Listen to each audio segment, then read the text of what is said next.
Oh, hello everybody. Hi. Hello.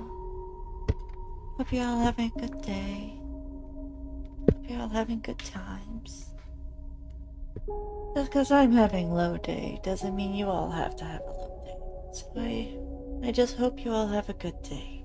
First, Hi Elko. I know you are with Kudo, with Sora and Frost and trying to make some mods work.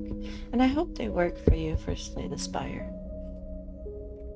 I had you guys up for a bit while I was deciding on what game to play.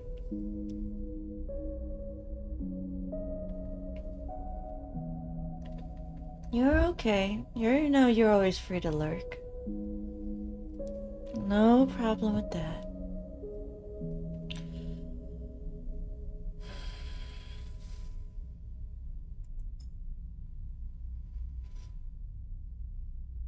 Thank you for the headpats. Why did I not see the headpats?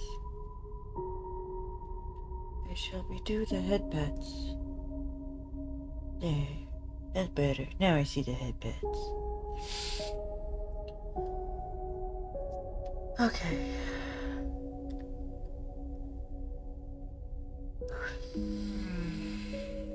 Let's get to it.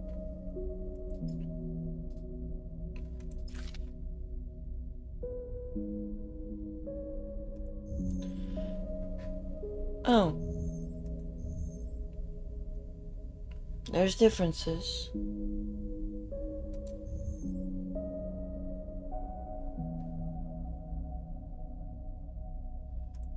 Alright, so let's see here now. There looks like there's 3 classes to choose from. Oh, thank you for the water, Asher. I hope you're having a good day.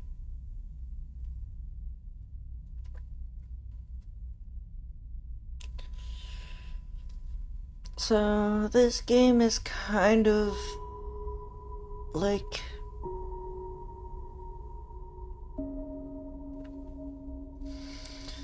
Oh, hi, Noni. So sorry I can't say. Yeah, it's okay, Noni. Hello. You have a good one. Appreciate you stopping by. I'll try Elko. So this game is kind of like... It seemed like a,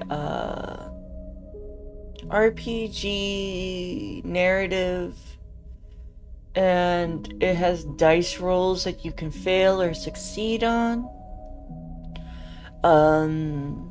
That's all I know about it, besides, like, us being... Seems like we're robotic in a way.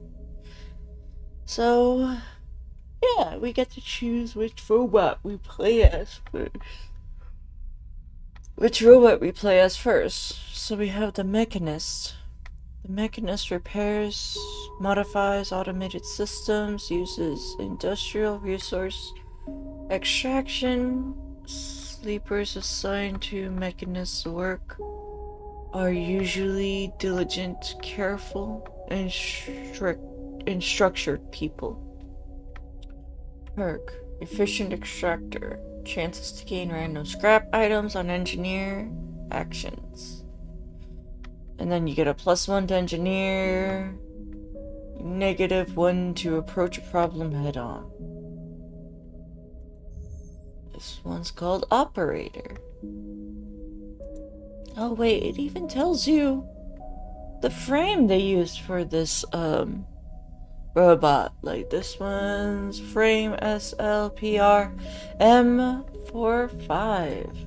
This one's frame SLPR E45. That's really the detail. Interesting. Anyway, there's Operator. An operator works with drones and high precision remote machines to perform complex tasks from a distance. Sleepers assigned to operator work are usually cerebral and precise people.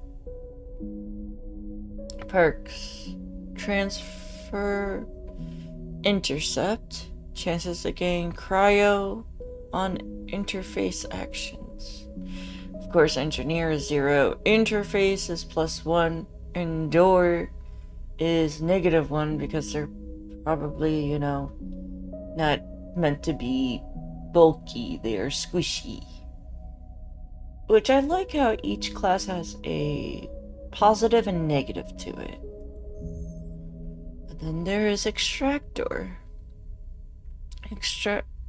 Extractors work on resource extraction, often in hard vacuum environments. Sleepers assigned to extractor work are often confident, self-sufficient, and have a high level of endurance. Perks. Photosynthetic skin. Sunbathe. Dye action allows energy recovery at home. Endure. Use strength or strength of will. Intuit. Approach problems with awareness. SLPRE 5.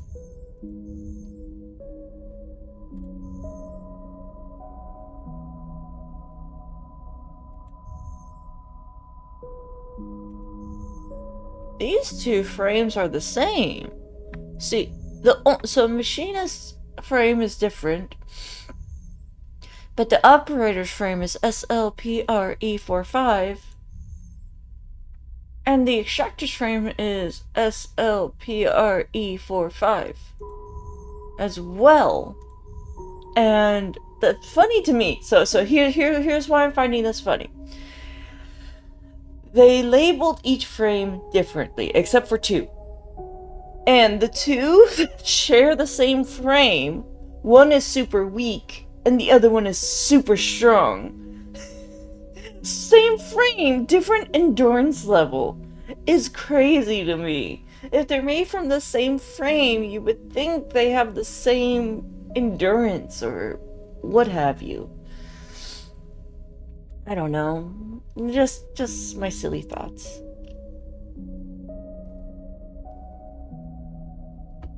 Anyway.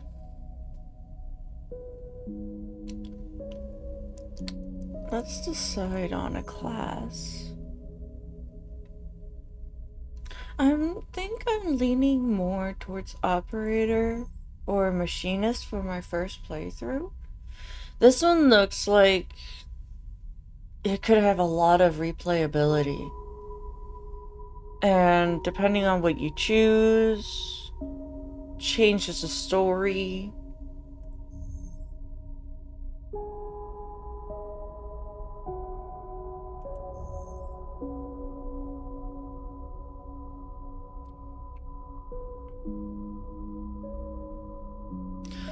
I will say though, the photosynthesis for extractor does sound super useful. The operator seems... They all feel useful in a way.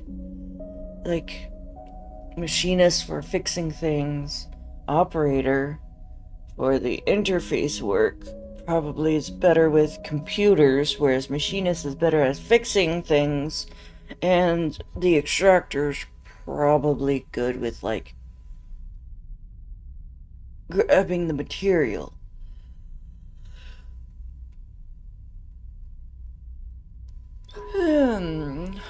Well,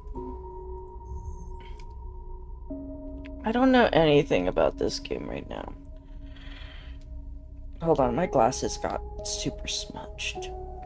Yes, I wear glasses because I'm blind. And they got super smudged. Okay, a little bit better. I think I'll go for a machinist. Or... torn.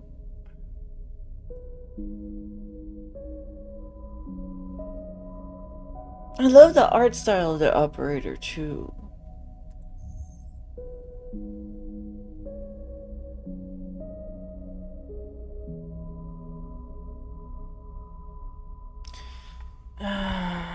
Meeny, meeny, miny, moe.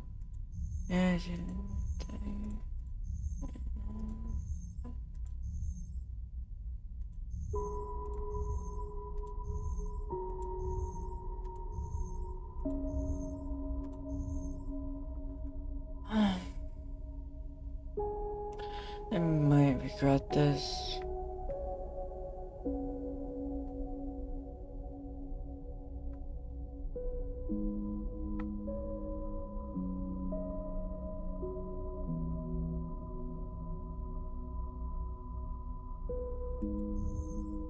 I think I'll go with machinist.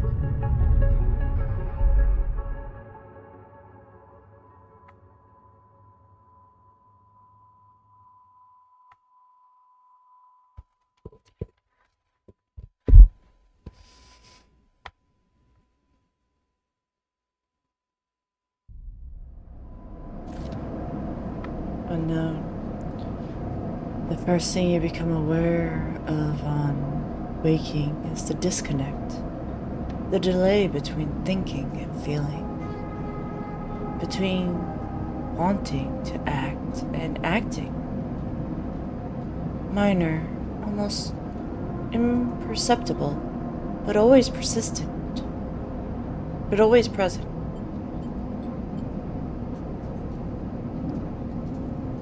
It's at its worst when walking, when waking, when your self hasn't spent many dark hours. Oh, my cursor's being followed. Hold on.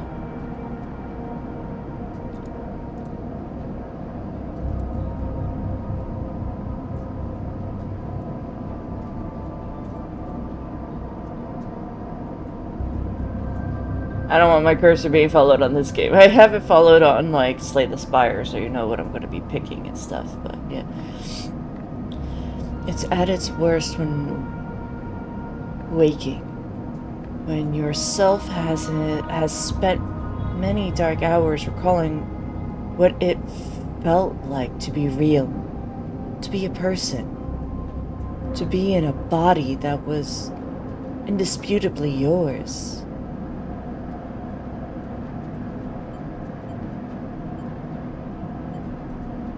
Oh, so I have a choice.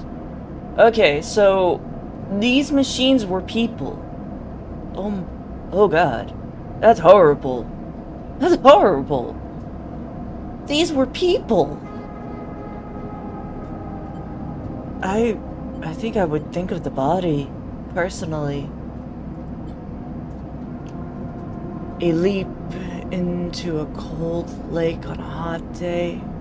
The sting of blood welling from a flesh wound. The friction of a fingertip.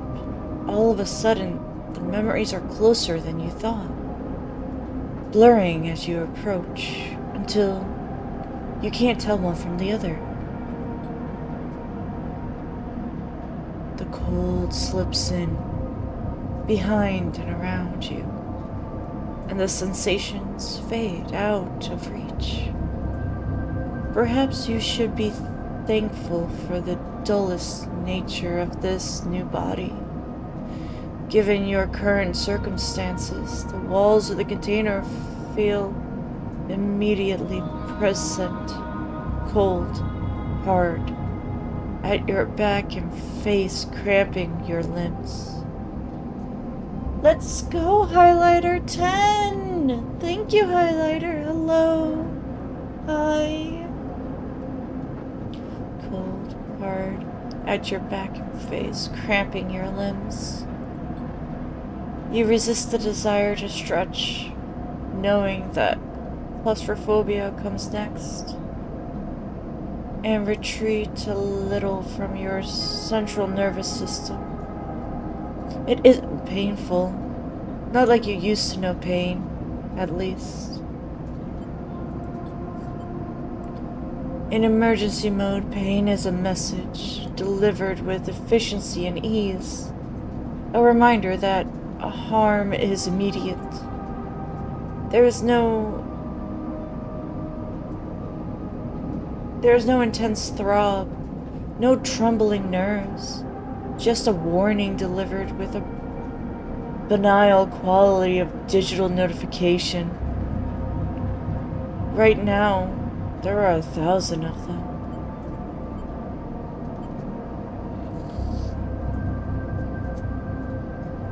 I think in that situation I would try to remember the plan, because if I remember the others, that's not going to help me in this state. I need to try to be logical. Remember the plan. You mostly remember that it wasn't a good plan, but then your options were limited. And once you got the itch to get out by any means possible, it was either that plan or something much worse. It was at least simple. Collapse the shaft, drift away in the chaos, slip onto a cargo processing, seal yourself into a container, and then just hope the freighters left before you were missed. Some were lost in the shaft. Others never found the meeting point. Only a few made it to the containers, but the freighters, as far as you know, left.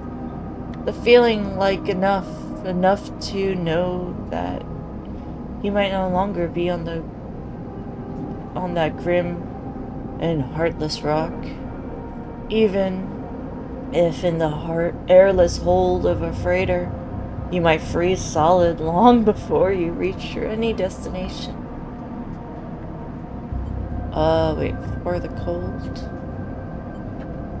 Try to west. Hold on.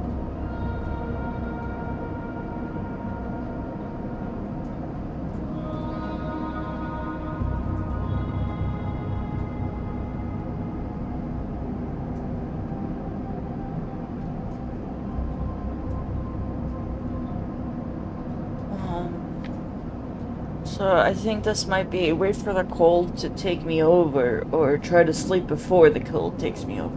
I think I would want to try to sleep before I felt the cold take over. Try to sleep, but you are restless. It has been a long time since you left. Surely weeks, maybe months. You are dully aware of damage to your legs, your right arm. You have been reserving energy as much as possible, but your body has still need to shut down many of its systems to protect you. You have spent much of that time asleep, knowing that anything else would be impossible to endure.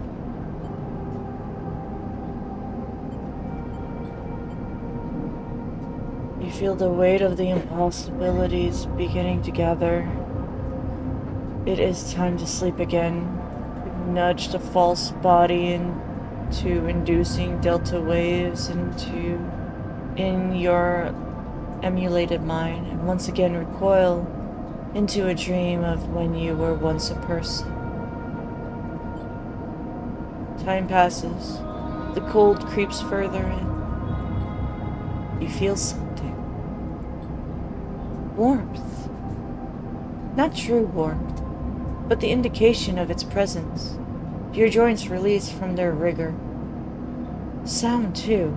Everywhere. Screeching. And shimmering so loud that your body ducks your hearing to protect its sensors. Then light. White as the cold. Softer and softer. Until in a haze of dirty yellow figure appears. You are out.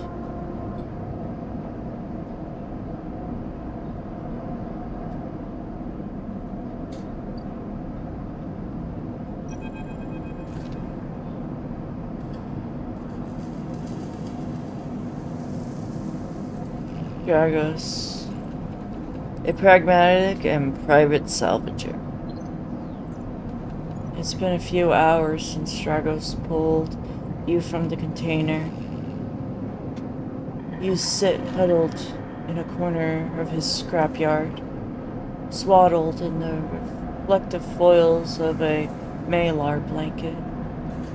You are slowly coming back to your consciousness, back to life, and you stare at the ordinarily carving element of an impressive heater. Of an improvised heater. Well, it's pretty impressive that it's improvised. You are surrounded by angular,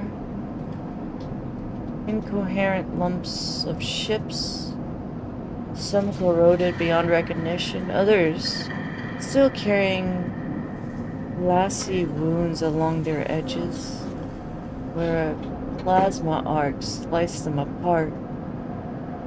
As you trace their shapes with fogged eyes, you hear a voice. So, sleeper, are you thawed out yet?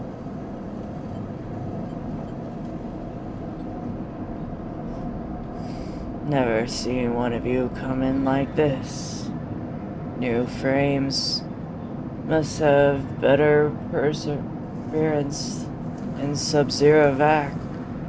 Seen more than a few of you froze solid on hull plates or inside outer locks in my time. They weren't so lucky. Dragos comes into focus, shrouded in makeshift tech, his headset with its glistening eyes, the mark of a drone operator.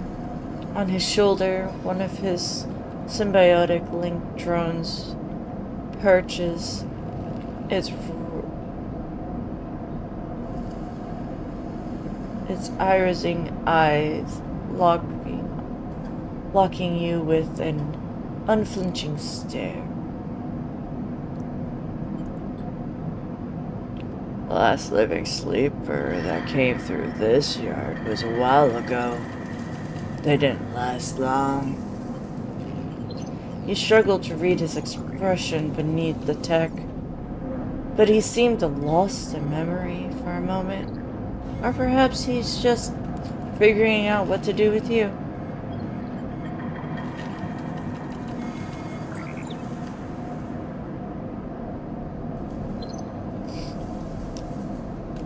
You plan to survive. You aren't sure if he hears you. I won't ask what led you to do it. To sell yourself to a corporation, and I suppose you know you can't go back.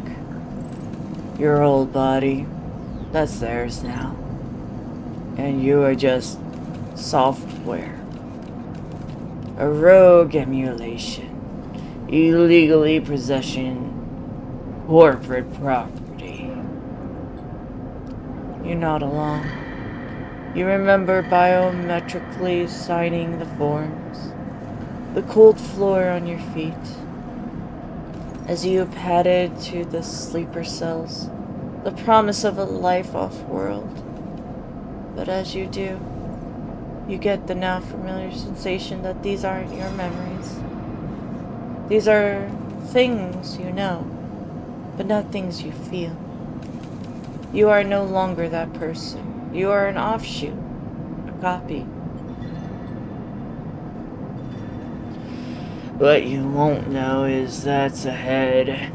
At least that last one didn't. There's no easy way to put it. That body of yours is falling apart. It's the same as any sleeper who makes it out.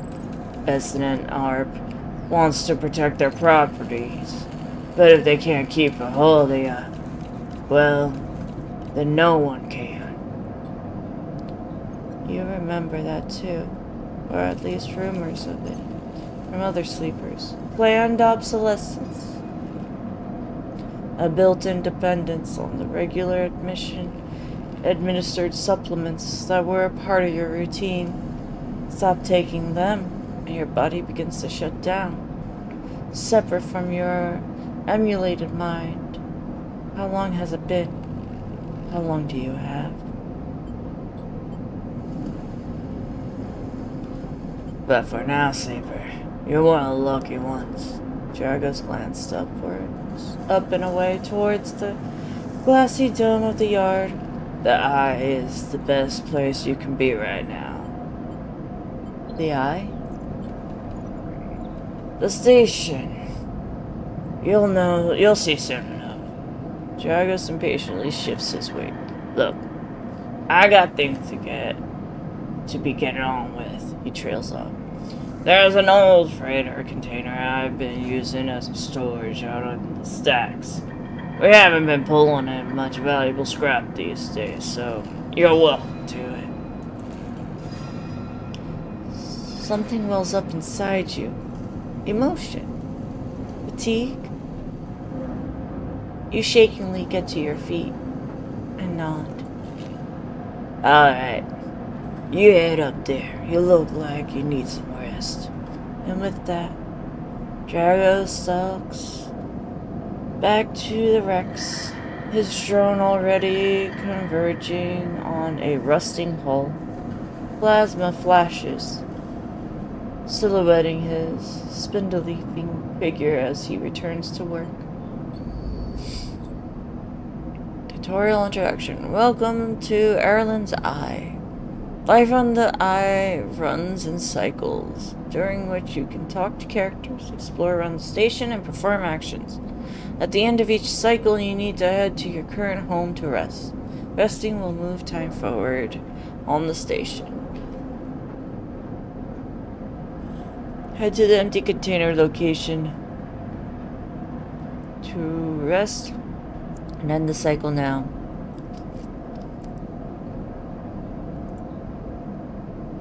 Selecting locations by clicking on their icon. This is a big ship. It doesn't look like there's anything else I can do. Hi, Heron. Hiya, cutie.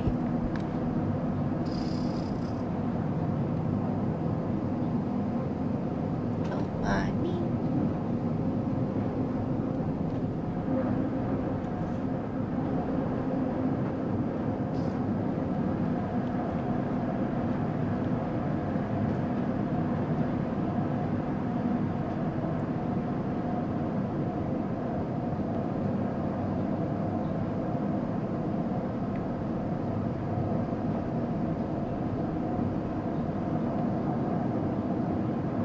Hello, Heron. How are you doing, cutie? Shouting out the cutie.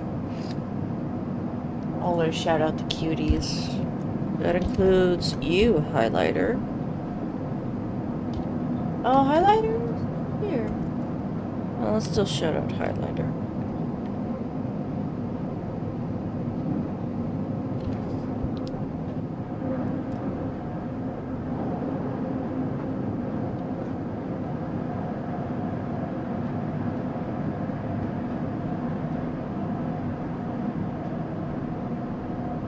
Oh, did I do it wrong?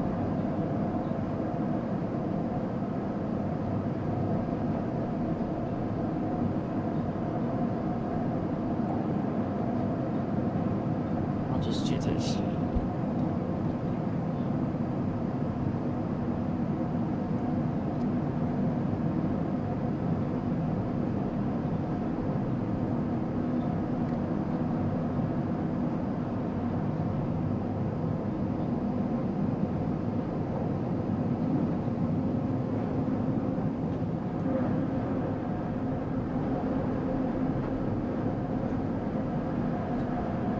Did that work?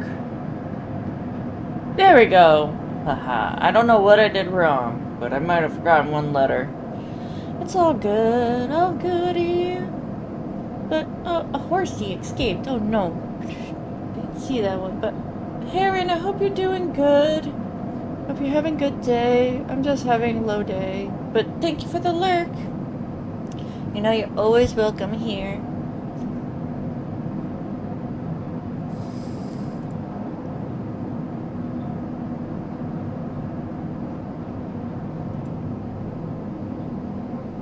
As we end the cycle.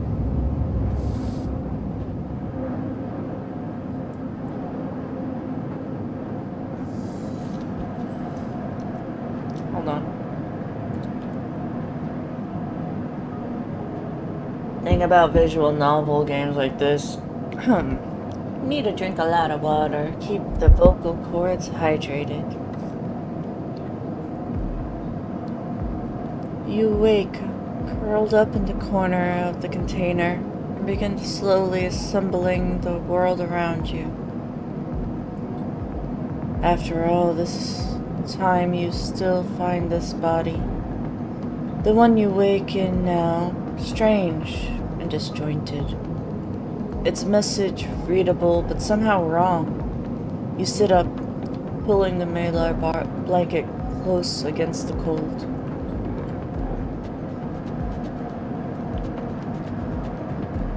Here you are, in this ruined station, millions of miles away, millions of miles from anyone you know. You're still in the system. Did any of the others make it out? It's impossible to know. After all this, what matters? Oh, hi, Cross.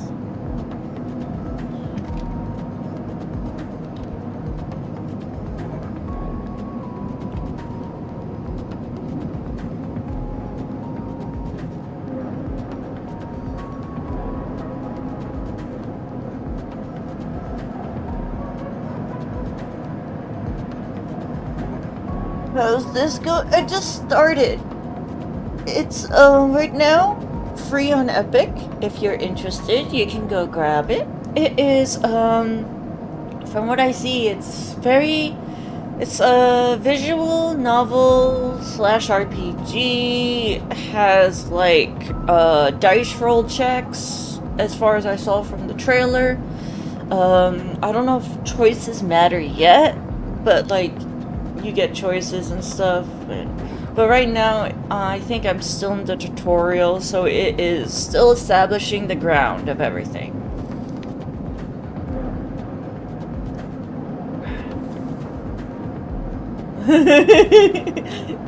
You know what? You're right. You're right.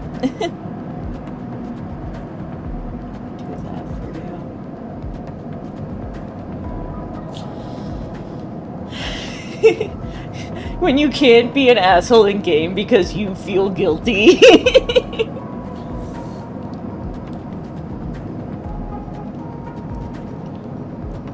No, I feel that.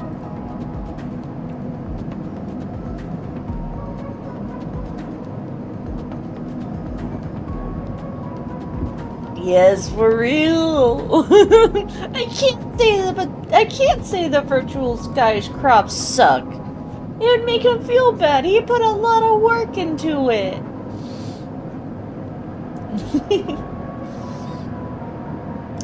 Here you are, on this ruined station, millions of miles away from anyone you know. Are you still in the system? Okay, after all this, what matters? Getting answers, building a life, escape. What would matter to me? I worked this hard to escape a corporate imprisonment because apparently I sold my body, and the body I am currently having, like I currently am in, is a robot body. Like basically copied my mind, put me in a robot. So escape, mayhaps? The colony, your indentured service, that's in the past now. No point digging through the fragments. You'll need a path ahead, a way of keeping this failing body going. If you can keep yourself alive, perhaps you can find a way off this station and out of this system for good. Dragos has left a few comforts in the container. The Malar blanket, the bedroll you slept on, the canister of water, a makeshift electronic stove, and some faded sachets of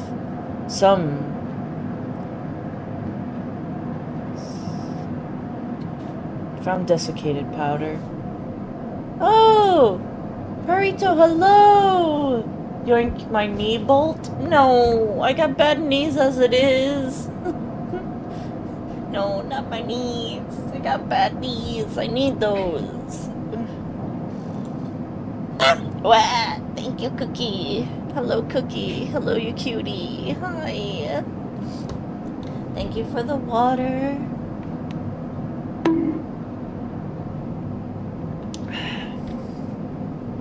You thumb the power stud of the stove and begin to boil the water. The contents of this sachets smell like damp wood. You sprinkle them into the liquid. You can't say, "Oh, you're fine. I appreciate you stopping by." I appreciate you, Cookie. Thank you. As a pungent smell washes over you, images from your restless sleep come back to you. A ring, like the station, but skeletal and ghostly. A web of threads pulling at your skin. A constellation of bright polygonal shapes like angular suns burning into your mind. Oh, we should. I would like that a lot, Cookie. There's something unpleasantly visceral about these images, and it's long after you've finished drinking before they begin to fade. You tidy away the stove as best you can and try to gather enough energy to greet the day. Starting you'll be free most of the time. That's great. Nice. Alright, so here's the tutorial. Condition, action dice, and energy. Condition. Your condition represents the current state of your artificial body. It depletes by one segment each cycle, but can also be damaged by violence, injury, or lack of food. If your condition bar empties, you will suffer a breakdown. You have to figure out how to recover your condition. Now that you no longer have access to corporate pharmaceuticals that were keeping you alive. Action dice.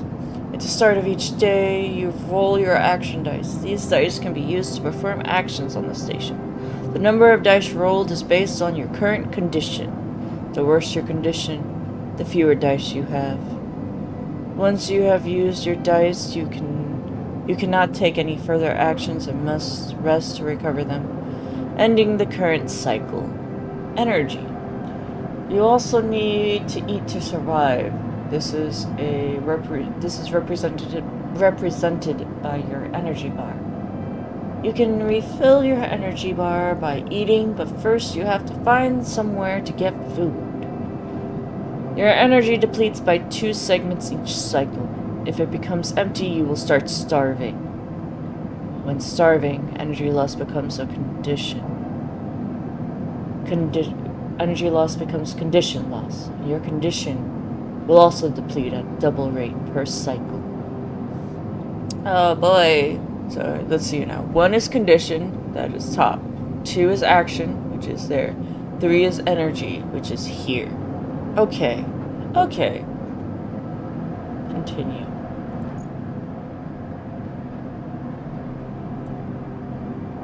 Where can I go?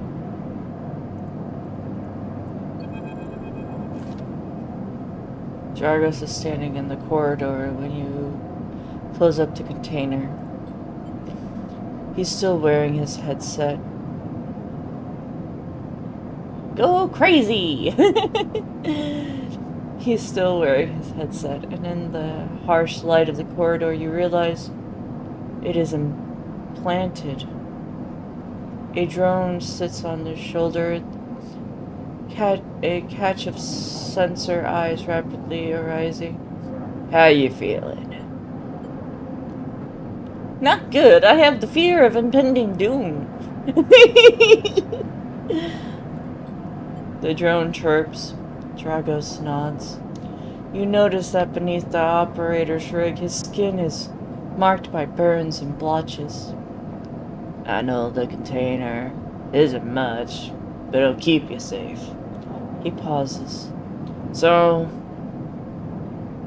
I'm not gonna chit-chat too long. You well enough to work? Sure. Alright then. He nods. At the yard, it's simple stuff. We hack these dull hulls down, sell them off to the shipyard or the bright market dealers for cryo. Occasionally we pull out some tech, something with a bit more value, but most of what comes in is scrap. It's hard to find good hands here, but I figured as a sleeper, you'd be used to this manual labor, and obviously slip you a few chits for commission based on what you turn up. I think chits are money, but I'm just going to clarify. These. He pulls out a handful of small metal bars. Air-walled cryo, isolated from the market. It's what we use for trade out here. He stuffs them back in his pocket. He shuffles his feet nervously. Look, I wouldn't usually do this. In my opinion, you'd be best suited for moving on as quickly as you can. And sleepers, well, he trails off. But things being the way they are for me and the yard, he pauses. I need the help. Why? Oh, Park, you've played this game? This is my first time.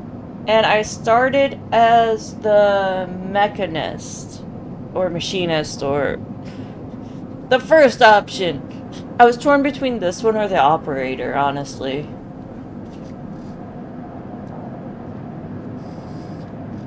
Things are a little tight, that's all.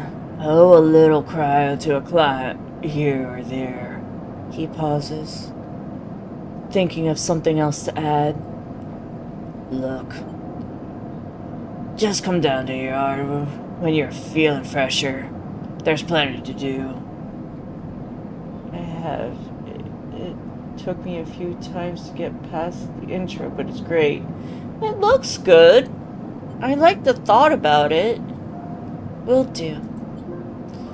He nods distractedly and turns and walks away, the drone hopping along ahead of him. See you later, he calls back.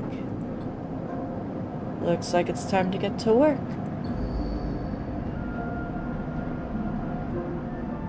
Alright, so this is where I'm working, it looks like. That is the empty container I'm sleeping in. So we're gonna do this. Tutorial actions 1 or 2. Actions are primary ways you interact with the world of Citizen Sleeper. Yes. To perform an action, click and drag your chosen action dice to the slot. So, repeatable action. Hull disintegration. Even the rustiest hulls can hide valuable components, materials.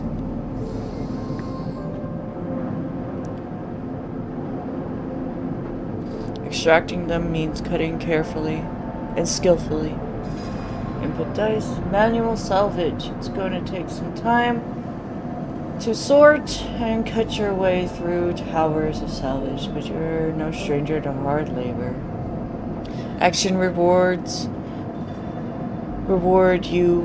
actions reward you with clock progress, energy, condition, or item depending on their outcome. There are 3 types of outcome. Positive, the action goes better than expected. Neutral, the action succeeds. Negative, the action fails. Basically, I've played D&D before. I know. Dice rolls. So, action dice affect these outcomes as followed. All those dots mean 100% positive. 1, 2, 3, 4, 5. So that X shape means 50% positive, 50% neutral. The 4 and the 3 is a 25% positive, 50% neutral, and 25% negative. And a 1 and a 2 is 50% neutral, 50% negative. Oof. Okay, okay. Continue. Okay, so that's a repeatable action. So... type. Either critical or repeatable. Critical actions can only be performed once. Risk. Either safe, risky, or danger. Oh, hiccups. Hiccups are coming along because I'm talking so much because I'm reading.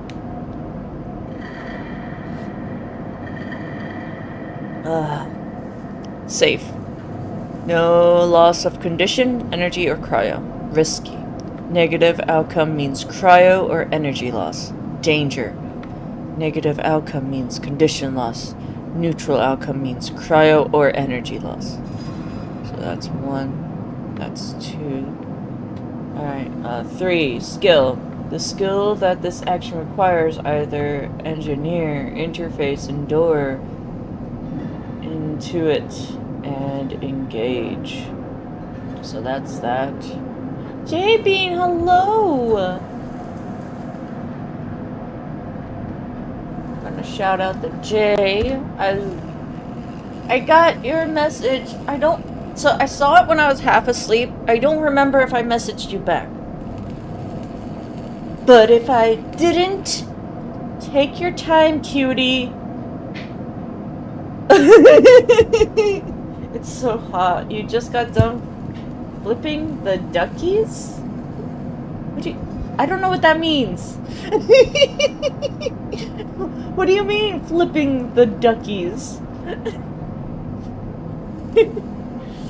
Yeah, I'll probably finish it on... No, you're good! As I said, I appreciate you doing this. You didn't have to, and, you know, I appreciate you sending your hearts. Flipping the duckies' water, so they have... Okay! Alright, okay, I get the concept now. I get it. I get it now. If it's like flipping the bird... Grass?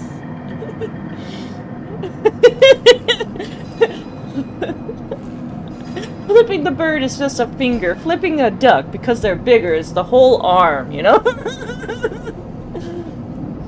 Basically, one of them is very mad at all. Ducks are very, ducks are very temperamental. You know? You do one thing and they're like, you. I have a vendetta.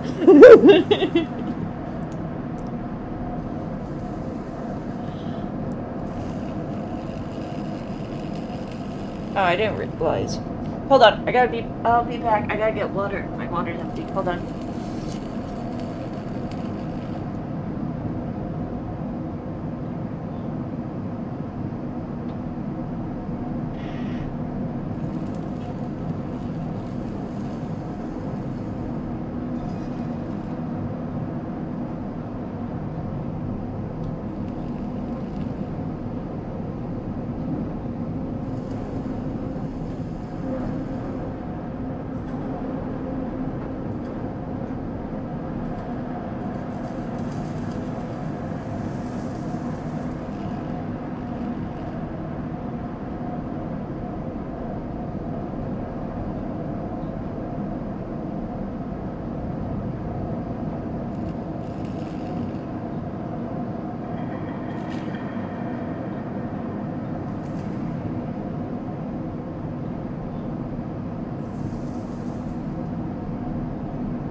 The breed I am raising, it's very sweet and very loving, but they are so sassy and dramatic.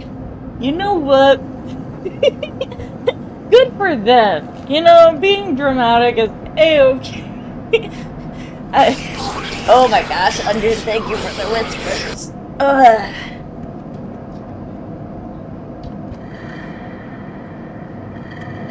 Shout out Undren. Alright, so where was I? There's skill and there's 4. Modifier. Either it's a -1, 0, +1, or +2. This added to the action dice when slotted and improves the value. Some actions require at least a +1 to perform. Okay.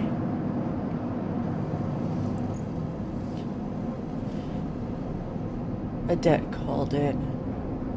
So this one's risky. Alright, so if I recall, this would be a +1, so I'm gonna give my higher dice to that. I'm gonna have to. Since that is safe, I can give my lower dice for that.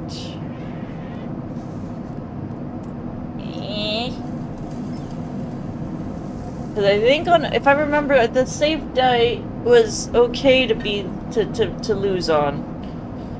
The safe roll was okay to lose on, if I recall.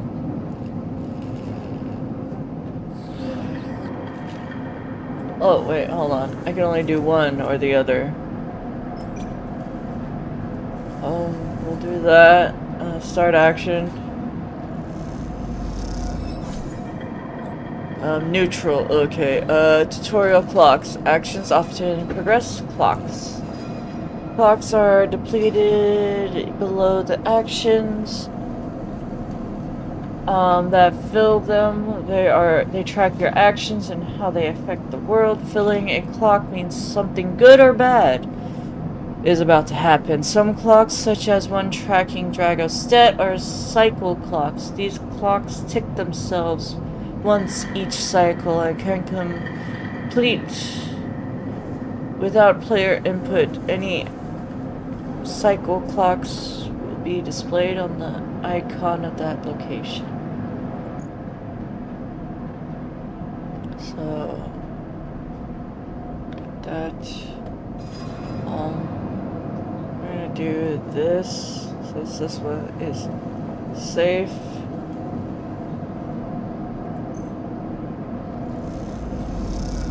Alright, negative. Citizen Sleeper, you unlock drives, you discover more about yourself and the world. Drives guide you in pursuit specific objectives. Depending on which path you wish to take, you can track drives, and any track drive will place a yellow marker on location that will help you pursue your goal. Access your drive menu via the arrow button at the top of the screen.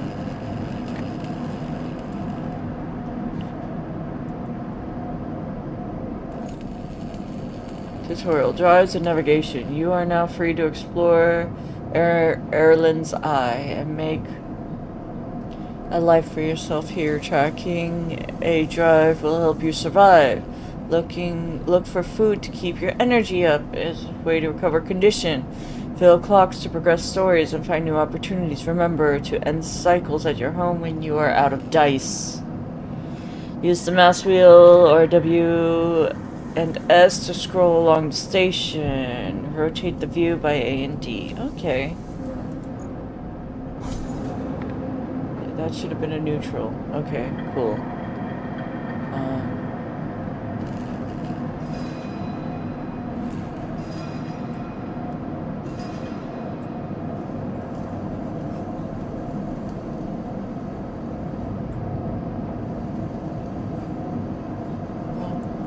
We're going to find the door.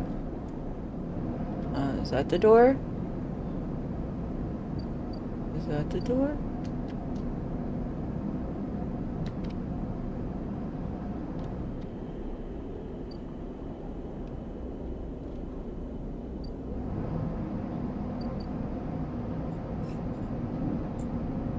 You need access to corporate pharmaceuticals, otherwise this escape attempt will come to a rapid end.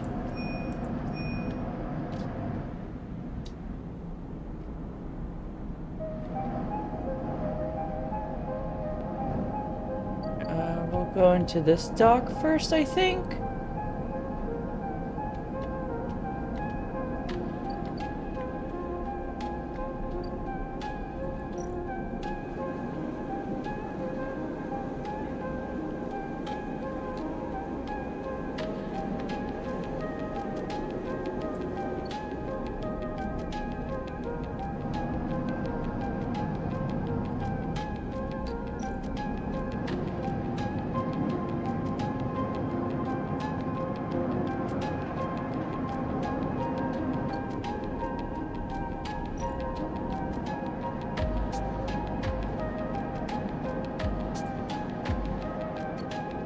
Alright, you need access to core performance. Find a doctor.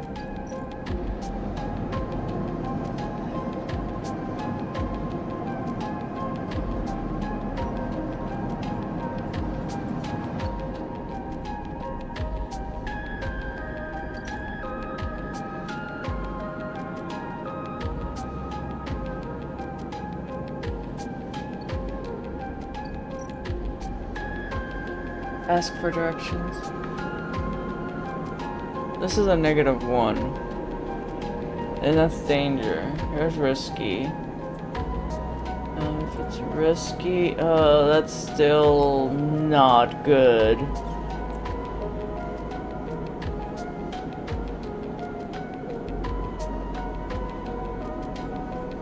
I need to find a doctor though. Where?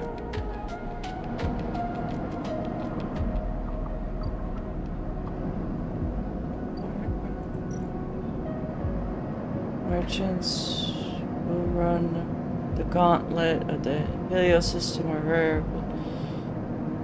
They'll always return eventually.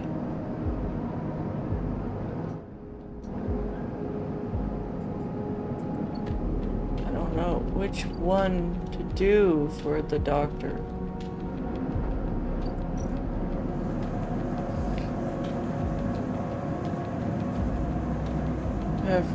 You don't have connections, but you have skills. You can get the shipbuilder to notice them.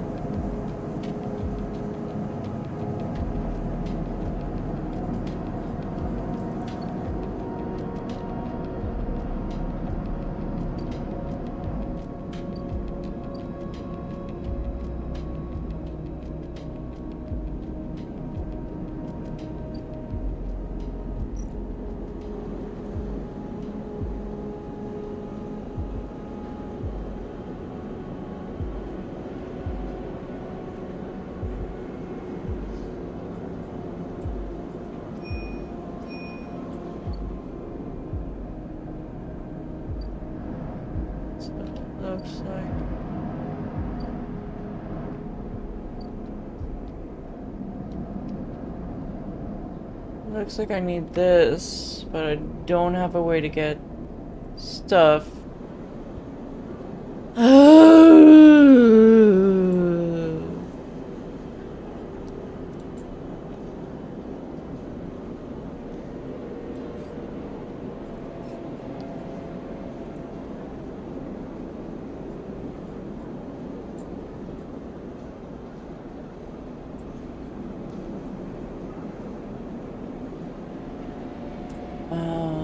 We're going to explore the market. There's a chance it can fail, but we'll try it.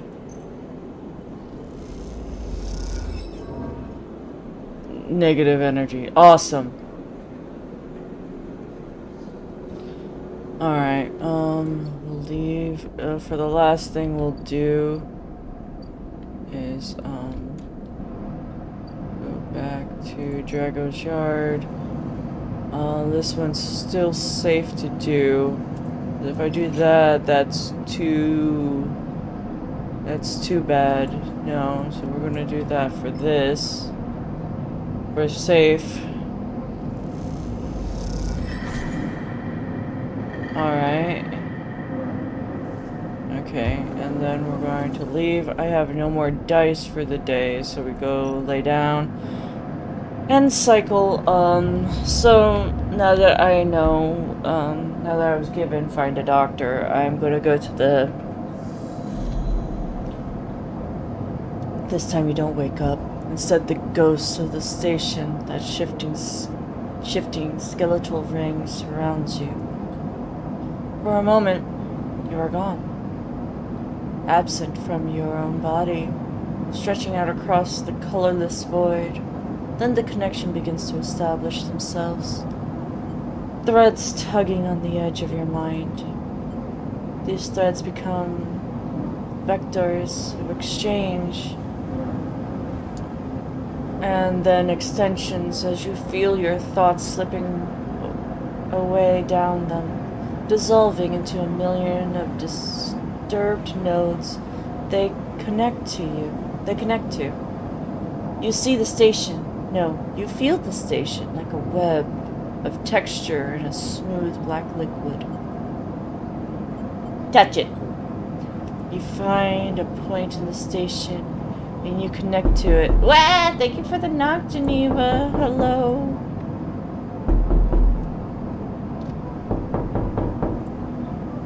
Thank you for the water, Geneva. You find a point in the station and you connect to it. Pulse through it. Flow, loops, and paths. Under and around it, you touch more points, and then you have fingers, and then you try, in a moment of impulse, to connect to them. The flow passes through you so rapidly that you feel yourself being carried with it, splitting and separating, eddying and gathering. As you do, things occur to you, things that you can't possibly know. You reach out, try to grasp them. Try to touch them too. You notice a tugging feeling pulling at you instantly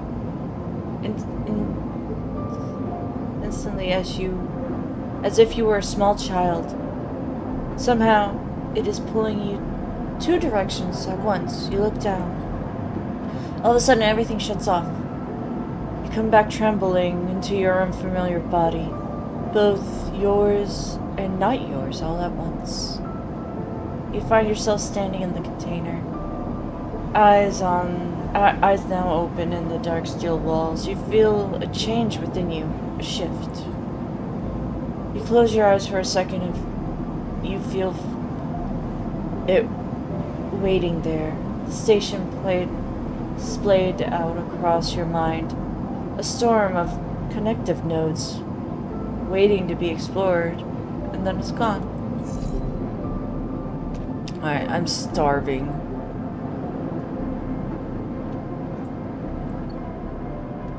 I need to find a doctor.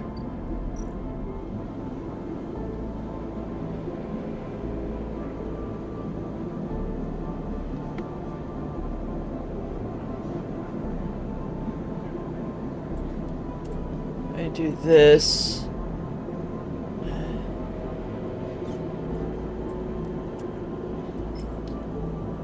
This local knowledge, and I can't do any more. I need one more success for this.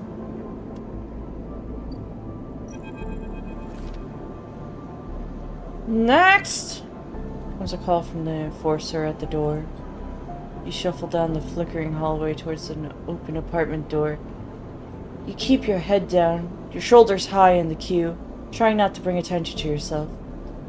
You were thankful for the tip-off that a doctor was operating out in this place, but now that you are here, you aren't so sure.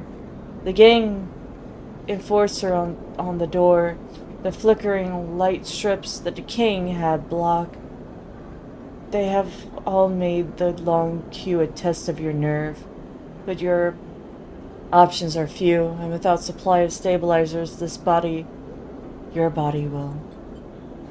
You suppress a shiver and shuffle forward to the front of the queue. You try to find something to distract yourself.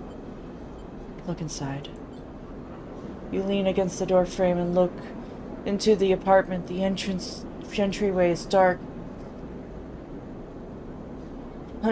punctuated by the green indicators of stacks of steel containers. You lean in and see amber light flickering through the far doorway, screened with plastic sheeting beyond which blurred shapes move. The slap of the enforcer's palm against the doorway jerks you awake. "Wait your turn," he growls. After a few moments, a figure pushes through the doorway and you catch a distant voice. "Send the next one in, Toshiro." The enforcer jerks his head and you slip inside, passing through the dark entryway, pushing through the plastic sheet on the far door. The room beyond is bathed in warm light, a floor-to-ceiling transparent panel giving a full view of the bright market's sealed roof and the bustling traffic above, and for a moment you are transfixed by the motion. "Come, sit," calls a sharp voice. You see a silhouetted figure turn away, replacing the plastic sheeting over the frame of a simple folding bed. You make your way across the room. The figure turns, and as they do, you see an expression of confusion flash across their features. They open their mouths as if to speak. They blink, then quickly regain their composure. "Please sit," they gesture to the bed, then turn to an open case of tools on the table. You sit. Sabine turns a compact diagnostic scanner of some kind in their hand. They hold it to their eyes. "Remain still, please." Their tone is clipped and businesslike. You stare ahead, still dazed from their expression when you first entered. Fear, recognition, sadness, unmistakably etched across their face. "How long have you been on the station?" they ask, the scanner still to their eye. Don't answer. I'll say a few cycles. They nod. "It's good you came to me." They set the diagnostic scanner on the table. "I'm going to start by assuming you don't know anything." They take your arm and roll up your sleeve, inspecting your synthetic skin.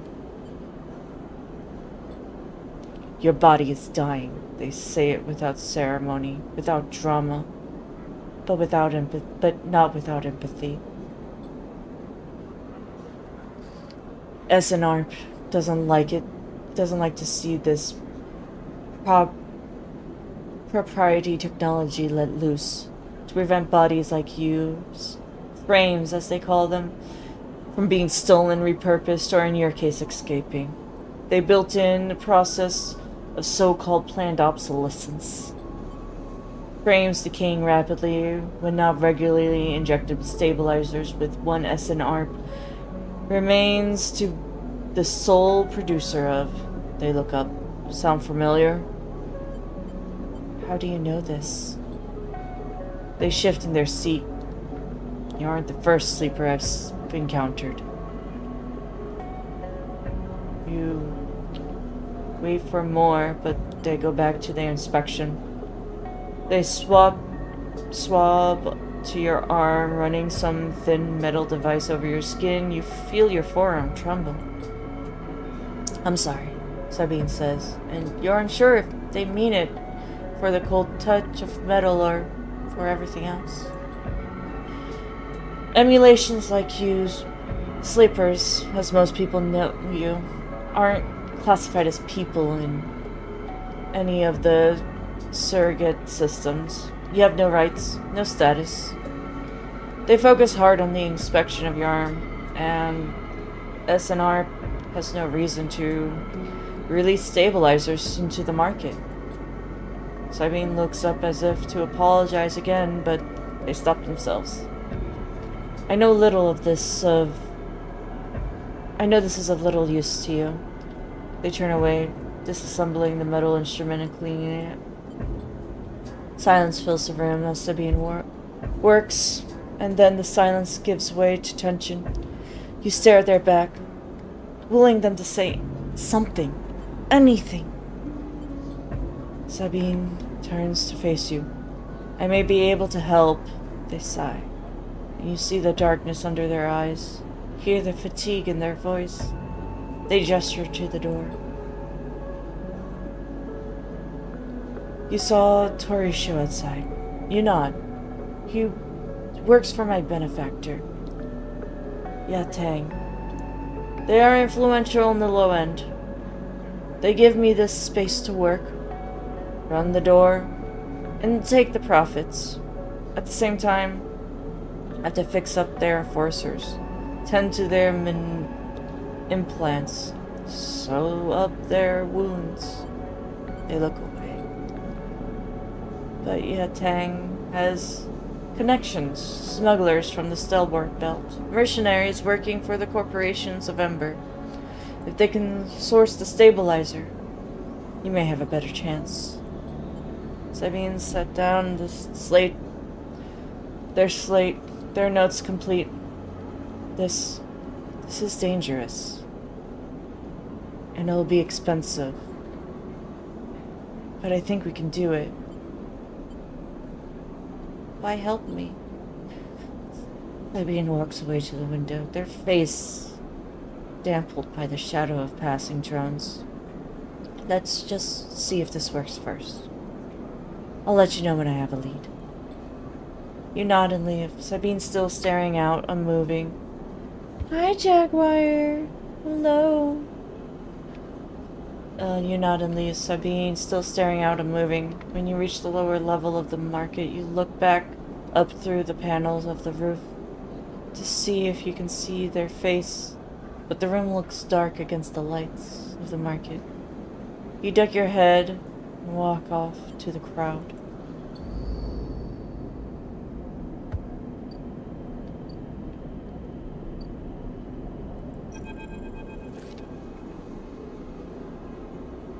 Memphis is busy, his broad face uplit by the makeshift gas burners in front of him. With precise, delicate movements, he lays thick chunks of marinated fungus into a dented wok. His other hand idly tossing a metal bowl of sliced vegetables and some red frickled dressing. The smell's incredible. You watch as he fulfills a set of orders, heaping the fungus with the bright salad and depositing it into a plastic tray. A stack of chits rattled in his apron pocket as customers file past the burner, heading over for payment. Approach. You join the queue. It's mostly made up of off-duty salvagers, back suits, unzipped, rolled down to expose stained vests, grubby mods, a lattice of scars and tattoos. They discuss the best food on the eye, and the best drink, comparing notes on the bright market dives. There are words cut through with heavy spacer slang. Eventually it's your turn, and you shuffle to the front. Memphis speaks in a deep, even tone without looking up. First try's free. Thank him. The smell is almost unbearably strong as he cooks. The earthiness of the fungus laced with something so spicy the smoke makes your eyes water. The heat from the burner is like a bonfire, and your skin hardens in its glare. I know you. You sleepers. Memphis saves while he cooks, his voice deep but clear. A hard life. A lot of stories. He glances up from beneath his cap with peering eyes. I know. Tell him the story. You begin to tell him about your journey to the Eye. He nods as he cooks, his eyes never leaving his work. You tell him of the confusion, the pain, but also the sense of possibility and the sudden arrival. You tell him of the cold and the dark of the container and the cycle spent within it. Now it seems you tell him like some dream that you once had but can never forget. You tell him that the high entices you, and that end scares you, and you aren't sure where to walk, where to look, what to do. Eventually you trail off, running out of words. He places the plastic tray of steaming fungus in your hand. Next time we can talk some more, he smiles. But next time, you pay. He slams a heavy hand against the button on the burner side and shuts off. The roar of the flames and the impressive heat fades. Next time then, sleeper. He waves you away and begins to oil the walk. Before you turn back to the alley, you notice the geometric patterns of circular scars across his forearms, each surrounded with a constellation of glinting pin marks. You walk away, and as you do, you take a bite of the rich, spicy, delicate sweet fungus. Your taste sensors light up like a fusion reactor. You'll be back. Oh, yay, I'm not starving anymore. Yay!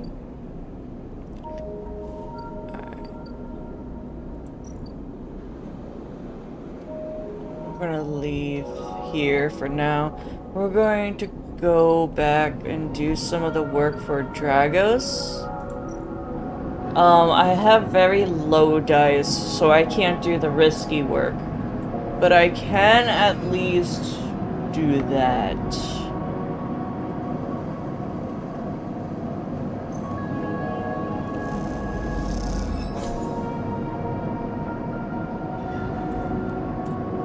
Because my dice are super low right now.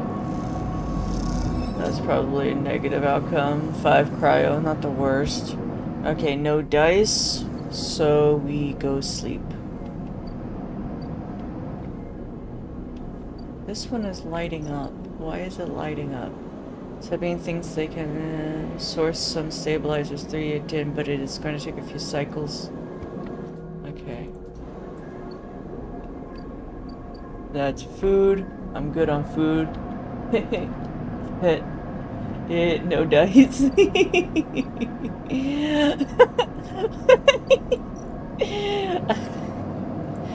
Alright, that was a good one, Jack. Yeah, so this game requires dice to do actions. If I have no dice, I can't do nothing, so no dice. This game is very interesting. I'm liking it. Oof. That depleted my hunger a lot. I need to try to... Hopefully I have enough money to buy food again. Again, the skeletal ring of the station fills your mind. It sparkles with glittering lights, like stars reflecting in a winter lake. It's clearer, crisper than before. The threads still pull, but you remain in place, flickering in the flow. Between the threads, you see bright shapes, catches of shimmering light beneath transparent crystal forms. You follow the path of the threads across the ring through these forms, then leap off into the void. You begin to understand. These are nodes and connections, a map of information, of communication. There's so many layers, so many loops, that it seems almost impossible to parse. But you begin to try. Focus on the nodes, focus on the threads, focus on the nodes or the threads.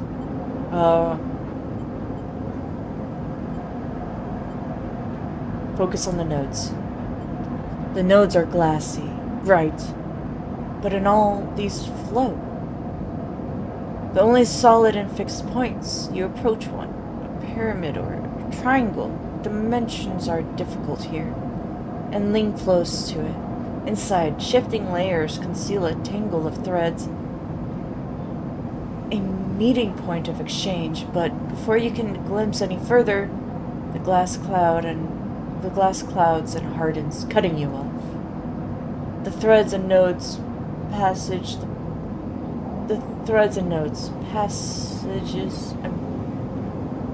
and puzzle boxes. One leads to another. There's so much here. So many answers, so many questions. All you need to do is follow the path and open the box. You look out across the ghost landscape and exchange and see an opportunity. But then the insistent tugging again, pulling at you. You look down again and see two lines, two threads pulling in different directions as if they were tied around you. The first or the second?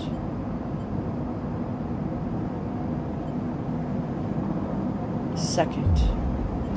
Oh, I didn't like that boom noise I heard when I said that. Oh, shit. The second thread leads in, pulling deep into the station. Your gaze follows it, and this time you see something. A spherical shimmering above a strange, angular body. A pulse shoots out from it, passing over you like a torch beam, testing you, tasting you. The first thread leads out, away from the station, into an inky black. Someone out there is tracking you, hunting you, following the thread to you. They are in a ship, and the ship is approaching, ever closer, with each cycle. You open your eyes. Time is short.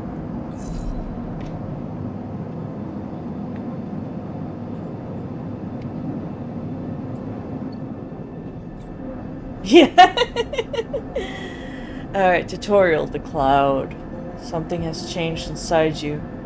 You can now access the data cloud of the Eye, a network of decaying protocols and data caches. While there, you can use dice and items to access systems and extract data. But be careful, these networks are old and strange. Click the Eye button at the top of the screen to toggle to view on and off. Where's the Eye? Oh.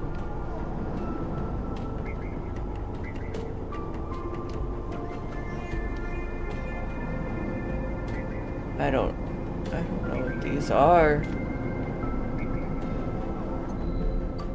I don't understand them.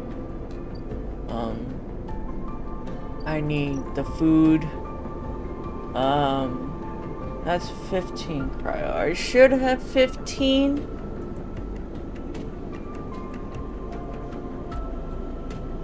Where is my cryo to pull?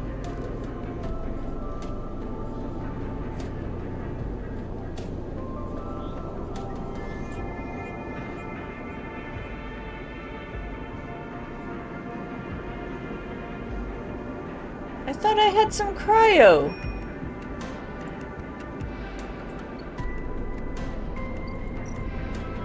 How do I pay?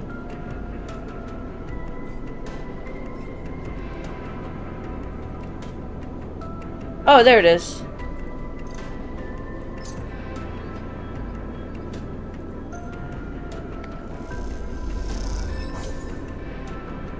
Alright, there's my food.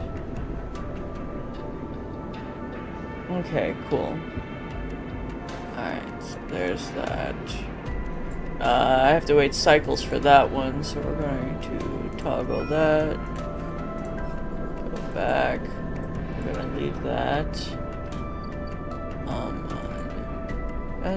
Let's do, yeah.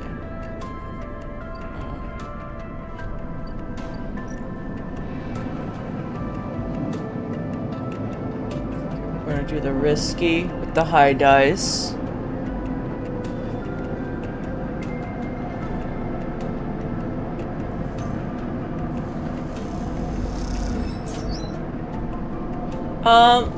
Doing the best I can, honestly. Trying to finish this salve stuff for Dragos. I found a food source, which is nice.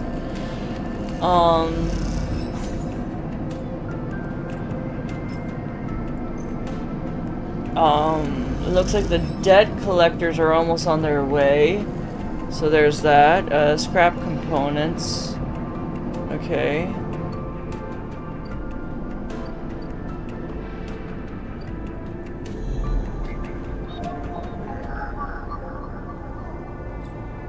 Oh. How's life as a robot? Not the IR. So actions allow you to extract data from network I. They work like... Okay, so I need dice for this too. Alright, I don't have anything for that. Alright, so we're going to, so it's not that it's the IRS, it's the fact that, alright, you left a corporation because you sold your body to a corporation. You are now in a robot body because you sold your real body. The corporation made it so if people ever left, if you ever left, if someone stole you, or something else happens, if you were no longer in where the company keeps the robots, they had planned obsolescence, meaning you will deteriorate and die. And the only way to get these drugs to live is with the company, because being that you are a robot, you have no rights. And because you have no rights, the company doesn't have to release the drug to keep you alive.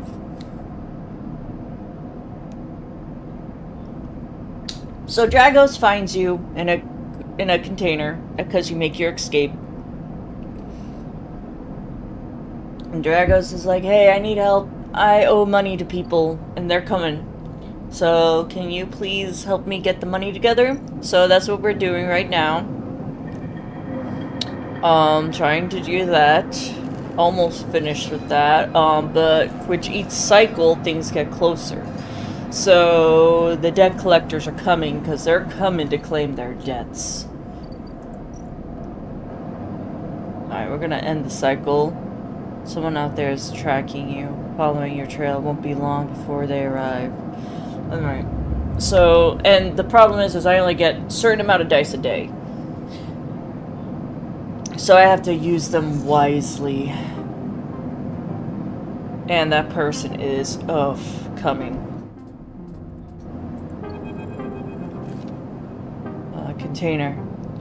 As you close up, a voice echoes down the corridor towards you. "Sleeper, wait!" Turn. Fang is coming down the corridor towards you. A wonky grin on his broad face. "Hey, glad I caught ya." "Do I know you?" He grins. "You do now." He puts a hand on your arm. "I've seen you hanging around. Just want to chat." Space capitalism, yeah, for sure, Park. "You staying in that thing?" He nods back to the container, shaking his head. "Rough. It can be hard to get a start on the eye." He looks away down the passage. What was it old Erlen said? "The eye opens for us all." Nice idea, but, well, not always very practical. He glances back at you. "We do our best, but it isn't easy." "We?" You pass together into the main hallway. Heaven's Age. We're all one dysfunctional family. Fang puts an arm around you. "I'm not part of the security breach, though. The branch, though. Don't worry. I'm with the systems." Heaven's Age? Think of us as the administrative association for the eye. Depending on who you talk to, we either emerged as a response to or a condition of Andri Erlen's original union. He smiles. Personally, I avoid the topic. He stops you in the quiet passage. "Look, that's not what I'm here to discuss. I've been seeing some unusual network activity and, well, I know little about you sleepers. I have a small proposition about you." He glances around. "But this is not the place for it. I have an office across the way. Give me a cycle or two to prepare, then, when you're settled, stop by." He lowers his voice and gives you a dark look. "In truth, I need you. If what they say is true about you sleepers, well, there's work to be done. He pats you on the back, his voice bright and his dark look suddenly gone. Stay clean, sleeper! He walks off down the passage, raising his hand in a farewell. Hi, Goblin. How are you, cutie?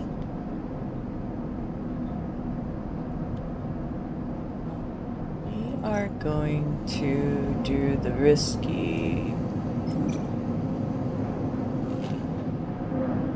Or I could use the low die for safe. We'll do the risky. Oh good, we finished it. I think.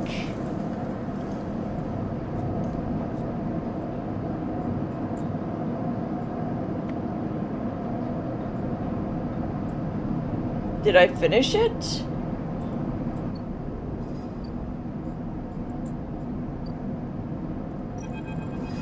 Oh, there it goes. There's Jargus. Hi, Petey. Hungry. Just waiting for dinner to finish. Nice. Hope it's good food. You arrive into a buzz of activity at the yard. Red blinking lights flash across the vast dark shapes. Suspended below the dome, they flicker across scorched hull plates and bench structures, spilling from holes in the twisted shape. The cutter is huge and has been torn apart in some violent encounter. She's a beauty, ain't she? Jargus stands to the side, focused on the hulking ship as it's lowered into the yard.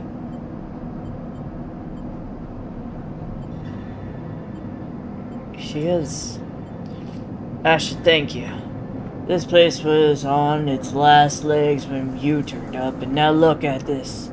The ship descends slowly, its interior visible through multiple hull breaches. You struggle to gather the same enthusiasm as Dragos for the monstrous craft. You can't help but think of what became of its crew. What happened? What you mean? He glanced at you. I managed to convince our salvage friends to give it to me on credit. That's what happened. No. What happened to the ship? Not my concern, he shrugged. The ship creaks like a calving iceberg in its reaches and the base of the yard. Dragos is visibly excited. I know I said you shouldn't stick around, but I'm gonna need some help on this one. The drone starts to crawl over the hull. There are lights illuminating flashes of the dented hull. Watching, you wonder if you arrived in a similar fashion, locked inside that container. The wreck of the Ensign Sharp freighter lowered in the yard like a corpse ready to be butchered. Or was the container delivered to Dragos on its own? A womb of your rebirth in this strange station. You shudder. Perhaps if you could learn something about this ship, you might be able to trace the path that led you to the yard. Dragos squeezes your shoulder. After these past cycles, I think we are up to it. What do you think? You see the fading name of the ship embossed on the side. Winter Light.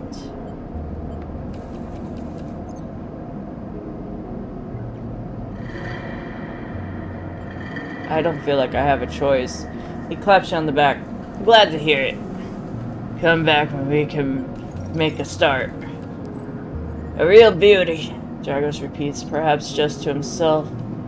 You take one look at the shattering ship as the drones start cutting and slip out into the yard, feeling suddenly cold in the empty passage. Upgrade point.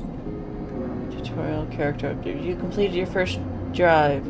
Each drive completed unlocks upgrades. Point to spend for upgrading your character. Access your chart your character menu via the arrow up at the top of the screen. Oh, here. Okay.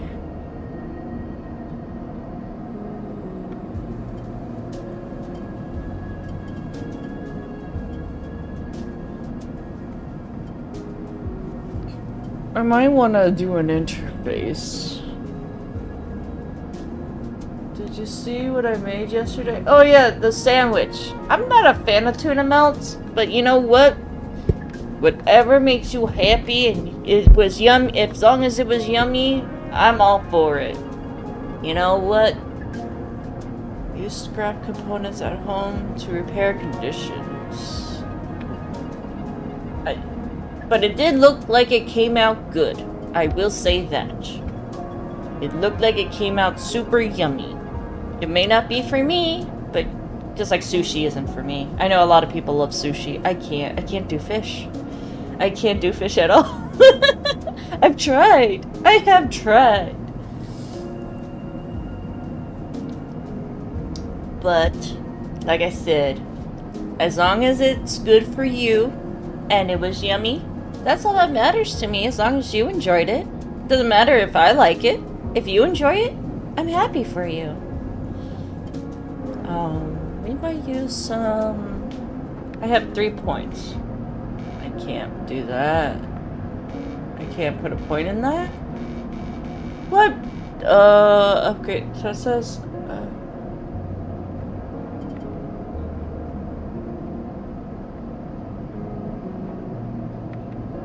Oh, I think the prerequisite for this one is I have to put this one up to 2. Okay. I don't wanna... I wanna... branch out a little bit.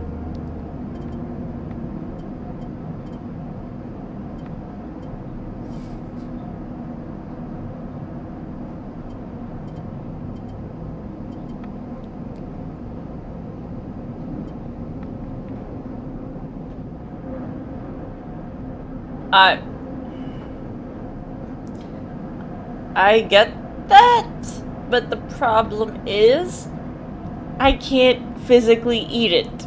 I get sick. So.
I've only had imitation crab, and only like in like crab ragoons.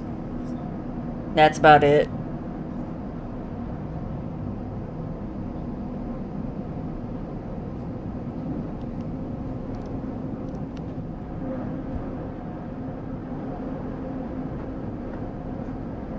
Nope.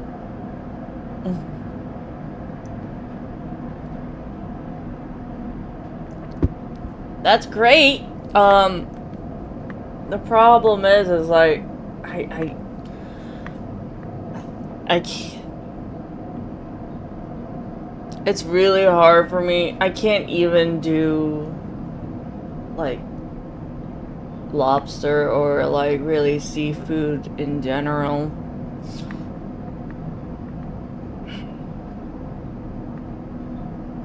So I'll stick to the meat. The land meat. I can't do the ocean meat, okay? I can do land meat. I can't do ocean meat.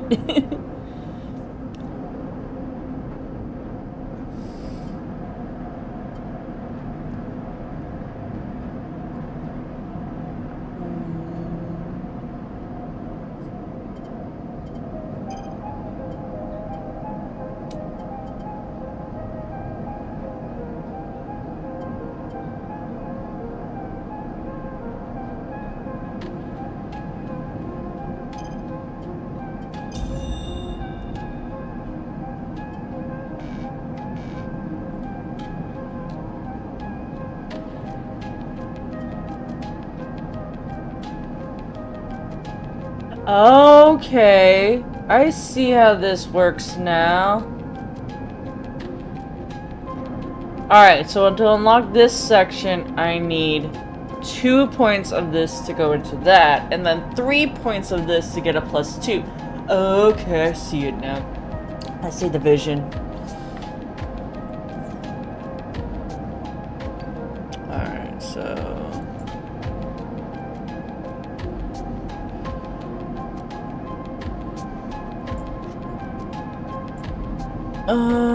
should I eat food in the game? I should grab something. So we'll grab some food here. How can crab breathe, live on land, and then breathe in water?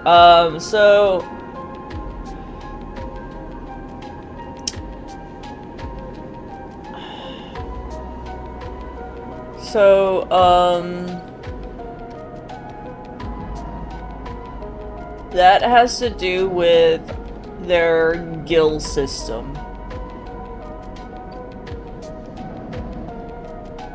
I don't remember using a die yet. Oh wait, I did. I did use it. Keynode. Okay, we're going to click one of these nodes. Heaven's Gate. I think this is the...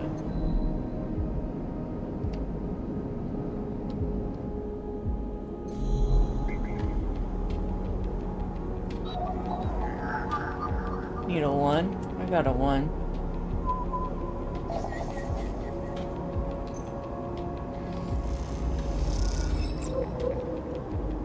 Alright, so I got that.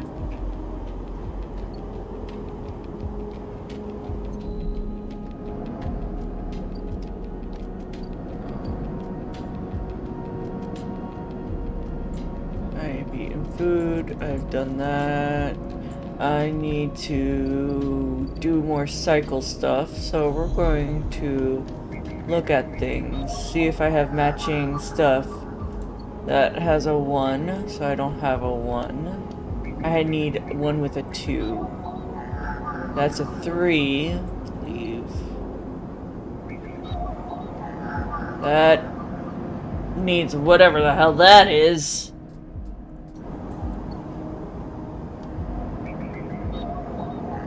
Come on, give me a 2. Give me a 2. There's a 2. Extract data. Alright, continue. As you drift back from the node, something latches onto you. A thread. Strung tight around you. It tethers you in place. A taste. The voice makes you shiver. Its source somehow both distant and close behind your ear. You see a distant glint of light shut off, and then suddenly a shape is at your side. It stalks around you, circling like a shark, like a wolf. Entity unknown. Astringent. Processing. Stay silent. Please hold. The thread around you thickens until it's a ring, a cylinder, a tunnel of light cycled around you. It's blinding for a moment, and then it's gone. As it fades, you see a creature in front of you. A strange head flickers between different angles, reading you. What did you do? The shape paces around you on lithe legs, though there is no ground here to pace on. Entity, identify, origin, serial, cadence. The figure faces you expectantly. I don't understand. Sentence. Questionable. The figure's strange head rotates. Brackish signature. Of and not of. attempting interface. As the figure speaks more, threads begin to spiral from its head, thick, snaky, vine-like ribbons, and flex and wave. They approach with intent. Run. You kick off and glide away through the cloud, the threads surging around after like predatory tentacles. They follow, wrapping the space around you until you held with a web of tangle of tentacles closing in. Stop. Hunter halts its threads, its head twitching. Entity. Your identity is unknown. We only speak to correct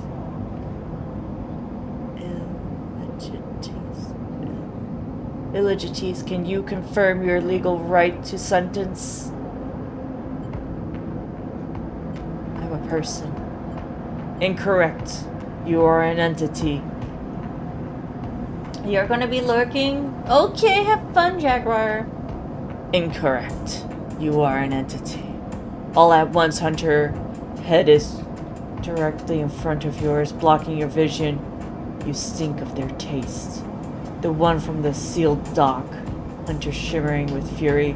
I will find access. I will interface. Sealed dock?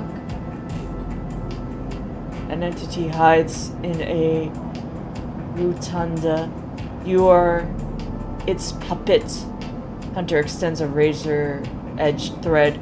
I will not be diverted from my task. It growls with murderous intent. Strike! You lash out with your force. Not physical strike, but focusing a spike of interference leaping out of like a tip of a spear. Hunter stumbles, shifts, separates. Wake up. You open your eyes, blinking back into the station's light, shaking with fear.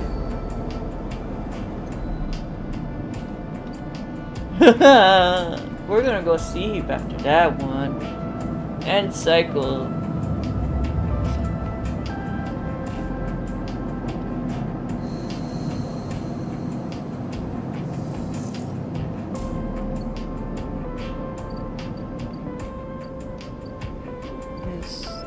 Pharmacy ready now?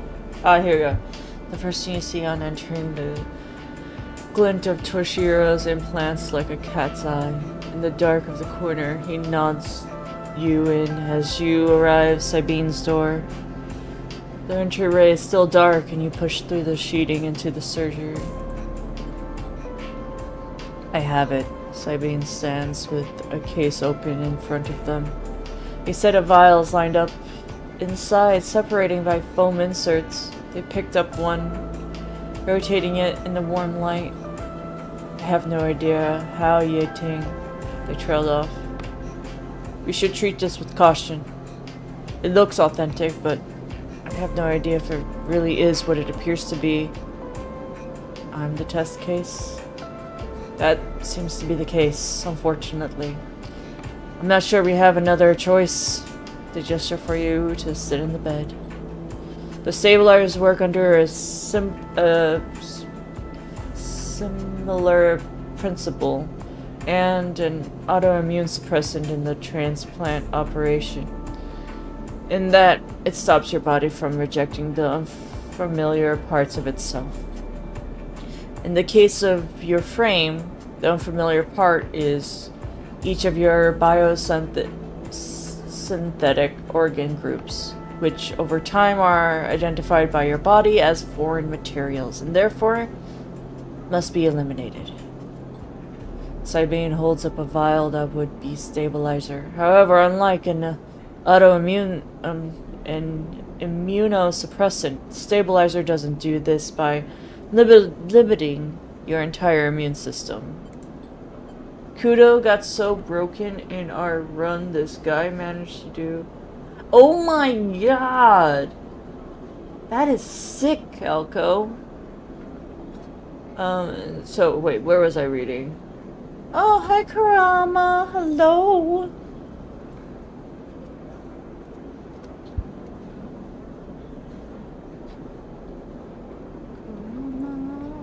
Boom.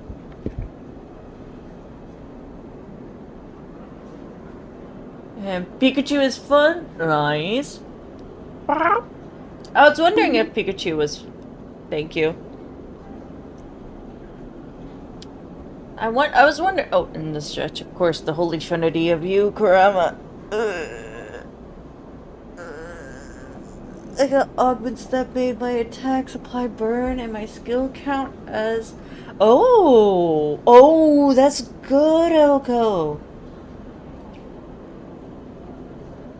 Yay, the Trinity redeem. So, instead it recodes your biosynthetic organs with new protein chain, which acts as passcodes with your immune system. The stabilizer refreshes those passcodes, keeping your frame from rejecting all of its own organs. Passcodes? Pikachu plays a lot of skills and attacks. Ooh. In very basic terms, yes, they sigh. Look, what matters here is that the stabilizer should be able to encode any organic or biosynthetic matter to be accepted by your immune system. They glance away. At least the stabilizer is genuine. The only way to know for sure is to inject the vial. They begin readying the syringe. I will start with a small dose to limit the risk. I don't have a choice. I think you're right. Sabine cracks the glass neck of the stabilizer vial and uses a syringe to extract a fraction of the liquid. They tap the syringe and you watch as any sign might emerge from that clear liquid. You barely feel the needle. Your frame registering the initial injection, but with little response. A sensation begins to spread from the site. A fizzing, trembling wave that disperses through your arm with incredible speed. Your vision goes white, then it returns. Sabine appears encased in shards of sparkling light. It slowly fades to darkness as you settle back against the bed. You swim in darkness, muffled noises, like an augment heard from underwater, trickling waves of cold. Then you sit back up. Sabine is sitting in a chair by the window, facing away from you, backlit by the glow of their slate. Awake? What happened? The stabilizer is genuine. They sit down beside the bed. I don't know how Yating acquired a case of this stuff, but they did. Sabine looks troubled, distracted. You should get some rest. You should rest some more, but you're gonna have to do that somewhere else. They gesture to the door. I have other patients. I'm sorry. I kinda wish it was a single... I could try to I just don't want to mess up the water redeem. But I can try to combine stretch and water. But I can't combine the meow. Because that is... I'm going to make that its own. But I could...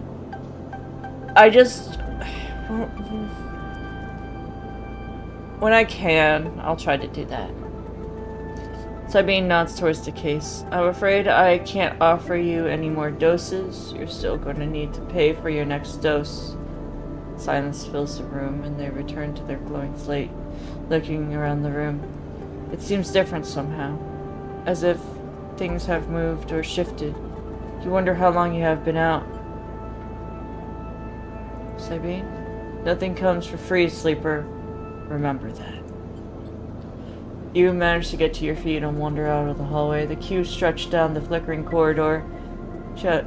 Shotiros stands impatiently by the door and fixes you with a glare as you leave. You lower your eyes as you stumble past, somehow faintly aware of the station spinning beneath you.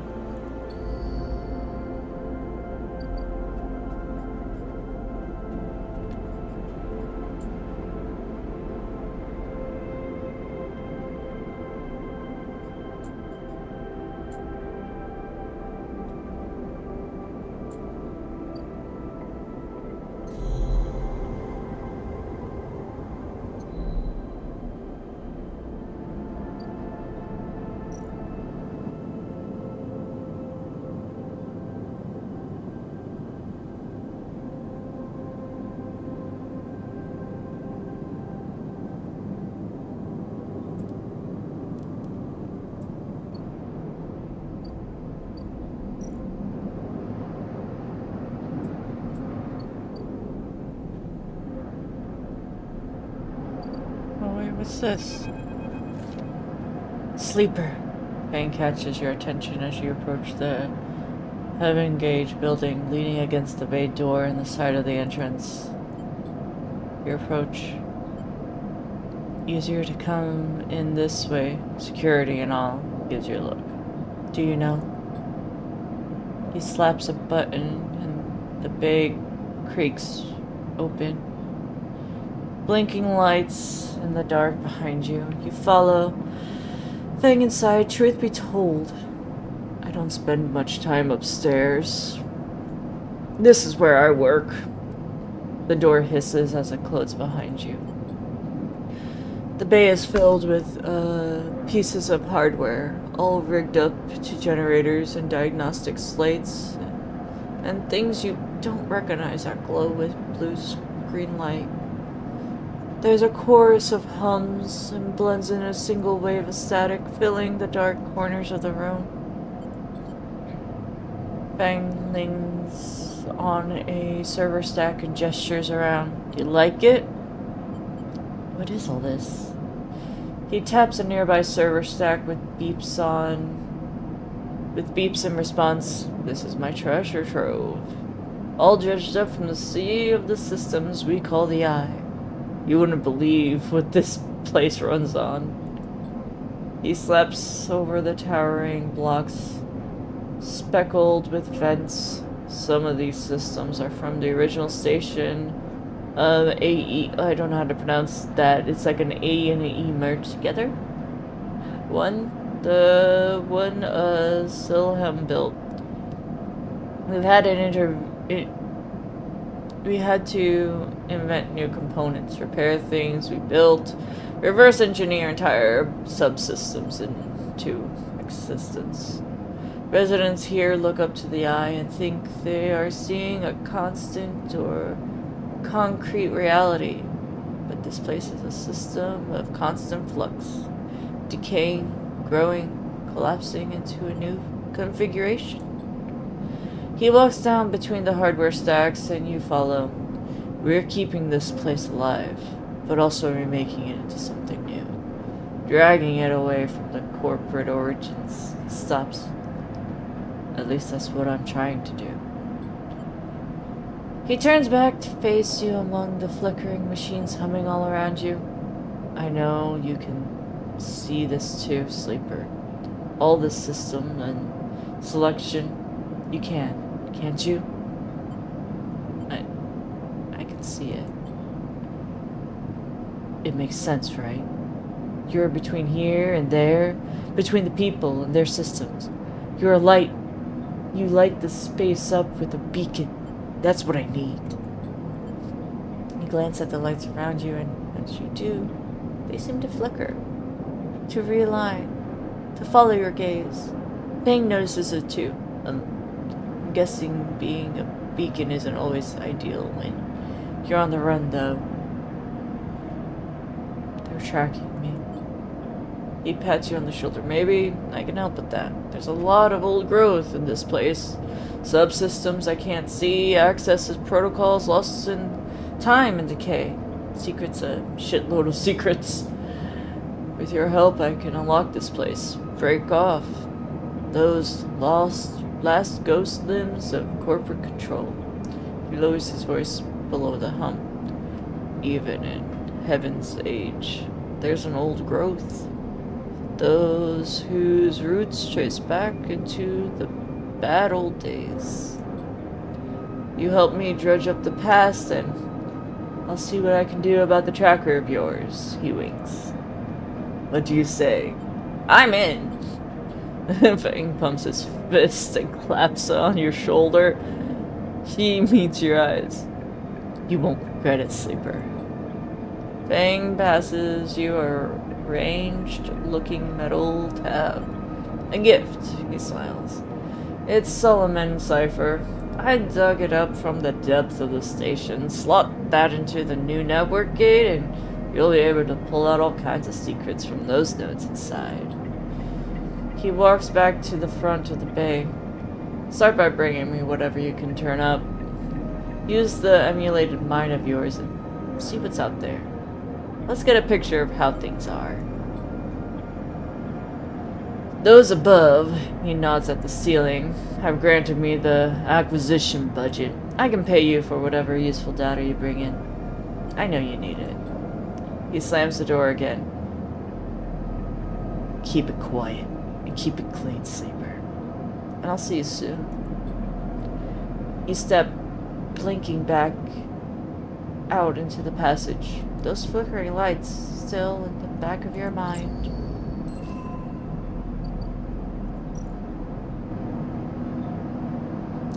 Think I can deliver some data? Do I have data to deliver? I have that one. Is that it? No. It needs a swoopy swoop. Hold on. It needs the swoopy swoop. How do I get the swoopy swoop? That's a 3.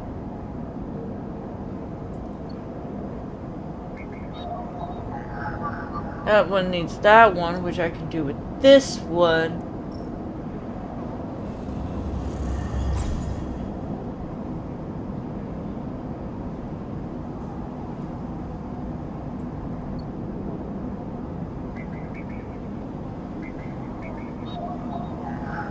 This one needs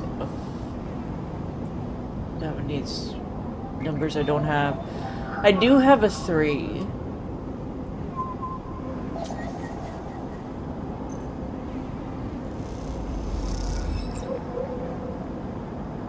Encrypted key.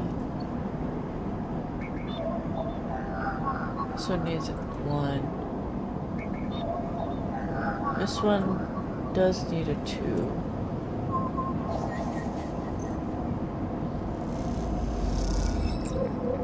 There's the one I need. And then we can go to Fang. Give him that data, which is this one. Start action.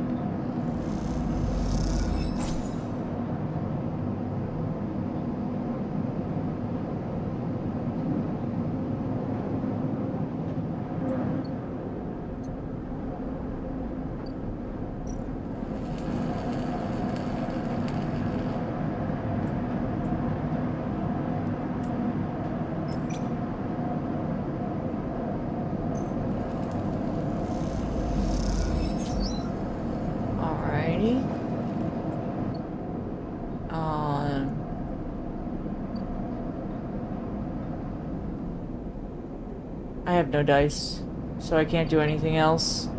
I am stable right now. My food, I might be hungry when I wake up. I'll just go grab food after I wake. We're gonna end cycle now.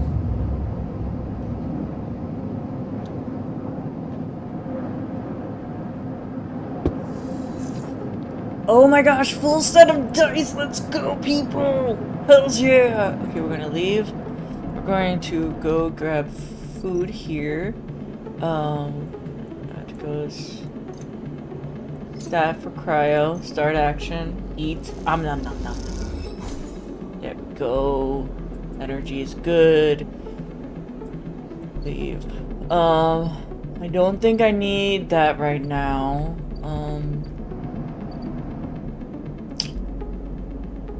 Bunch of ones. We are going to do one of Dragos's things. Because I do have a... That one's a safe. That one's danger.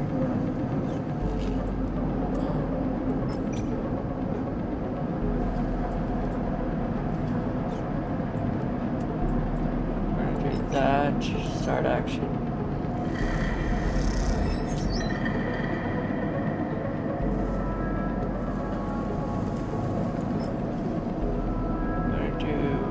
That for another action. There we go. Leave. Then we're gonna go into here and look for matches.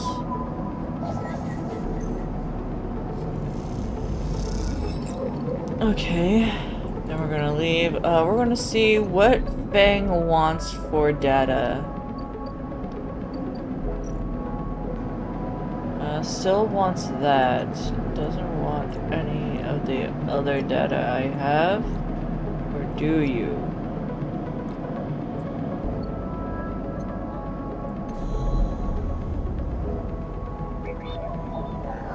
That's a 2. We don't have a 2. This is a 4. Don't have a 4. You are a 1. I have a 1. Extracting data. Thank you for the head pets highlighter. Got another one of those. That's a 2. That's a 1.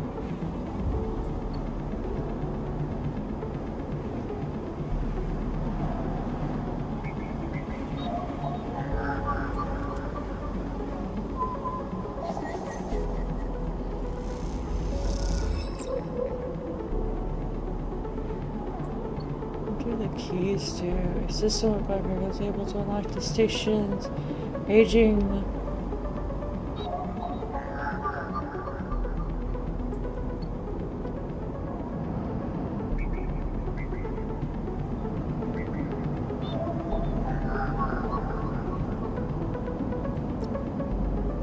No, that won't work.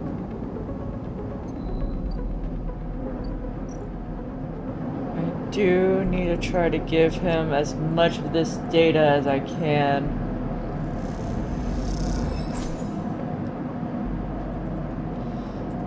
Alright, so I have eaten, I have used my dice. I am stable. We go sleep. Because I do need to try to get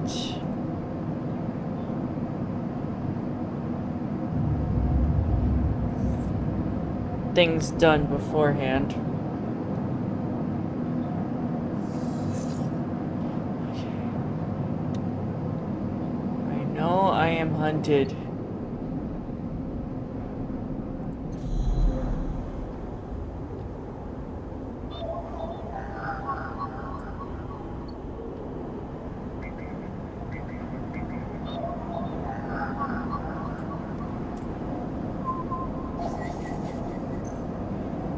That should be the last Solomon node. It is.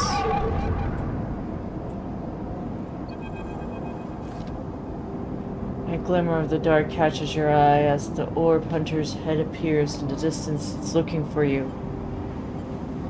Hide. You slip down on the ghostly structure of the eye, feeling like passing through cloud as the data structure deforms and reforms around you. Another glimmer catches your eye, closer now.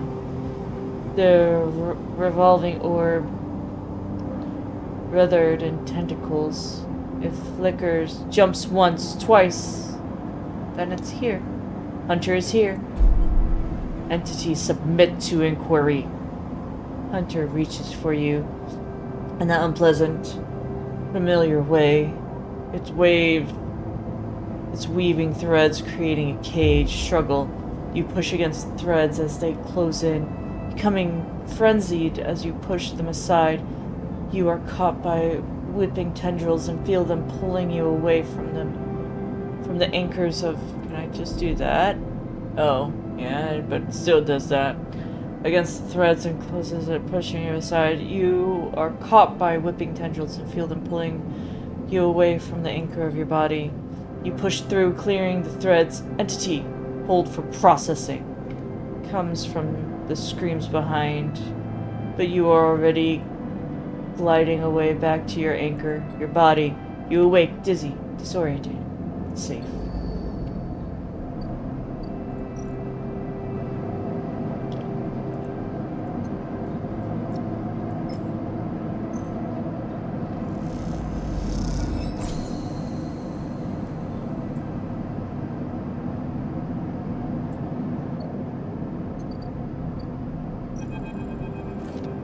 As you enter the bay, Fang is nowhere to be seen. The banks of servers and machines blink out of the darkness in scanto rhythms, unseeing eyes of the station's digital ghosts. Shitheads, Fang's voice echoes from behind the stack, followed by a hammer of a fist in a metal casing. Those snaky shitheads. Who's snaky? Sleeper! Fang's smile's head approaches, pops up from behind a sack. Just the emulated consciousness I have been eager to see. Come back here. You pick your way through the thrumming stacks, trying not to trip on the loose bundles of cables that blanket the dark floor. Fang is sat in the front of a set monitors, mounted on a stack. Tell me, Sleeper, what do you see here? Fang waves at the monitors to his side, glowing with pale lists of information. You lean in closer, look for the link in the data. The tables seem to be filled with personal information, names, genders, dates, ID numbers, all of the marks of institutional records. Shitheads? Fang laughs. Maybe not all of them, but what kind of shitheads? Solomon. Bingo! He taps the terminal. I pulled these from the old data you brought in. All employees of the original owners, and he leans past you and scrolls the list out. This one. This is a snaky shithead. He stabs at the screen with a finger. The name reads Hardin Hurst. Who's Hardin? That, says Fang, giving you a sideways look, is the thing. He drags a stool out from beside him and motions you to sit. There's just so happens to be a Hardin Hurst in Heaven's Age. He waits for your reaction. In Heaven's Age? That's it. He's right here in the station now. Fang leans back in his chair. Just think about it. Decades ago, Hardin worked in this station as a... Fang leans across and looks at the monitor. Senior Strategic Operations Executive. Fang raises an eyebrow at you. Our Hardin was keeping the money coming in from the Solomon. He defined priority growth initiatives by making sure the extractors they contracted out to were hooked into the system that outsourced all the risks and kept the profit. Good old Hardin shuttled thousands of Paladinium Rush workers into the infrastructure, which meant that their cut of the work they did was straight back to Solomon. How do you know this? I grew up here, Sleeper. This is my history. I'm a child of the collapse. Fang turns to the screen, staring hard at the string of code flickering by. Before I was born, my parents were Solomon contractors. They ate in Solomon canteens, worked on Solomon ships. They breathed Solomon air, slept in Solomon beds. Fang's voice raised as he speaks, his hands, fists on the terminal edge. And the work at that paid for the existence? The cycles of hard extraction out of the belt? Solomon took their cut. This was a company town, so to speak.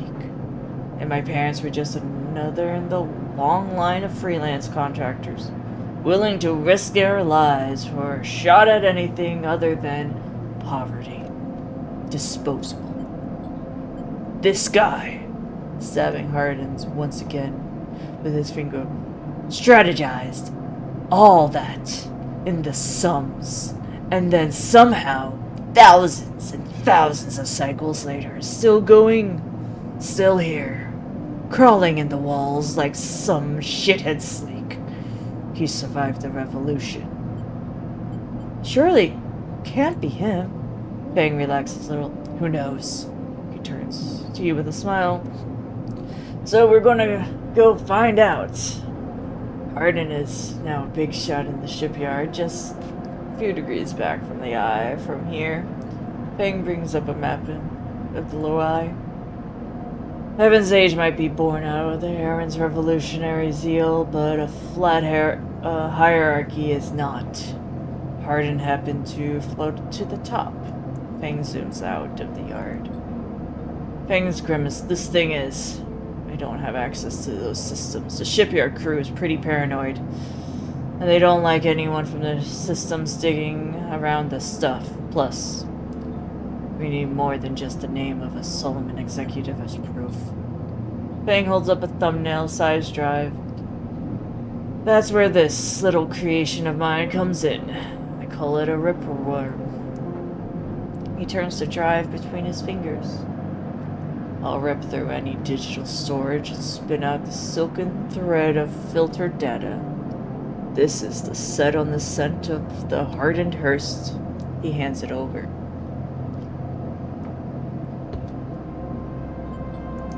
Getting into the components might be tricky. Fang puts a hand on your shoulder. But you, however, have a particular knack for remote access. Fang grins. If you can extract yourself a Heaven's Age cipher from Heaven's Age agent, then sometimes carry them among the data caches, you can crack open the component network and slot the worm in through there. Any open port.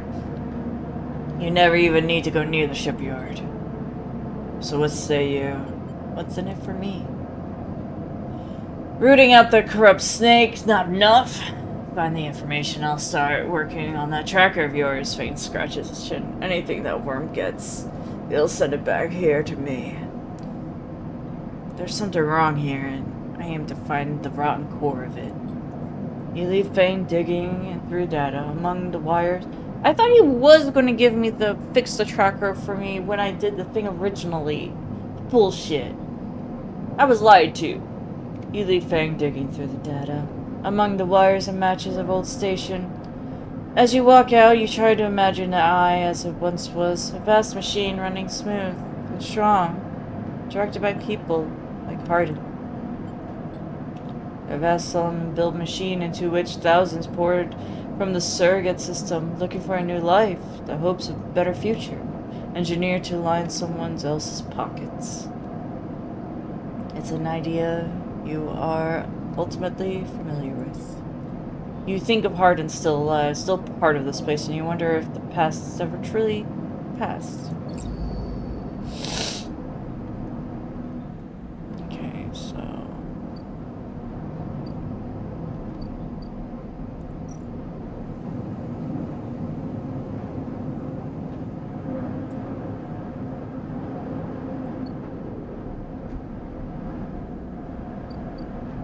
oh, I am flickering, so I need medicine. That's 100?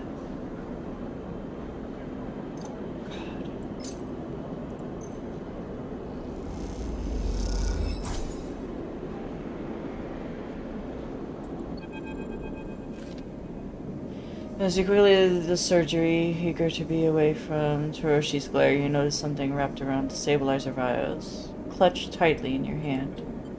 You open your eyes and hand a thin film marked with holes. sigils unrolled from around the vial. At one end, it has a hard metal strip at a handle. Inspect the film. Hold the cloudy film up to the light.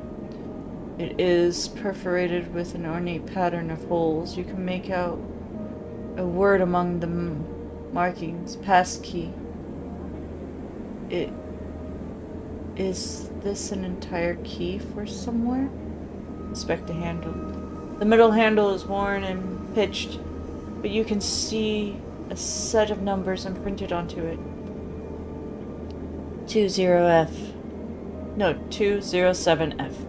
And then crudely scratched into the handle at some later date, low end. For a moment you considered going back to the surgery to return the key, and then quickly think better of it. Did Sabine want you to have this? Or was this Hoshiro passing a message? Time to head to the low end to find out. Ooh, upgrade point. Yay!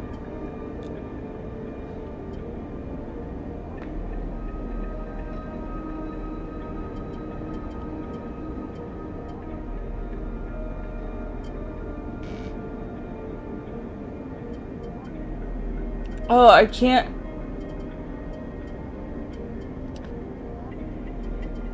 upgrade anymore? Why can't I upgrade anymore? Oh, it needs 2 upgrade points. So this is okay, so I thought this was different. I understand now. Okay, so to get this slot, the second slot open, I need to have 2 upgrade points, not just put 2 points into the first half. Okay. We'll do that, give myself a +1 there, and then we'll work on input and endurance. Alright, so I am there, we're gonna eat food. I need to...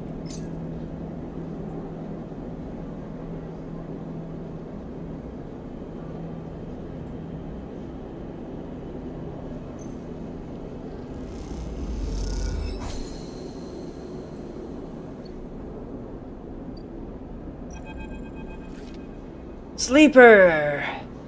Emphis calls out to you, a booming voice that echoes through the corridor. Tell me a story! He throws a handful of chopped mushrooms into his wok, the fire leaping into the metal oil. I see you. Cycle in, cycle out. But we never speak. Tell me a story. What kind? Any kind. He pauses to drizzle something from a plastic bottle into the wok. But one of yours. He looks up to you. Nothing stolen. He pauses. The spices reach in your nostrils and think about the kind of story you like to tell, Emphis. You look at Emphis, the listener, and imagine he has heard it all before. Perhaps he would enjoy a strange story. Something with spice. About my dreams. All the sleepers you tell Emphis have had dreams. Some were simple, memories left over from the emulation process that had become tangled up in their minds and would come out when they slept. It wasn't rare to hear a sleeper in the dorm screaming or crying out in the night. But your dreams, those gray, skeletal after images of systems and structures, of threads and patterns, weren't like the others. They weren't memories or nightmares, but they were reflections of reality, distorted. Yes, but somehow true. You learned back then to keep quiet about them, to let them flow through your mind like water. That was until now, until you arrived at this place. Now your dreams colonize your waking life. You slip behind your eyelids with every blink, and now you understand they aren't dreams at all, but some process of interfacing, of speaking, of living in another world that flows through this one like smoke through air.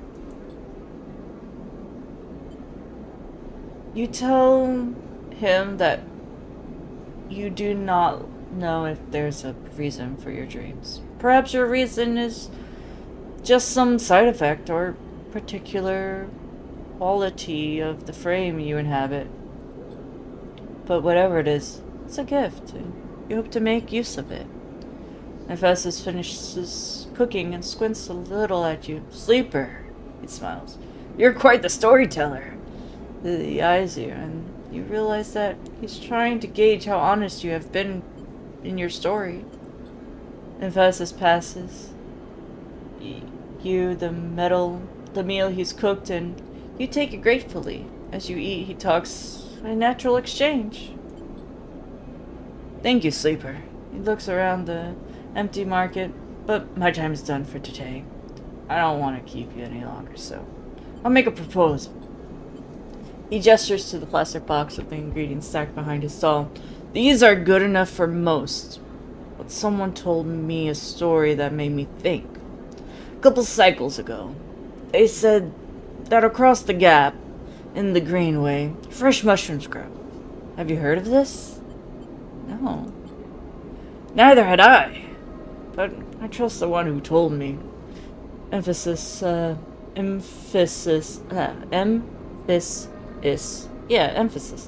Begins packing up his things. Can you bring me some? I can't cross the gap, and I worry about leaving my things behind. Smiles. I'm sure you're a storyteller like you could handle the chip.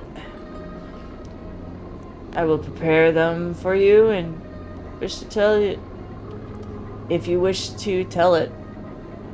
Be the audience for another story. Agreed. Good. Then I'll wait for you to bring him. Emphasize to walk away and straightens up. I'll prepare a recipe then. Sleeper, good luck with your foraging. You turn away and walk back to the main market. The rich taste of Emphasis food still lingers in your mouth. Stories for food.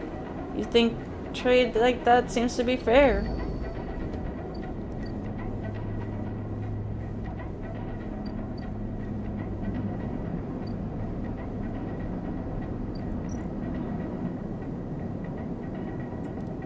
We'll do this or that.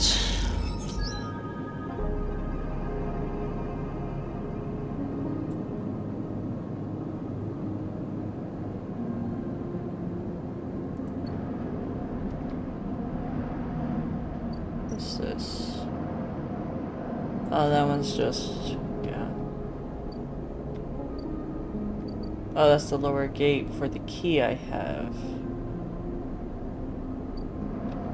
Okay, well, we'll do that.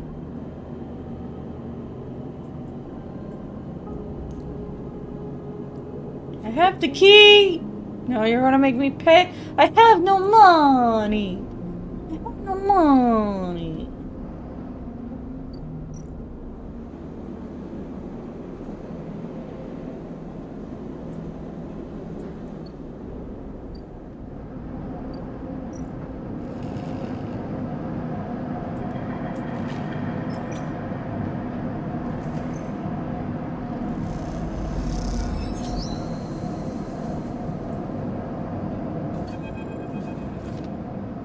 Final piece of the withered light sits in a neat pile waiting for the collection shuttle. From Heaven's Age, Dragos managed to sell the remaining pieces to the shipyard. A fact that's hard to forget, as he's been telling you about it for the past 2 cycles. And all that remains is Heaven's Age to come collect. You look around the yard, transformed from when you first arrived. The mostly repaired drone flipped back and forth, no longer buzzing, unnerving unevenly, or lost in dark corners. At the scrap is selection sorted, the system that you and Dragos have put into place over the past cycles paying off. As you look, you notice the glow of pale light from the office by the entrance. The rundown cab of a building which houses all the records and spare equipment. Dragos must be inside. And you get to your feet and walk over to find out with the shipyard collecting crew would be here. Knock. Sleeper, come in! You swing open the door and walk in. Dragos is sitting at the small metal desk. This shipyard told me they don't be here soon. They'll be handing out the chits and we'll be set. He writes something down in the style of his slate and shuts it off. Of course, we should be talking about bonus. He stands and turns to face you, his face placid. Look, I don't know when the next job's going to be coming in, but this should tie you over for now. He opens his hand and reveals a sack of chits. Take them. Dragos presses the chits into your hand. I've done well by you, and you return the favor. He straightens up and clears his throat, and you realize he has prepared what he is about to say. These chits are for you to take and do with what you want with them. They are from me, and they are the last I'm going to give you. He pauses. There's no more work for a sleeper in this yard. He folds his arm. I'm sorry, but that's it. You stay in that container as long as you need, but the yard's done with you. Turns away. What do you mean? Don't press me, sleeper. This is for your own good. A glassy appearance of Schrager's headset betrays emotions. You need to stay away, sleeper. Pauses, considering his words. Trouble's gonna follow you here. Trust me. Am I in danger? You expected not to be. You escaped from Eretz Arp. Dragos suddenly grabs you by the shoulders and drags you out of the office into the yard. He turns you to face the stack of pieces from the winter site. Dissected, cut down, totally unrecognizable as a ship. You came through that, sleeper. That should have been you. Chopped and stacked. His hands tremble on your shoulder. That's what happens here. We cut down broken machines and move on with them. Well, I didn't cut you down, but I'm sure as hell moving you on. Moving you on before whatever killed that ship comes to kill me. Kill you? Kill us both! Shakes his head. These ships, they didn't get decommissioned. They didn't break down in dry dock. You think they look like that if they did? Someone ended them. That means someone trying to end you, sleeper. And I'm done waiting for them to turn up. We had our fun.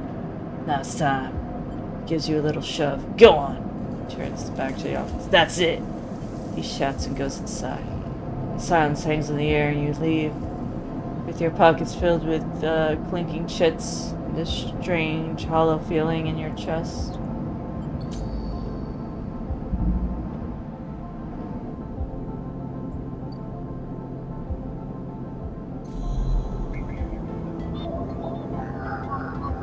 I need a 2.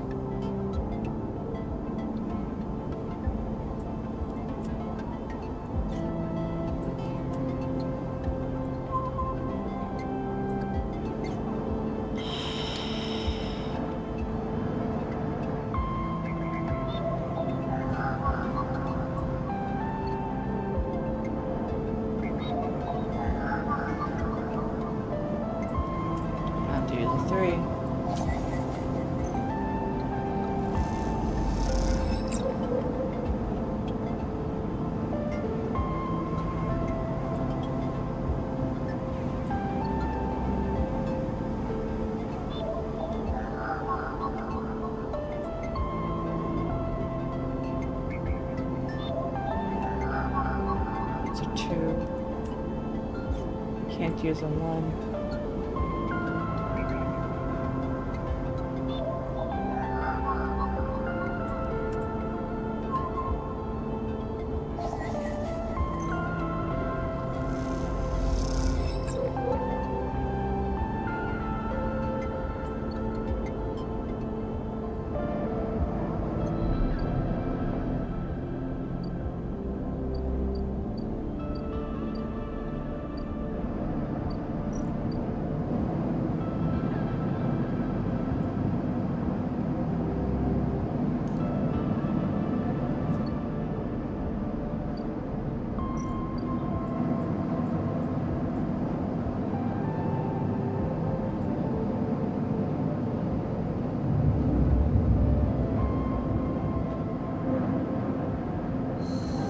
be right back.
Alrighty, I need to hurry up on this. Get those, things before. Shit. Okay,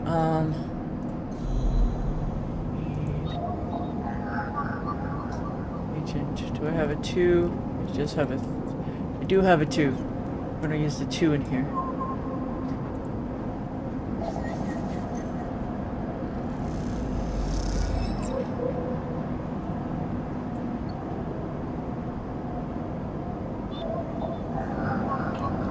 Another 2. I'm gonna do 3.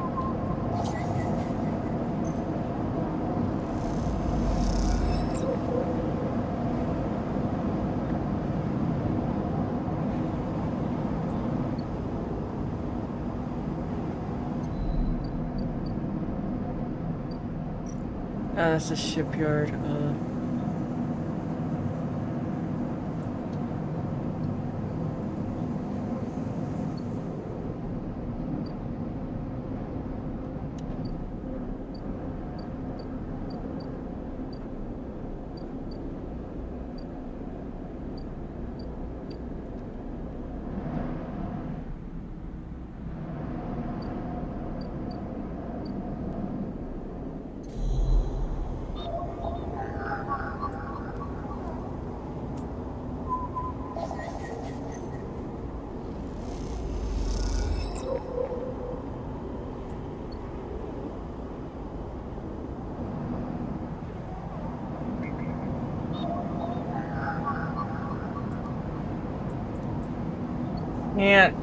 I can't.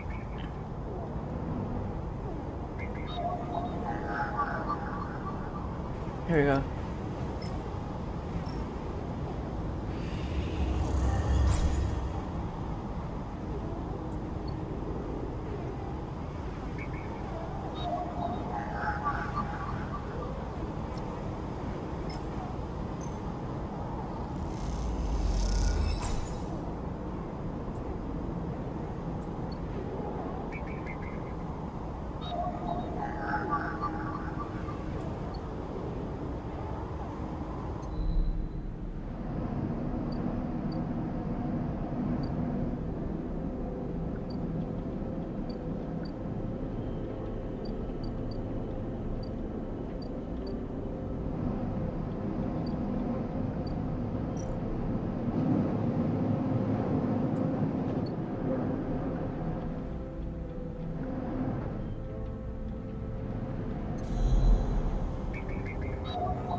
Other one?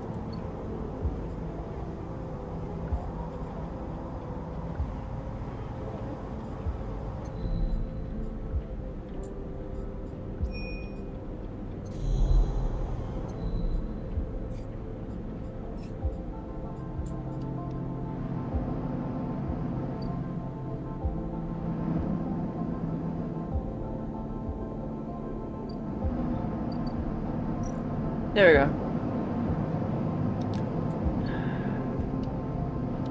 I don't think I have enough time.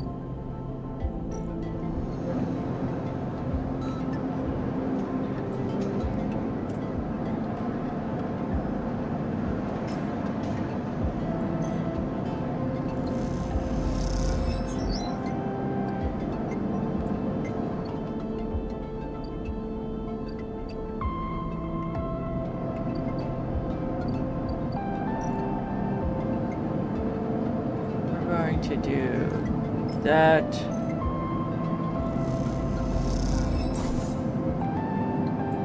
Unstable.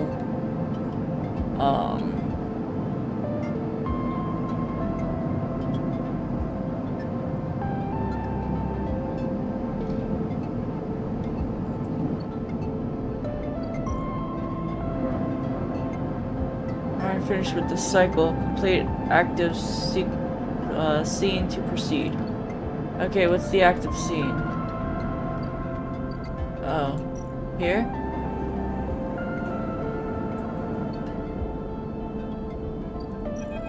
Here?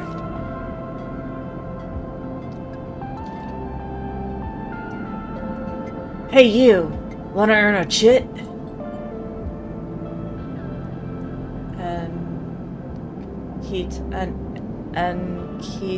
Ankita stands beside a huge pile of tied together hull plates. She stretches out her hand, her shoulders bulging beneath her flight chute. Make it two. Akina laughs. This goddamn station, she sighs and pinches the bridge of it. Alright, come here then. You cross the dock horses as she begins to split the plating into two bundles.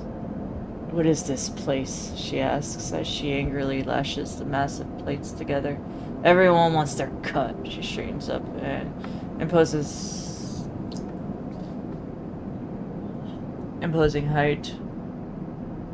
Her armor creaking and looks at you down. Or is it just that you all think that I'm making an easy mark? We all need to survive. Akina softens. I get it. I do. She shakes her head. But if I could just go one cycle without someone jumped up grifter trying to take me for an idiot, that would be nice. Akina pours one bundle of plating onto her shoulder. Come on then. Enough chat. Gotta earn those shits! You struggle to shoulder the plates, but you do eventually. Akina gives you a look. Ships this way.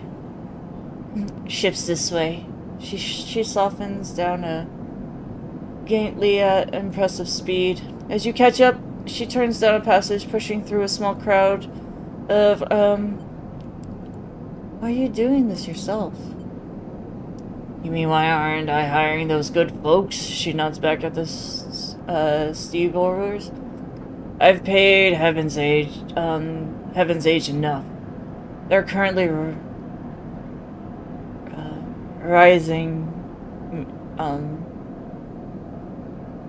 raising me for a mooring. I can't evacuate unless I either fix the ambergris or sell it off as scrap. Ambergris, is that your ship? You catch on fast. She gives you another look. She rapidly turns another corner as you trail behind. She got cut up pretty bad on her last job, and I had to moor up her and for a spell, but since then it's only gotten worse. Somehow gotten and sliced up the core of our shipmen, so now she's gone dark. She shifts the panels on her shoulders. The upshot is that I'm short one ship mind and a ton of repairs to do. The rest of the crew signed off the moment they got wind I'd be stranded, so yeah. It's been a time. Anything I can do to help? I don't know. Got a ship mind tucked away on that frame of yours? For a moment, you aren't sure if she's serious. Anakin swings the plates on her back, almost knocking you over in the process. This is me. She hauls the second bundle on the shoulder. You're the first person I've met here who might actually be considered helpful. She paused, chewing her bottom lip. Look, if you want to help, come see me. I need a hand putting Amber back together, and you don't seem like the type to try anything stupid. She passes the bundle of plates through the ambergris outer lock and then turns back. Just don't go spreading this around. Akina throws you a couple of chits. She gives you a parting nod and docks through the door. Alright, get out of here. She calls back and locks the slam shut. The amber. Okay, so I gotta fix that. Do that in a way. I'm right now stable.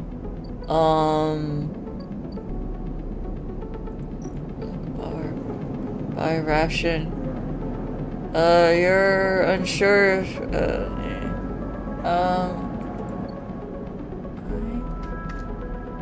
I get food.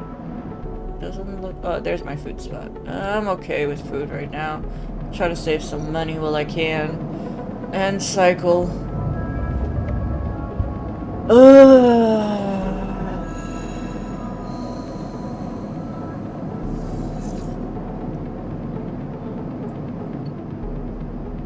Okay, Gotta eat. I don't have those mushrooms yet. We're gonna eat, leave. So we have energy, we have food.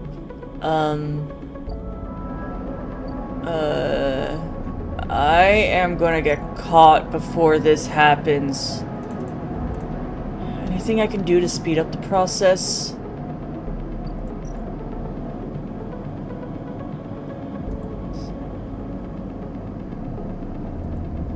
You...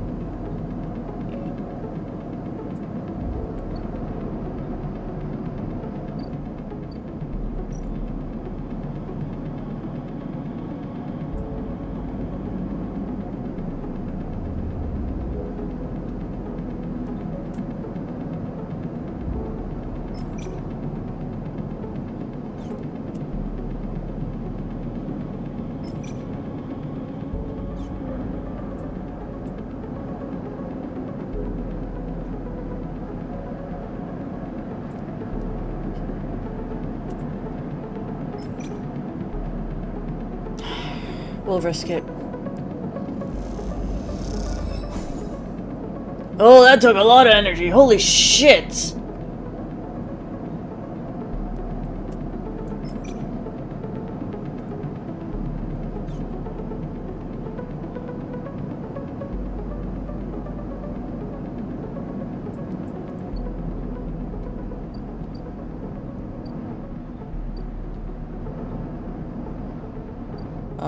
We're going to eat again.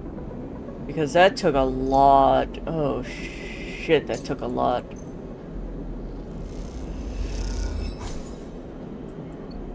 Alright, we'll do here. We're going to have to pay the toll.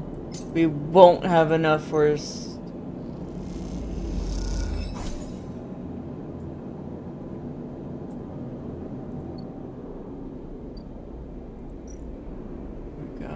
This is where the key goes.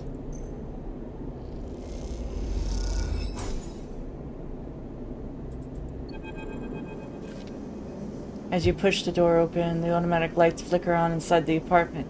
They reveal yellow plastic panels, the curved shape of wall-mounted utility units, the detritus of a routine life arranged on every surface. You step inside, clicking the door shut behind.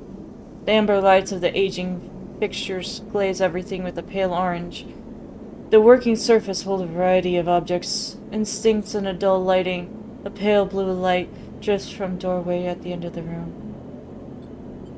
Smudges through the thin layer of the dust, suggests recent, rare, and hurried visit. They trace a path to the water display. Oh my gosh, Mochi! Thank you for the raid, you cutie! Gonna do that. Welcome in, raiders! Hello, I am Scorpia. If you don't know me, I think you all do. But if not, I am Scorpia, Scorpion VTuber. I play a variety of games. Right now, I am playing a game that is free on Epic. If you want to grab it, go do that. Haha. But this is called Citizen Sleeper.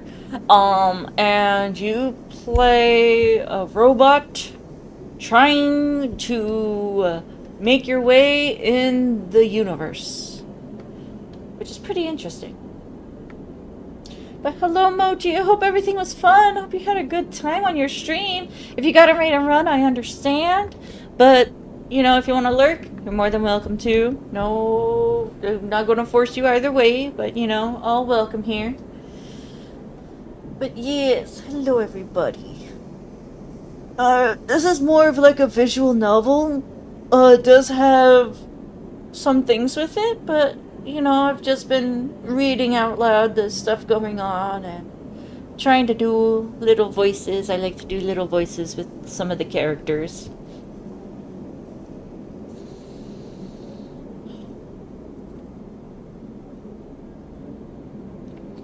And right now, I am accessing a unit that I was given a key for.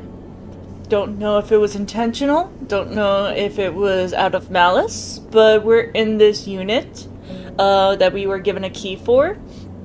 And we're looking around, trying to discover why we were given this key.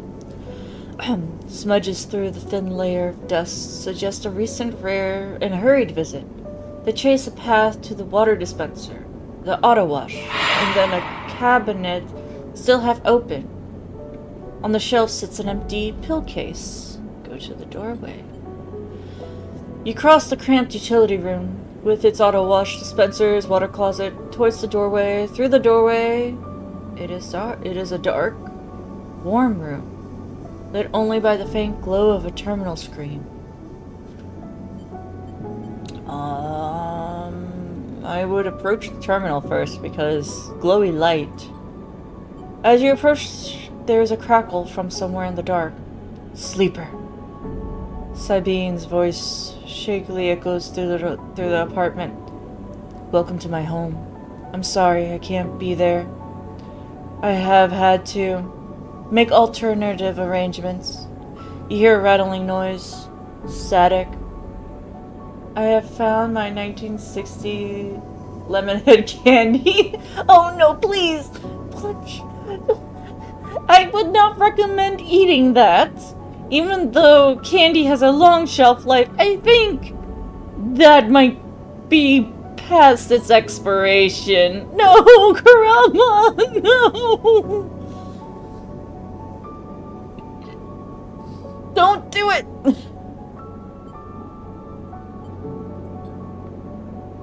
I was able to record this message, but I don't dare to show my face. Something is happening with the Yuntang. I no longer trust them. The voice becomes distant, slipping behind the background noise. I have something to ask of you. I want you to get me out. Of course it'd be hard like a jawbreaker, Kurama! That's super old candy! It's possibly petrified! Yuntang was supposed to hide me, to protect me. After everything happened, I was desperate. And then after that, I was too tired to care. A noise like waves passes over the recording. But I'm done with them now. I want out. Screw the debt. But I need insurance. Something I can hold against them. I have my suspicions, but I can't be sure. I need information. And, as you know, you need me. So, the thing about Saibin, they are a doctor on the ship. And they are the only person who... So, me being a robot, I come from my robot comes from a corporation that has planned obsolescence. Basically, if I'm not with the corporation, my body will die. Unless I get this drug. This stabilizing drug. Without it, my biometric form will reject itself and I will die. So, without Sabine, I'm dead. So I need this person. I need this doctor. And they know it. And I know it. So that's why they said I need them. So far, it's better than the old caramel candy I had last week. Well, at least it's better than that, you know? A pause. Something clicking in the dark. This isn't a threat. You have to understand my position here. Another pause. I know sleepers. I have been here before. I can't help you. No. I'm sorry, I misread that. I've been here before. I can help you. But not with the U-10's nose around my neck. Get me data. Give me information. Get me something that I can use against the U-10. And then I can get out. You can get what you need. Please. Waves of static cut into Sabine's voice. Bring it here to my terminal. I'll get it when I can. You look around the tiny room and try to imagine Sabine living here, working at the desk, sleeping in the bunk, blinking into the terminal in the dark. The recording cuts to static, filling the room with the white hiss, then silence. Access the terminal.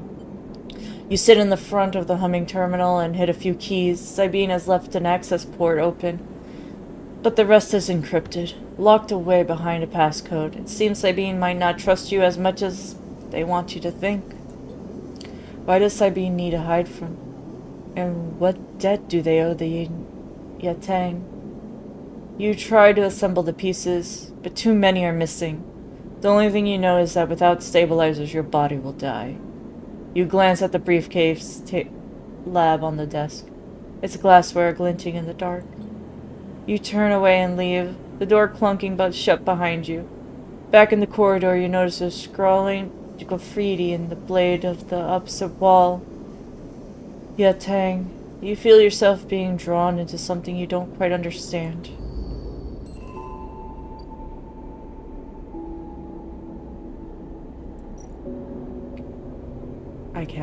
I can give data. I have that. I have 3 data, so that's enough for what they need right now. I can do this all at the moment.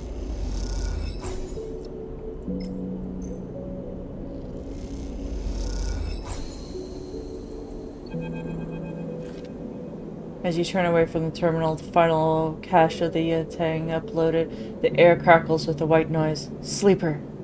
Sabine's voice, weaker than before, comes through the haze. Sabine? A sigh of relief comes through the layers of the noise. The call must be coming from somewhere on the station. This has to be short. I don't know if the Yatang are monitoring me. Their voices hush, distant. Try to focus on it. The data you've been bringing in from Yatang agents. There's something in it. I don't understand. A shrill howl rattles through the signal. This data is all gleaned from their implants, records, and interrogations with their nervous system. Performance analysis, error rates, usage data. I installed many of these implants and I don't enable any of this functionality. Their voice dips under the level of the noise. Like a swimmer slipping through beneath the water. You listen to the waves for a few seconds before Sabine reemerges. Has to be somehow baked into their wetware's interface. And that's not all. The systems compiling the data are connected to a kind of transmission protocol. It's being broadcast. Wait, why? Every Yatang enforcer is equipped with black market implants. Rental enhancements, adrenaline boosters, pain suppressors. These implants are gathering data on themselves, on the enforcers' bodies, and their performances. Why? I can't tell. But I promise you, these foot soldiers have no idea what's going on. The background tone switches, dropping from graining rumble. If they knew, I don't imagine they would be happy with the situation. Yatang could have a mutiny on their hands. They lean towards the terminal, straining to listen to Sabine's faint voice. I need a few cycles to put all these together, but this might be the information I need to pressure Yannick into releasing my debt. Yannick. He is the head of the Yatang. They pause. It's better if you don't know him. Keep it that way. Suddenly a banging echoes through the call. Sabine's voice is suddenly whispered. Panicked. I have to go. Come back in 4 cycles. Then a sharp crack of a disconnect. Silence fills the apartment. You step back from the terminal. What does Yatang have to gain from monitoring its own members? You try to recall what you know about the gang, but you have little to go on. You think of Tashiro, Sabine's minder. His mirrored teardrop implants set below hard eyes. What data could be gathered, and more importantly, where are they sending it? You reflexively rub your forehead, trying to think. Can you really trust Sabine? How did they come to the Yurteng's doctor in the first place? Do you think of their kindness, their care, but also the glazed look of recognition that they gave you when you first met you? That look stays in your mind as you slip back out of the apartment, glancing around as you close it up and drift into the corridors of the station, unable to shake the unpleasant sensation of being observed.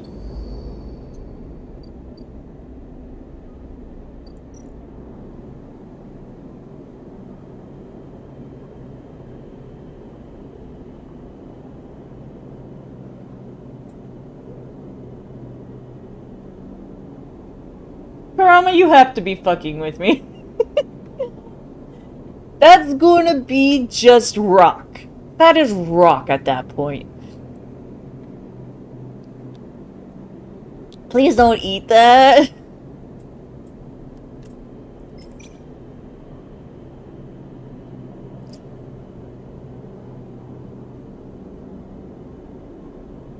Of course it has no taste. Let's see.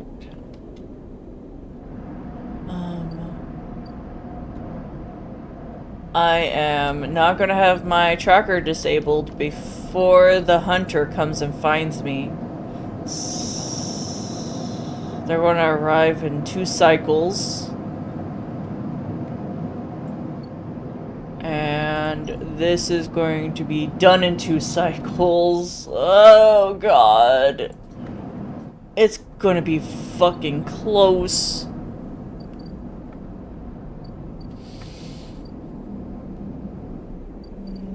Let's look at Bright Market.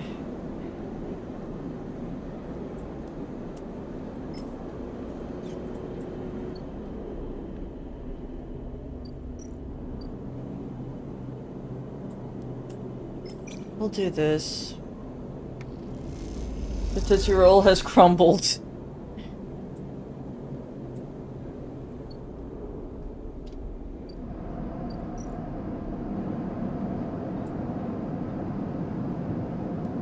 I have nothing I can do there, honestly. Shipyard. Anything I can do here? This is risky. That is danger. I can't do that. I have no dice for that, really.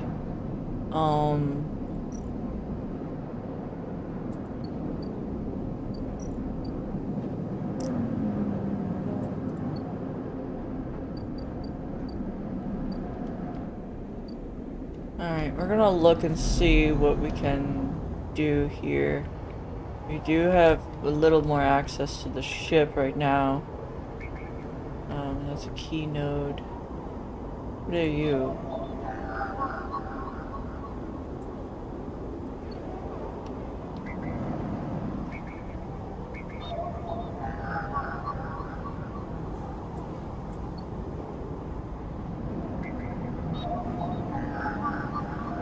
That's a 2.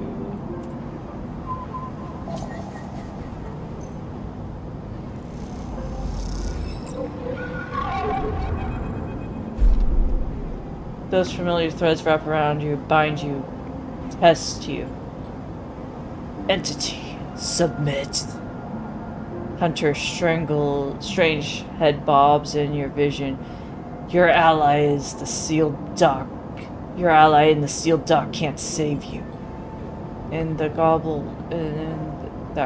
globed head, you see whirling strings of data, so many spinning there that they threaten to tear through the skin and whip out into the void around. What happened to this creature? The threads squeeze and lose any sympathy you might have had. You must escape. You lash once more, pushing hard. Hunter back, severing the thread that grows as fast as they are broken. As you slip away, you realize that you have found a way to deal with Hunter once and for all. This is getting too dangerous.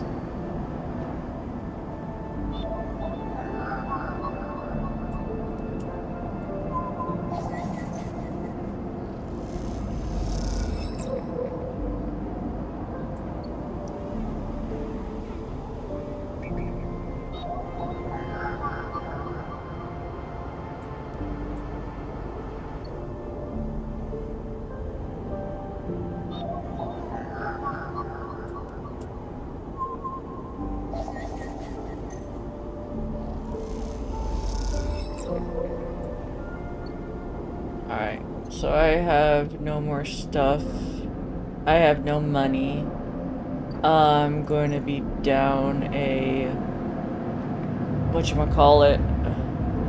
Yay! Alright, it's all eaten. Oh my gosh. Kurama!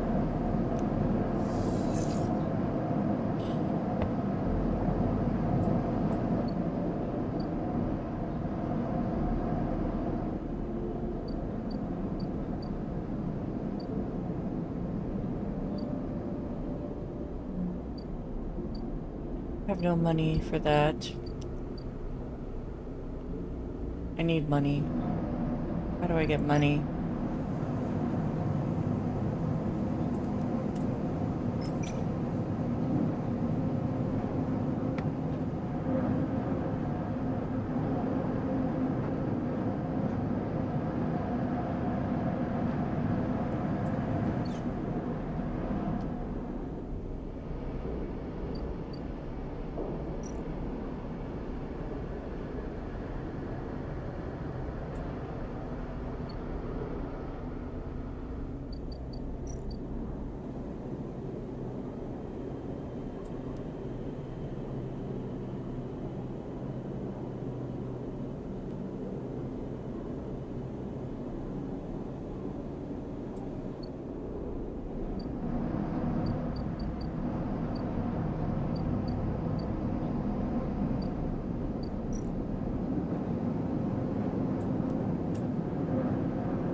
Rip shape.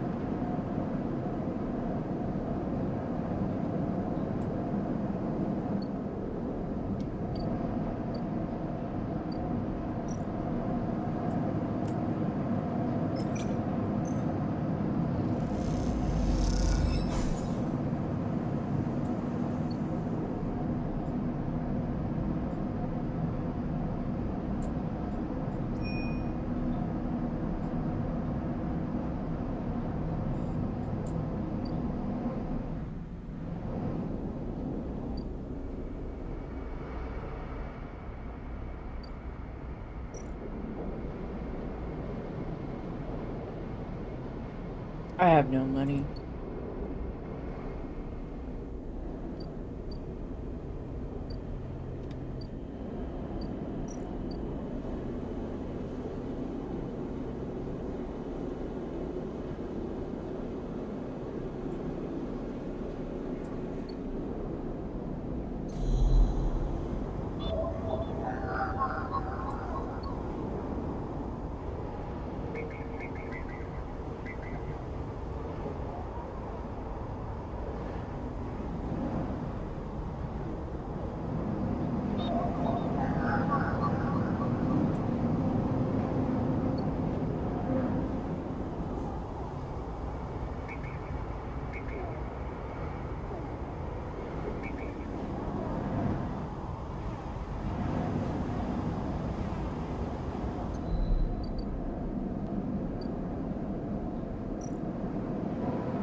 There's nothing safe to do right now with my low dice.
The hunter will come get me, but I hope that I can...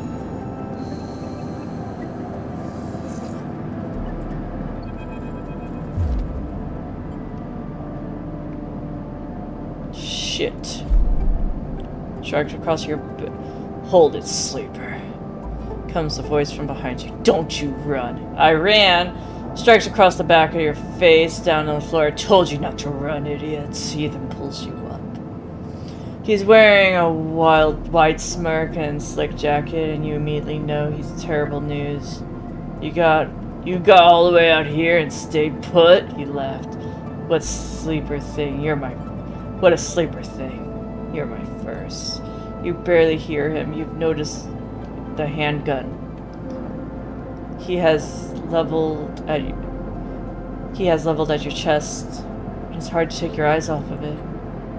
He reaches down with his hands and slips some kind of ring out from his belt loop, without taking his eyes off you. Making it to the eye, though. That's pretty good. This place isn't bad. Bars, market, people. I put most of my contracts out of the asteroid caves or off of godforsaken moons. He splits the ring into two perfect circles. It's hard to hit civilization when there's so much space to pass through. He reaches over and slides the ring around your wrists. Go easy. Make a break for it. You see the chance the moment his eyes leave to watch the rings. You spin, knocking him away and sprinting down the corridor. Then shots ring out, echoing from the metal, so loud it hurts your ears. A bullet hole smokes in the walls beside your head. You freeze. Ethan closes the gap. This is boring routine, trust me. I've seen it all before. He slips the rings over your trembling wrists. Ethan nudges you to start walking to the ship and home. Start walking to the ship and home, he whistles. Going easy. You stumble down the corridor with your hands behind you, and you are mind racing. Please stop. Don't debase yourself by begging, please. Ethan pulls a sharp shooter's earplugs out and then pops it back in. Consider these deaf ears. Ethan yawns and continues to nudge you down the corridor. Shame to come all the way out just to go back into Ethan Arp, right? The tracker of yours makes this too quick. I was hoping you'd put up more of a chase, you know. Running battle through the bright market, maybe a holdout on the low end. These few establishments would have enjoyed taking out while I asked around. You walk silent for a little longer, desperately trying to think of a way to escape. The Ethan Arp tracker will be the death of you. Hey, I have an idea. How about on your way back to the ship, we stop for a drink? I'm buying. He laughs at his own jokes. I have a better idea. This better be one of those where you do a dramatic pause and try to jump me, because I'm pretty tired of that. Although, Ethan muses, I've got myself thinking. What's the rush here? Here we are in one of the most lawless joints in the surrogate system, and we're heading for the exit? He pauses, and you trudge on in silence. Okay, here's the idea. You and me. We make a little agreement. Here are the terms. He turns you to face him. You run, or leave, or try to abandon the eye. I shoot you. You plot or scheme. You try to kill me. I shoot you. But you come meet me in the establishment of my choice every few cycles. You pay my tab. I don't shoot you. He pauses. You don't pay my tab. He rattles his handgun. You get the idea. I get it. Okay then. Sounds to me like a deal. He stretches. You know, I really thought I was going to have to kill you, but this is much better. He clicks something to his belt and the ring releases from your wrists. Going to see you find my old stool from the compressor club. Come see me there. He aims the handgun at you, squinting down the sight. Let me remind you, that body of yours is one big tracker, so don't even think about leaving the eye. I'll know. Ethan turns and strides off towards the corridor, slipping his handgun away. A mix of relief and terror you feel is overwhelming. What are you going to do? As you arrive, Fang comes striding towards you, taking you by surprise. Let's go, Sleeper. He puts a hand on your shoulder and turns back. Follow his lead. You step in the passage. Oh! Ethan hated Fang! Oh my god, Caddy, you've played this game before? This is my first time. I was trying to get my tracker removed before he came, and the timing just, it fell in the same time frame, so I got fucked. I couldn't find the thing fast enough. If I found it just a little bit sooner.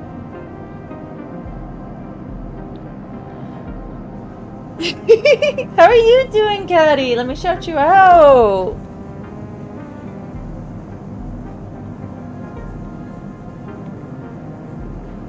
I'm having fun with it.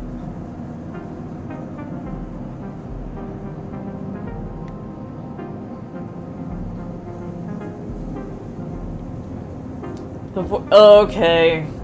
Alright. At least thank you for letting me know that, but it just pissed me off.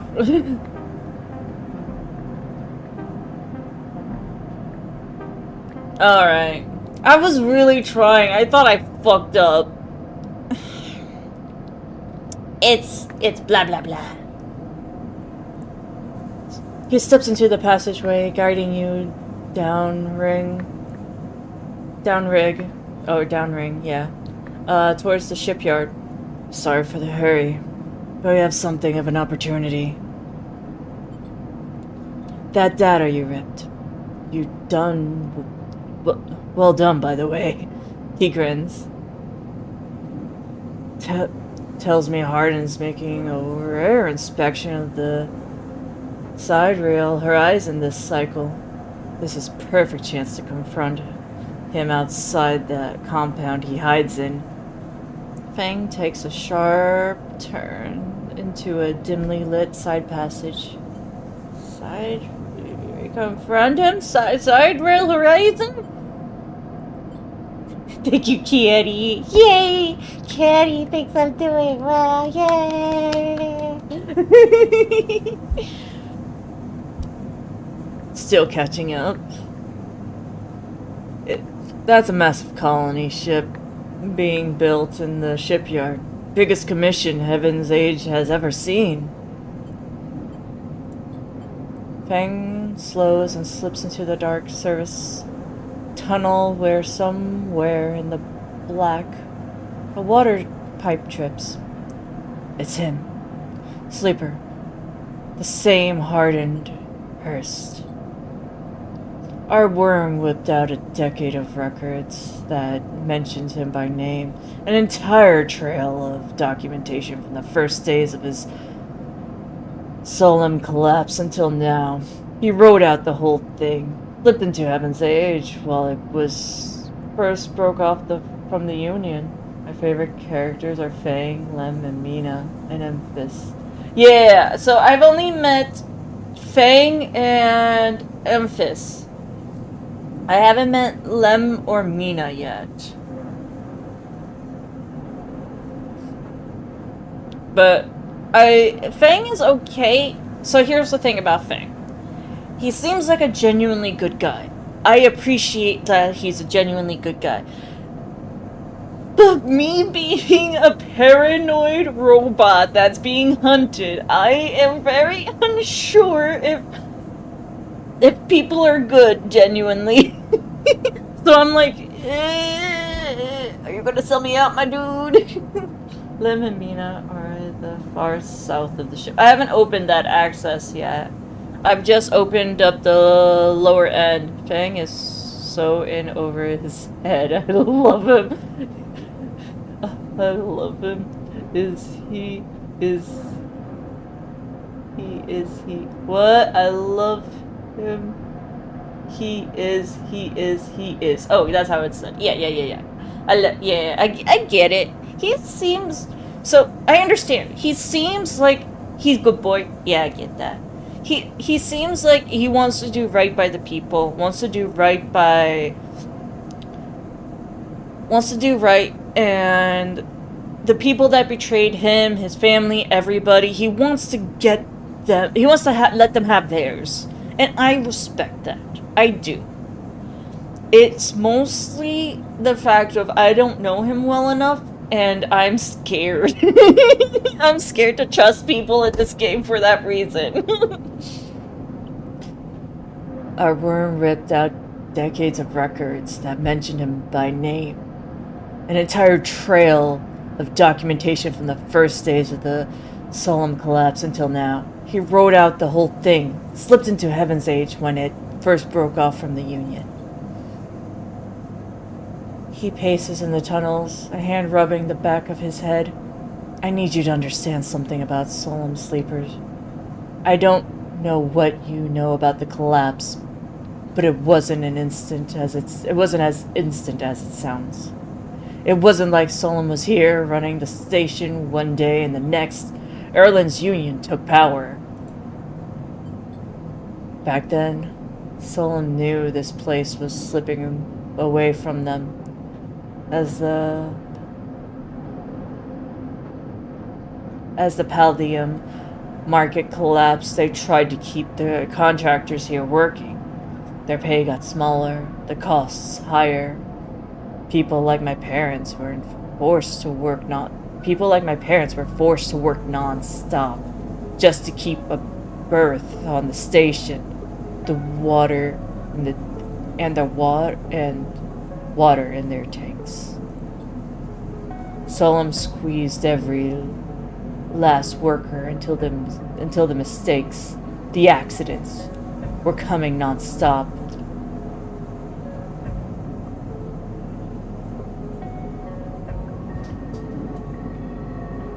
Oh, I read it as, okay, I'm gonna be real. I was reading it how it was pronounced, so I read it like Heaven's Age, like that.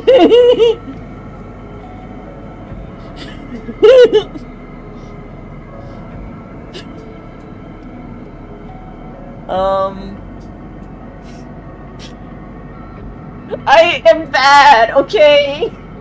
So, Havens each. Havens each is how you want me to say it. How it's properly pronounced. Not how you want me to say it, but how it's properly pronounced. Havens each. Okay. Solem squeezed every last worker until the accidents were coming non-stop. And as a new wave of contractors came in, desperate to work, Solem welcomed them, taking bribes instead of checking pilot license. The whole time Solem was folding up, dragged into court cases in the central systems, while this severed limb of a station still desperately tried to take all it could. No, Esili, oh, hold on. I read that as IJ, is it LJ?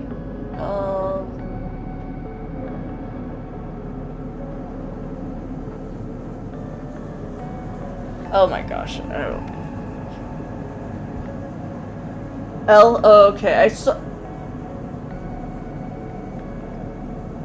like,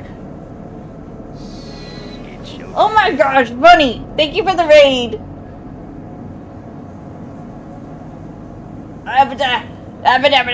Welcome in, raiders. Hello, I am Scorpia, Scorpion VTuber.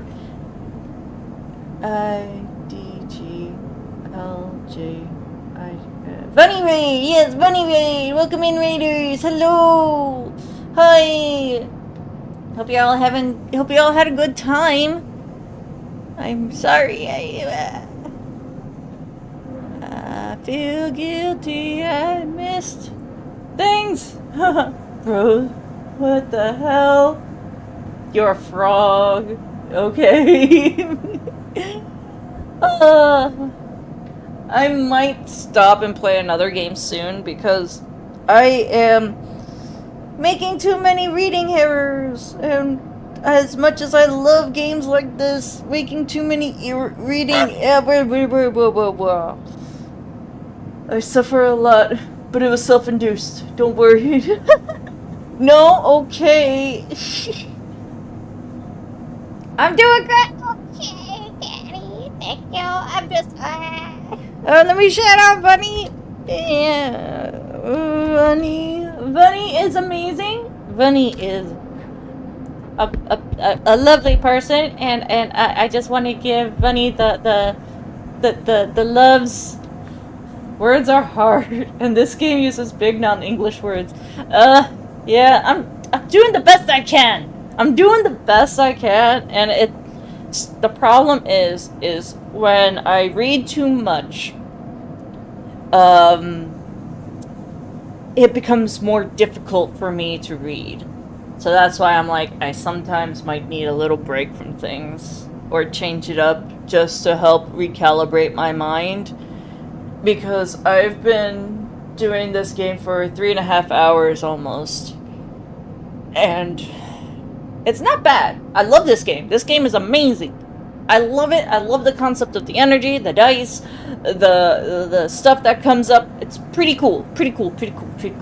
And I like the concept of the robot, of you being a robot because you sold your real body and you're trying to escape a fascist corporation who did programmed obsolescence into yourself, which companies always do programmed obsolescence as it is right now, but they did it into you, and because you're a robot, you have no rights, so they keep the drug that keeps you alive to themselves. You know, it's awful.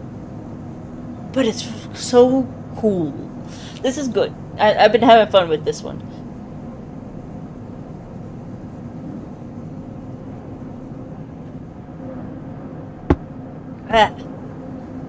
Found an easier way to get pronunciations too, because typing is a but. Alright, very good game. Characters are Blorbo? Check DMs? Okay, sorry. When I'm streaming, it's hard to check DMs. Aha! Havenage and Solheim. Thank you, Caddy!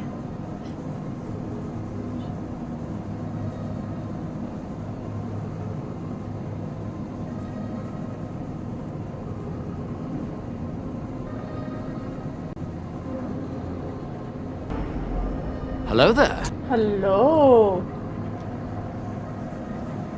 Hello there, hello.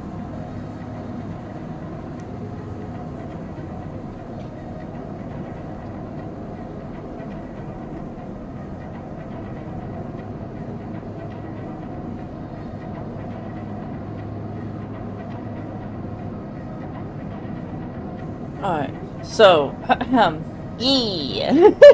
that is an easier way, and thank you. Yes, that helped. That helped a lot. Havenage and Solheim. Okay. Solheim squeezed every last worker until the accidents were coming in non-stop. As new waves of contractors came in, desperate to work, Solheim welcomed them, taking bribes instead of checking pilot licenses. The whole time Solheim was folding up, dragging into court cases in the central system, while this severed limb of a station still desperately tried to take all it could. The riots came after the collision at the dock 2.A. Young pilot, his MEV overloaded with palladium, miscalculated his trajectory. Trajectory. I know the word, that one's hard to say. Miscalculated his trajectory and took out a section of the ring. Hundreds died. Thousands panicked. My parents told me people were terrified, and the blame fell squarely on Solheim.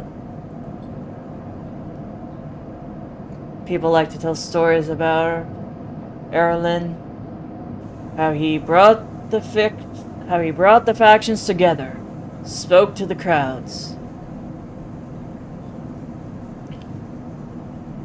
Tariffed out Solheim. Maybe that's true. But my mother, pregnant with me, locked herself in their Mev and welded it to the dock, while my father joined the improvised crews trying to seal up the ragged edges of the gap. He never came back. Fang paused in the dark. They sealed it up, though. And by the time they did, Solheim was gone, abandoning every one of us in the black, apart. Fang finally turned back to you now, his eyes burning. From shits like Harden, shits who held their place, rooted out and slipped into the new structure, like nothing had changed. Standing shoulder to shoulder with those they had exploited every step. Fang starts walking again. This is why I can't let him strut about the shipyard. This time, his past catches up to him. How is he still alive? Clearly, you don't know much about executives. That kind of power comes with certain benefits. Fang rejoins the main highway passageway, which is now wide and glass-roofed.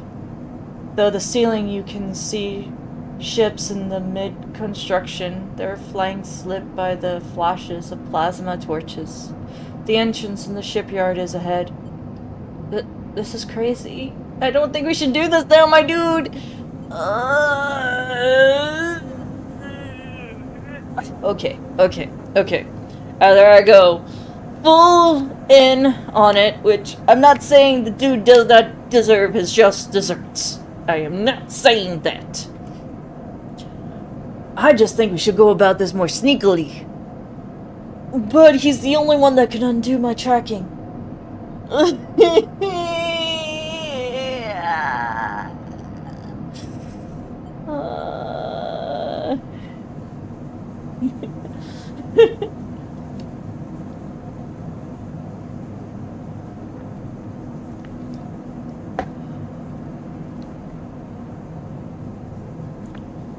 Oh my god.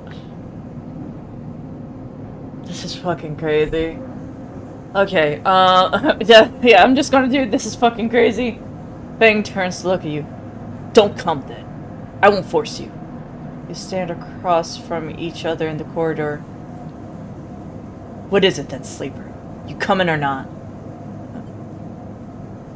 I'm coming. Fang grins. You don't wanna, but I feel like if I don't, he's not going to hold up his end of the bargain. Let's go show this shithead some consequences. He strides in the shipyard entrance and pushes through the doors. A web of corridors lead through the complex.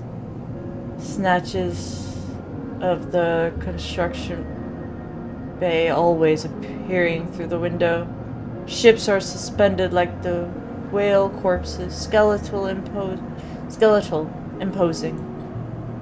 Fang seems to know exactly where he is going, and before long you are across a huge dry dock, locked to one side of the side rail horizon. Locked to one of this side rail horizon. A network of platforms and scaffolding clinging to the ship's hull, filled with workers and equipment. The sound is stretched out by the vast space, so the that the welding, cutting, and sealing seems to come from everywhere at once. Both you and Fang spot them at the same time. A group walking slowly across a gantry, and at the front, 2 men, one gesturing towards the ship, the other stick-thin, cleanly dressed, with a shock of gray hair. Hardin. You and Fang say his name in unison, and Fang sets off to this staircase and to the gantry, with you following behind. As you come to the same level, the group is passing closer, and the foreman gesturing to the work behind, and to the work being done through the door, and Hardin nodding along. Hardin Hurst! Fang shouts across the noise. Taking you by surprise, his voice bounces and comes back in a rippling echo. The figure turns. Yes? Hardin asks quizzically, raising an eyebrow. He glances between you and Fang, and you see his gaze linger on your body, unsure of why a sleeper might be in this place. You are a traitor, Hardin.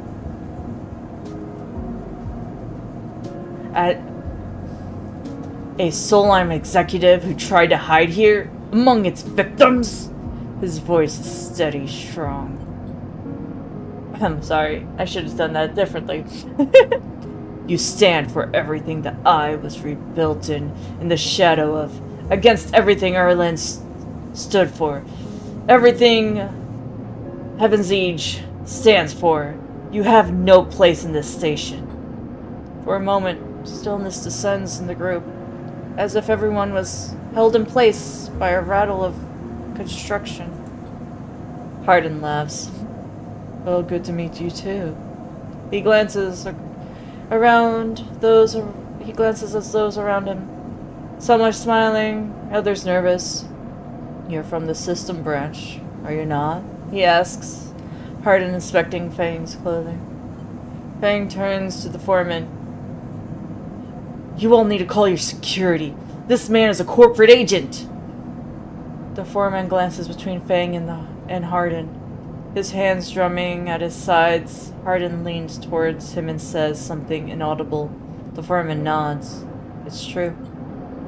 As you begin speaking, Hardin turns his attention to you. And what would a sleeper know about that? You accuse me of being a corporate agent. What are you, if not exactly that? He looks around at the group who are already eyeing you in suspicion. You are a product of the SNR, and you have no place in a Heaven's Age shipyard. Who knows what signals you're sending back to your makers? A murmur of approval runs through the group. Fang holds up a stick of memory. You guessed right. I am Systems, and I have records that link you directly to Solheim's right here. He turns to the foreman again. So once again, I'm asking, you take this man into custody of the shipyard. The foreman remains silent. Hardin's voice calm, measured. If you have such data, why hasn't it been submitted to a member of meeting approval proper review? He shakes his head. I have nothing to hide, unlike a man who dares not announce his name, who enters my shipyard with corporate property in tow and tries to turn my own men against me. You hear it now, the echo sounds of boots on the walkway coming from all angles at once and then settling behind you. Please, Hardin says, submit the data through the correct channels. Then we can talk. For now, however, you must leave.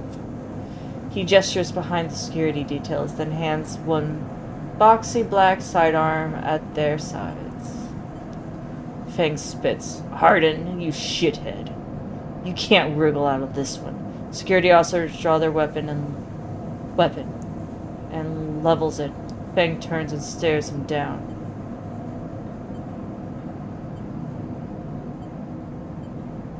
Come, Fang. You look at Fang. He shakes his head and puts a hand on your shoulder. Let's go, Fang says. Pushes through security, heading back to the walkway. Once the security has walked out of the shipyard and nudged you back into the corridor, Fang picks up pace. You try keeping up as he slips into the shadows of an entrance.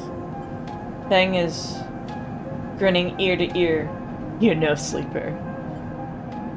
Sometimes people are exactly how you expect them to be. Something pings in his pocket, and he takes it out. On the slate of web of connections starts drawing itself out, stretching to set it point around the ring. Got him, Fang mutters. What's going on? Hardin is doing what a snaky shithead always does, calling for his friends. We are tracking his outgoing messages. Fang grins, looking ghostly in the uplight of his screen. The old ways are best. Spook them good enough, and they'll give the game away. He jabs the slate, and you see the web is being drawn over a map of the ring. Lines bouncing from point to point. All these dots, these are Hardin's buddies, and the ones he is messaging right now. We're going to find them all. You tricked me! Not exactly. You did good. Fang glances around and slips the slate back into his pocket. We better split for now, Sleeper, but this is exactly what we need. Good hunting. With a pat on his shoulder, Fang drifts away, back into the flow of people around the shipyard entrance. You watch him go, unsure whether to be angry or impressed. That bitch lied to me! He said if I did the thing, I would be free of my tracker, and I have the fucking... Jerkwad.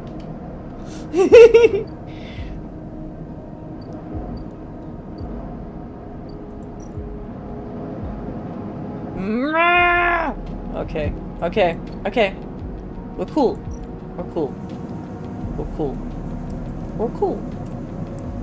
Thank you for the water. I'm out of water. I need to get water.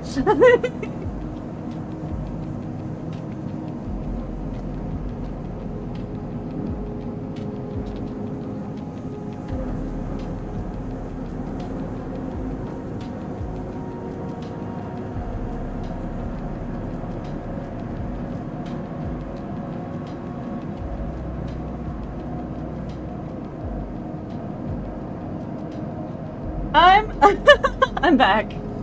I'm good, Strat. This is a good narrative story. It's actually making me like, "Roar!" And when games like that do that with story, that's how I know they're good.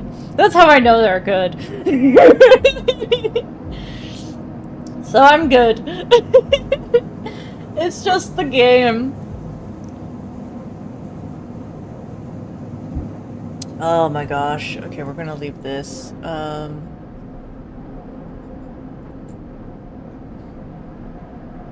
So being out is a timed event. And right now... that needs more time. I need to make money fast. For A, my drugs. Son of a bitch already has a tab, and I don't have money.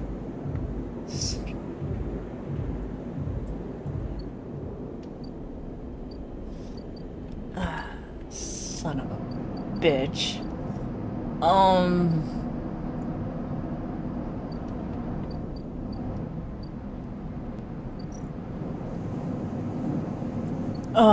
Oh, right. This person's ship needs help. Let me help them.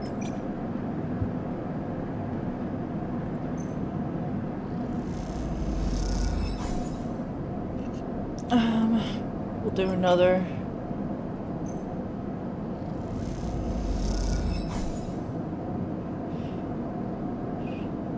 I need 2 more successes.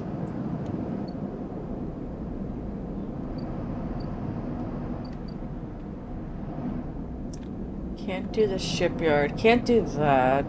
Nothing here is really safe to do right now. could try to go here, do some of this work.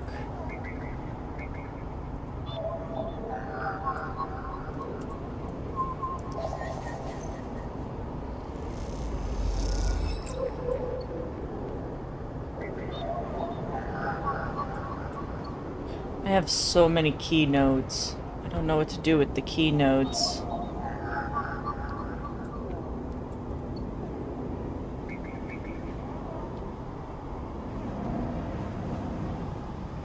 I wonder. That's a 2. Here we go.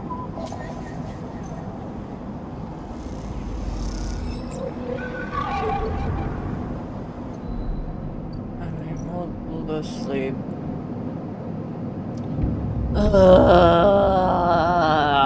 I was tricked. I was tricked. I need a way to earn 100. Quick.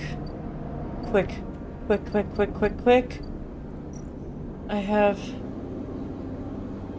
have no way to forge that. The character is hungry, so we're gonna eat. That took more money. I need a way to make money.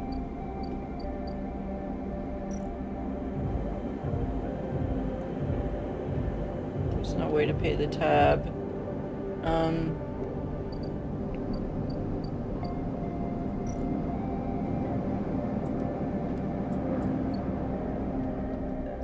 Go to the shipyard. Danger. Risky.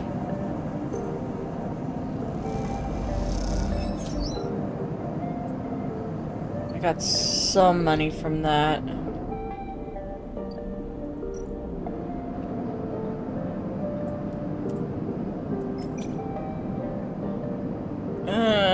This might be bad. Oh my god, it worked.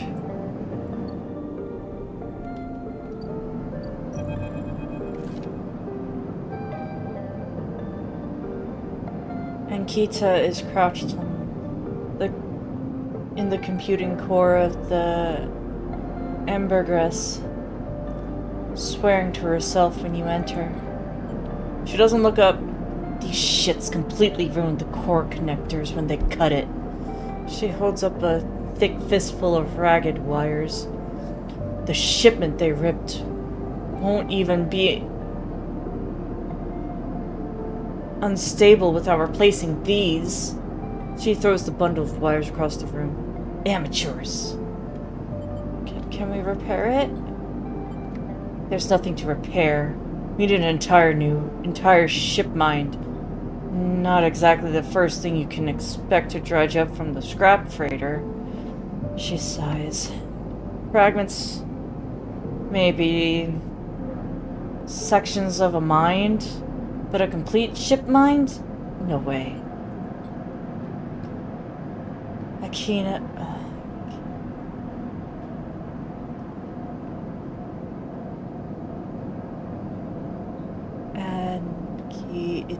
Ankita climbs out of the cooling well. They're where the ship mine should be. The space suddenly crowded with her in the same level as you, towering over you as she stoops beneath the low curving ceiling. Come on, nothing can be done here now. She leads you back through the guts of the Amber. Though you could find a way back yourself, the repair process has left you familiar with the cutter's idiosyncrasy layout, all diagonal angles and bundled tubes. What do we do now? Annika seems lost in thought, and you focus on the corridors, ducking below conduits and passing through bulkheads. Eventually you arrive in the galley. Though it's hard to tell, most of the branches and prep surfaces are covered in half-stripped components and welded hole patches. Annika shoves a box of fillers to the floor and sits. There's no way around it. She starts out of nowhere. We need a new ship mind. I can salvage one. I like your confidence, Sleeper. Maybe if we check the Ort exchange or speak to some scrap dealer. She rubs her forehead. It seems I'm about to do something very stupid. But hey, I came here, didn't I? Why make a run of it? She fixes you with a hard stare. Sleeper, you're all I've got. No crew, no friends. You're it. She looks uncomfortable. I appreciate the time you've put into the Amber, and I'm sure she would too, if she could. What I'm saying is, if you screw me on this, I'll kill you. She leans over and hands you a stack of chits. A big stack of chits. You don't even dare count them. Get me that ship mind, Sleeper. Don't make me regret this. You won't. She sighs. Look, just get out of here before I change my mind. You slip out of the galley and head back towards the main dock.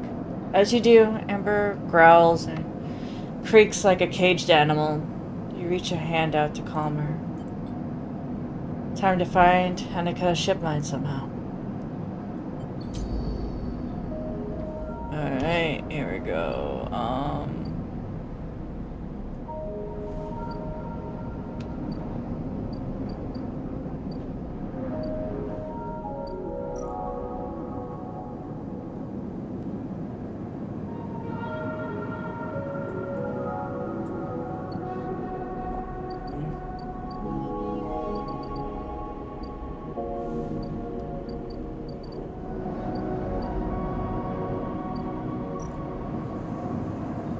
I only have one die, and it's not enough to do anything.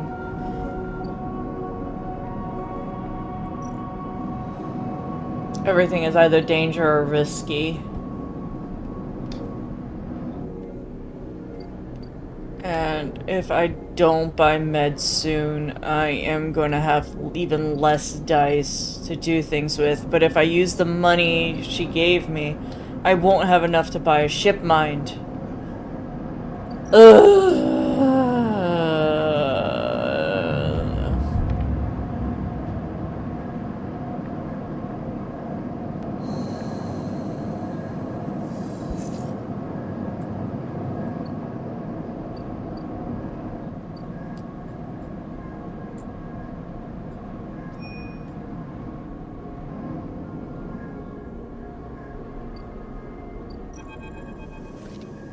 Poor cycles. Sabine said, here you are. Right in time, no sign of them. You wait a while in the apartment, the dread descending as the cycle spins onward. They should be here. Check the terminal. You check and double check the terminal for messages or recordings. Nothing, just pale glow and silence. Check the door. You pace back and forth around the apartment. The rumbling of the station suddenly is so present and loud. You go to the door and open it. Empty corridor. You close it again. You try to settle down to wait. You sit in the bunk and stare out the tiny room. Where the hell are they? I knock at the door. Stay silent. Another knock. Stay silent. Oh, fuck!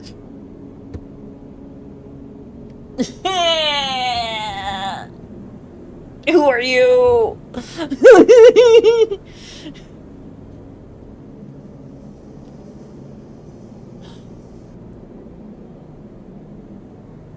You're a loyal lieutenant to the gang. Oh no. This is bad. This is bad. This is bad. I'm in a confined space with this person. Oh no. A flash. Small. Impossibly bright. Cuts through the handle of the door. It soundlessly swings open. A figure stands on the door and immediately you know it's not Sabine. They're taller. Sharper. Something in their face glints in the half-light. A dark shape, like a stubby baton, hangs loosely from her hand. Our local sleeper. Good to finally meet you. She steps into the apartment, glancing around with sharp eyes. What, may I ask, are you doing here? She fixes you with a steady, unwavering stare. Waiting for a friend? Waiting for a friend? Of course, a mutual friend of ours. The good doctor. She walks past you into the apartment, glancing around. We set them up here, you know. This place is one of ours. She picks up a glass from the dispenser and inspects it. Oh, aides are coming in a minute. People always seem to forget who put them where they are. She glances at you. And I suppose you're here to help? Where are they? I was hoping you'd be able to help me with that. She spins her batons in her fingers by her side, her eyes not leaving yours. We have a problem, you and I. It seems our friend has disappeared, left without even saying goodbye, which means they are in a little trouble now. I'm going to pause the reading right here. Let the ads go. Ads should be like a minute, and then we'll go back.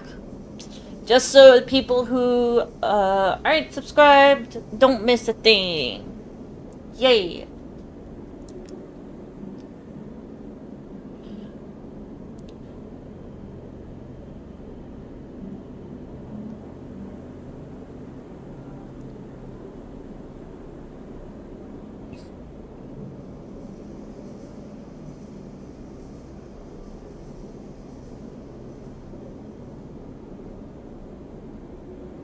Okay. I also need a little reading break.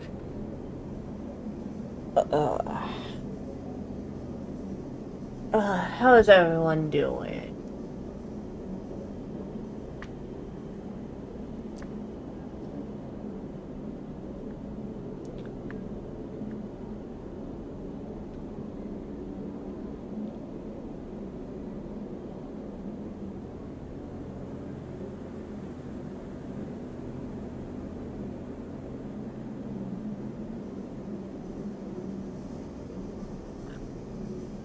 Wait, are the ad timers messed up? Because it says ad just ended. Might have to sleep soon? That's okay, Strat. I always appreciate you being here. I do. Alright. I think ads ended. So, we go. But it's the kind of trouble that you need help for. So I thought I'd come down here and take a look at their little hidey hole. And here you are. The help. She looks through the detritus on the side. And what help? A sleeper, no less. Which I have to admit is a little surprising. It suggests to me that our friend hasn't been very honest with you either. What do you mean? Well, I'm sorry to report that before we got them set up here, Sabine was working for your owners. She paused. Ace and Arp. You blink hard at the news, unsure how to take it. Rabina looks away, waiting for a response. I must stay silent. She crosses into the next room and you follow silently. She sits at the terminal and touches her baton to one of the access ports. A spark. Then the terminal screen skips, encrypted folders emptying themselves before your eyes. In the flicker of files you see Ensign Arp letterheads in code forms, reports laden with medical data marked with the corporate logo like the sigil of some cult.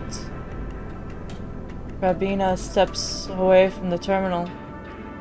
Look, all you want.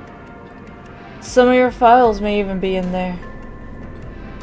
The volume of documents is overwhelming, but they seem to be mostly reports on early emulation tests, surveys with sleeper candidates, reams and reams of usage data. If Sabine was an SNR employee, why did they help you? Rabina reaches over and places a vial of stabilizer on the desk, breaking your concentration. It shimmers in the screen light, its viscous, clear liquid crystalline within the glass. We will, of course, keep up the supply. We are more than able to dispense important medicine. Even without the doctor, you hold it between your fingers, and for a tiny moment, you have an urge to crush this object for the power it has over you. I'll ask Toshiro to make those a little cheaper for you. He'll be running the surgery now. Rabina closes up the briefcase lab and holds it at her side. We have to retrieve our assets, of course, but I'm sure you understand. Rabina turns on her way out. There's no reason for us to be enemies, Sleeper. Come see me. I keep my office nearby. We have good work to do, you and I. Meet me there in a few cycles. She slips out silently in the corridor. You look around the apartment and feel the fear drain out of your body to reveal the tiredness beneath.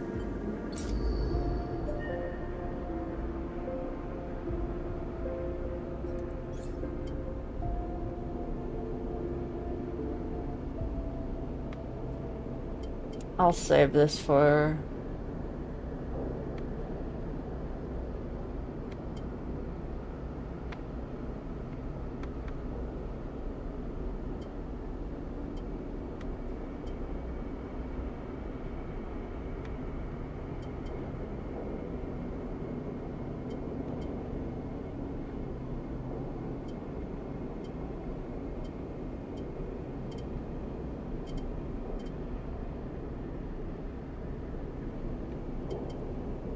I can repair a condition. Alright, I'll keep this upgrade point for now. Just so I can try to do a condition.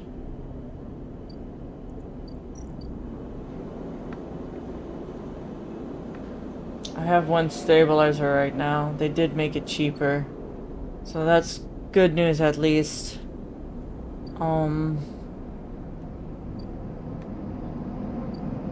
Where will I be able to...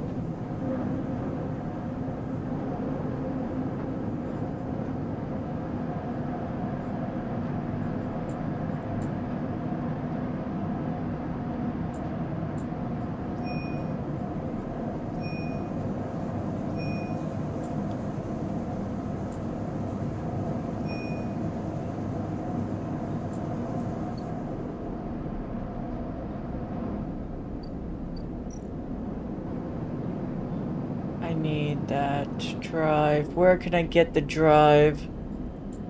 Where can I get it?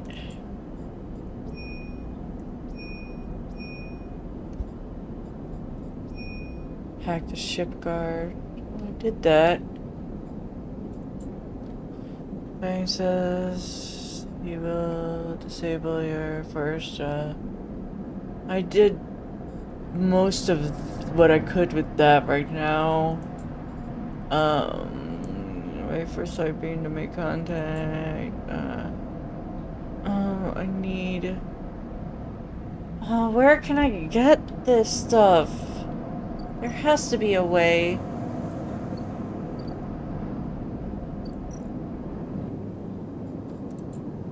Buy some scrap.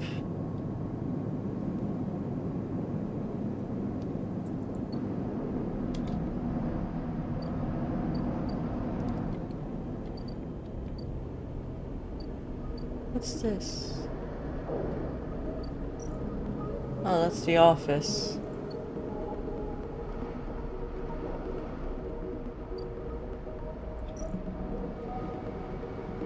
$150? Oh god, we don't have enough for that.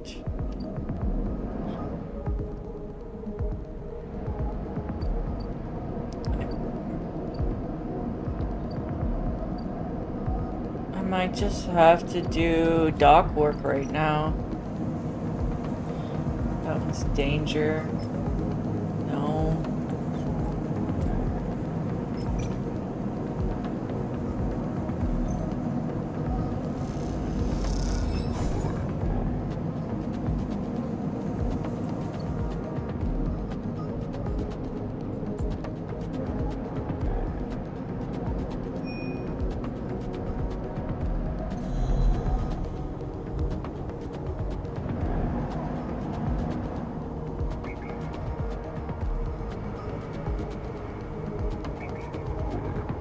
I don't know what I'm supposed to be doing with some of these datas. I have a bunch of data and nothing to use it for.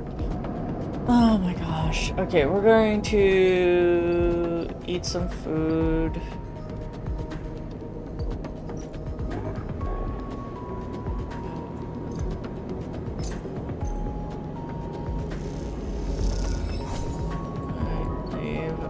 We're going to go home.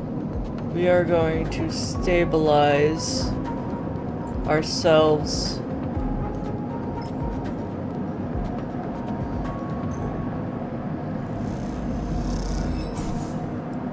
We are going to end cycle because I don't know what else to do.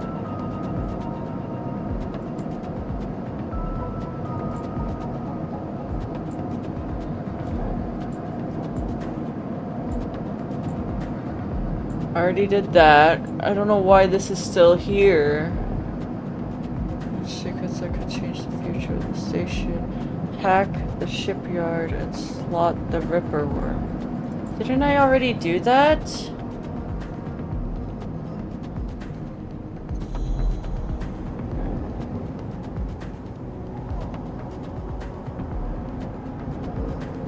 I don't have a Ripper Worm anymore.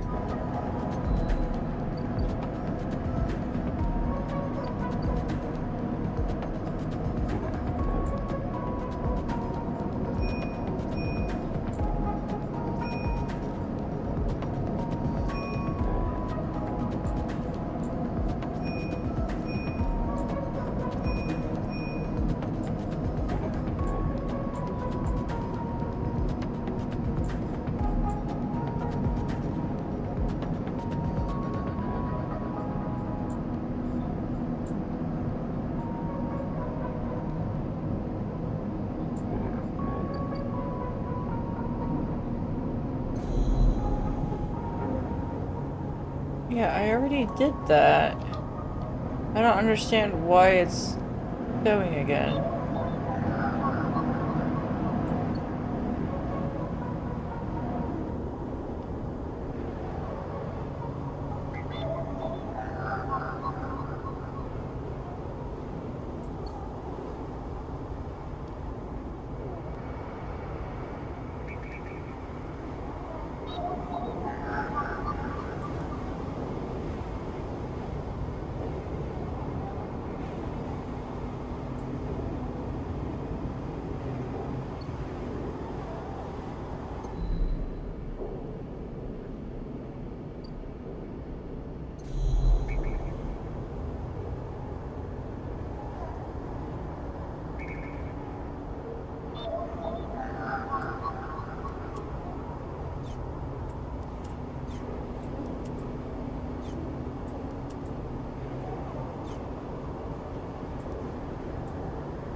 150 to open that passage. I need so much more money.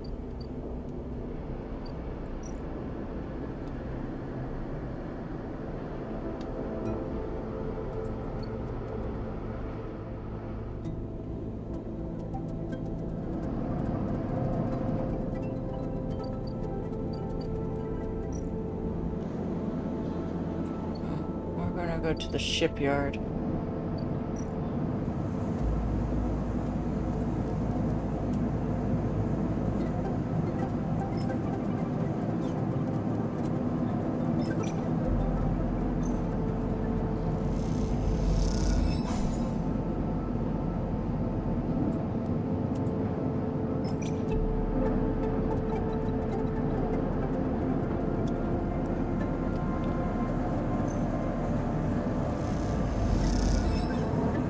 Ugh.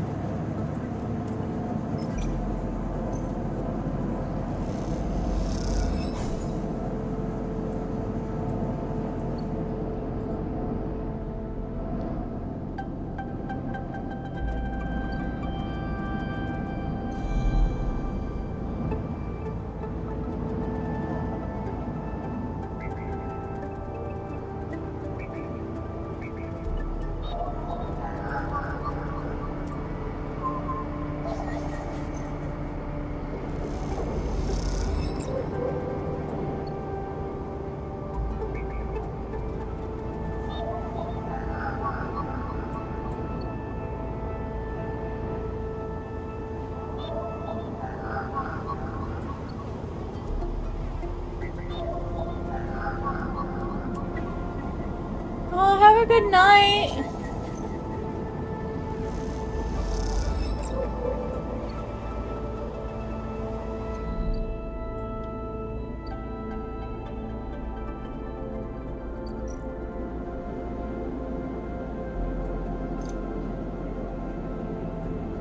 We're gonna wait and eat later.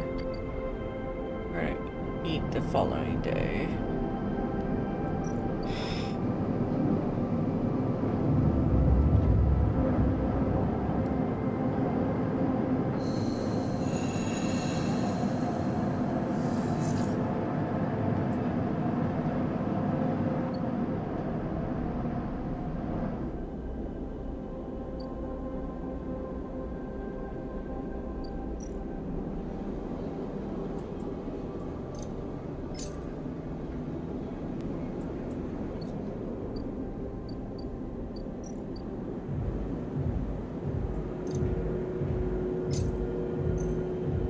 Asshole.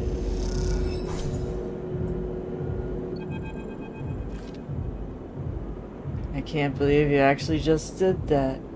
Ethan's mocking laugh comes from along the bar. You look over to see him leaning across the pool of light. Empty glasses and spilled drinks glinting around him.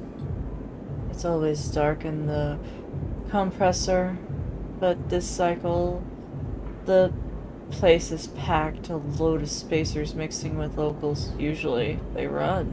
Ethan spins a glass at the bar, or they go spend their savings on some local heavy I have to put down. They don't pay. Ethan gets to his feet, the glass falls and smashes, but he doesn't seem to notice. You think that's it? One round of drinks and we're even, sleeper? Come on. His hands come to rest on the butt of his handgun, dangling at his chest. What's wrong with you? Ethan laughs hard, and the people around him turn to see what's happening. You think this is on me? You think someone in your position might have a better idea how this all works? I'm a freelancer, sleeper, just like you. We both signed a contract with Ensign Arm, didn't we? The difference is that my word means something.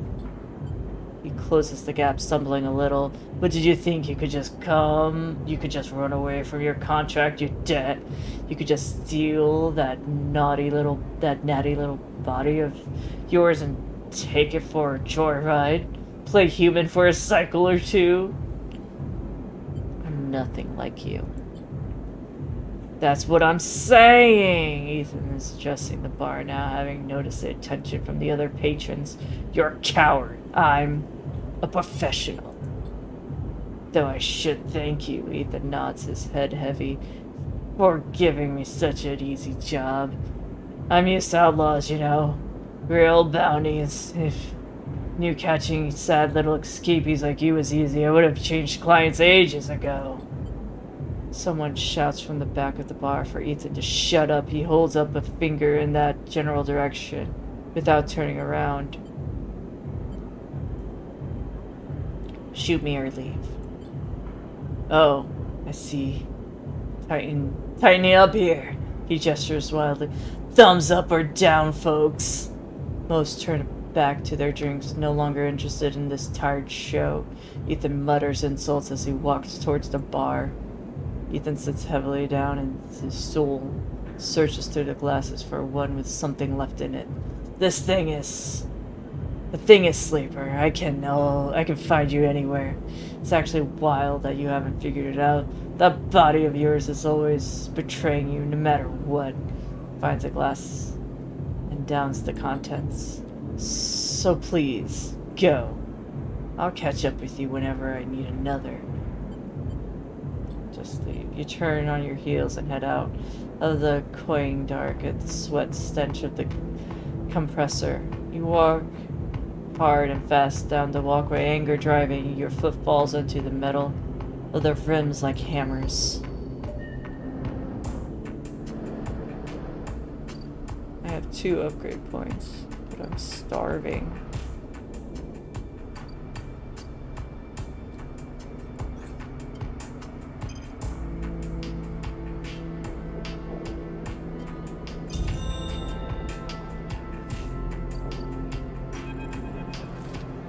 As you approach the address, Rabina gave you a heavy hand, falls on your shoulder. What's your business here? The enforcer grips your shoulder, giving a hint of the strength her implants give her. As you turn to see the same subsidiary eyes as Rabina and Toshiro, glinting like mirrors on her cheeks. Gia, please, the sleeper is here by my invitation. Rabina commands. The hand immediately loosens, and the apologetic look replaces the scowl on Gia's face. Of course, Rabina, I'm sorry. Rabina waves her hands. Don't worry.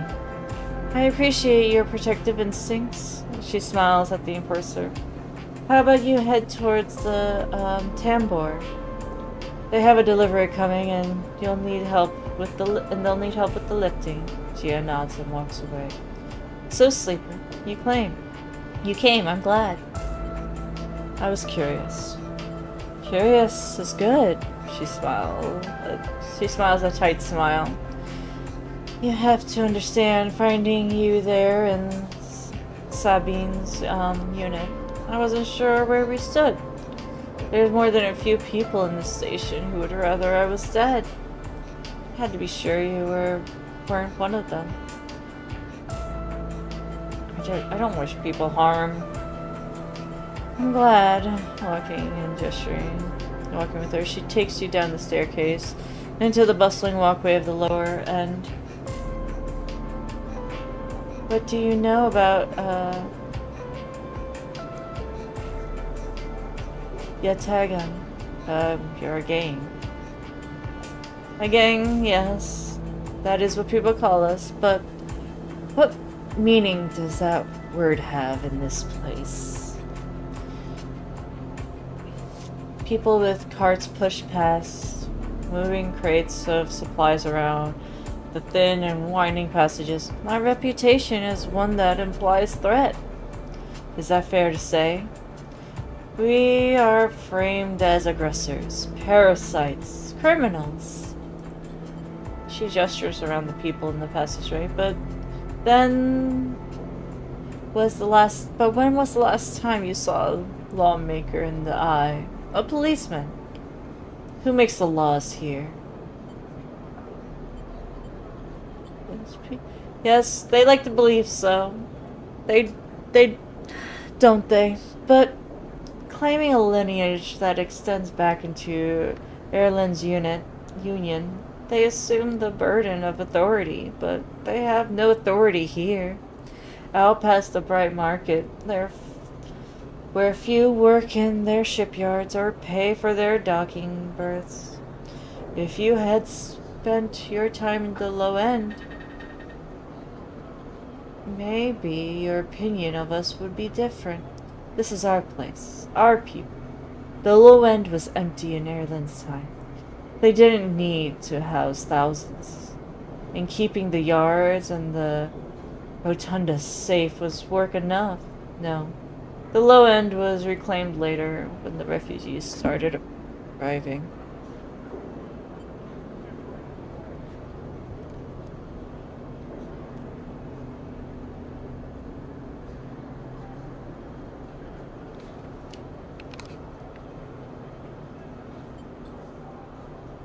Rabina meets your eyes.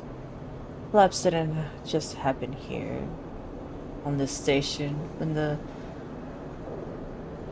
Solheim... Oh my gosh.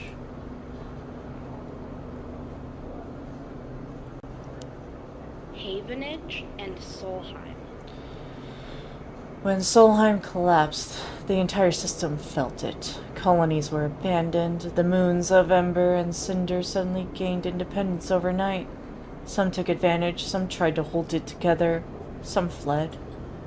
The Eye became a refuge, and Erlen, to his credit, extended an open hand to everyone, but many within the organization disagreed, and the new arrivals weren't as simple to corral as they hoped. Rabina led you through a small market hall, busy with small stalls and traders.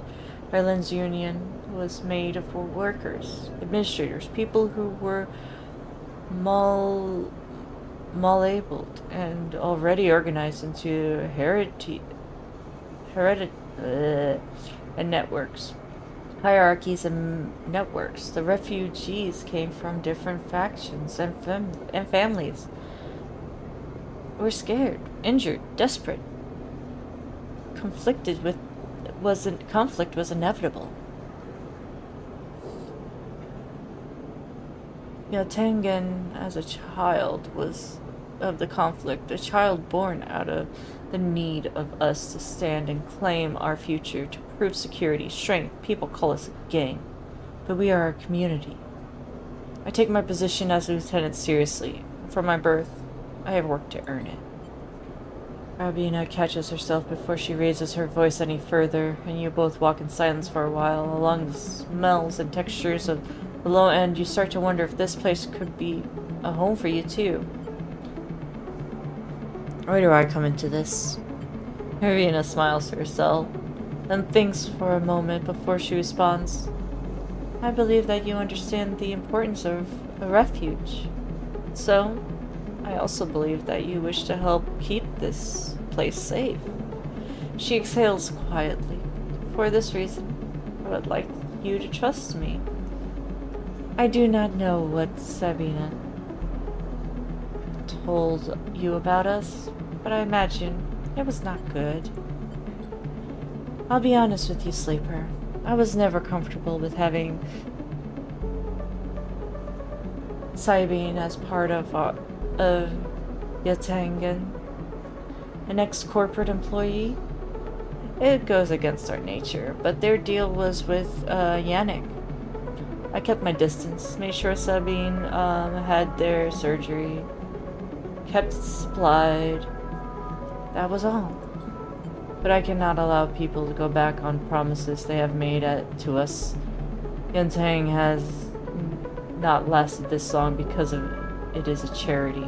We offer and ask for support, and betrayal will be treated as an attack. Who is Yannick? Yannick is one of the heads of the Yuntang. They guide us. He is the newest to be elected. He is an elder. I don't want to out Cybene, even though they were not completely honest. I don't know. don't trust anybody.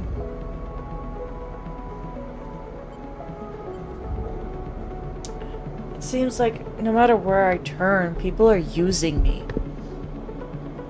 for their own ends, and I get shafted every time.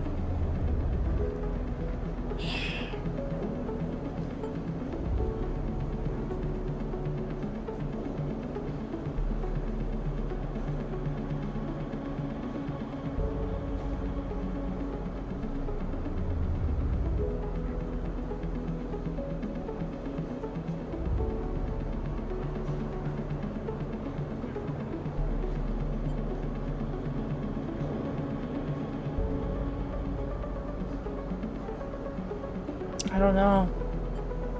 I'm torn.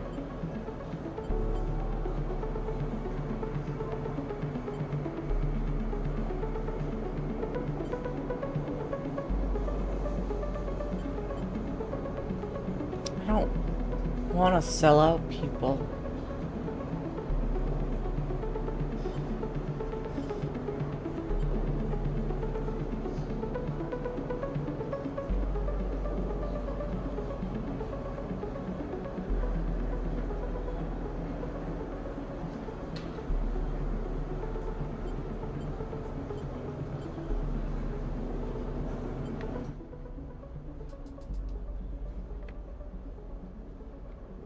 The last autosave? Where's the save option?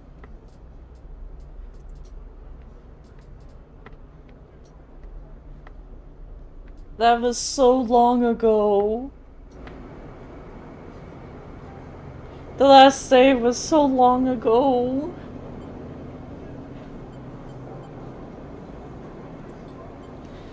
Please, I don't want to hear their accusations. They only wanted to escape their debt. They would have said anything. But where are they now? To stand behind their claims. You realize that Arbina has led you in a loop, and together you both came back to a staircase and the walkway where you met. You're free to go, Sleeper. I have said what I wish to say.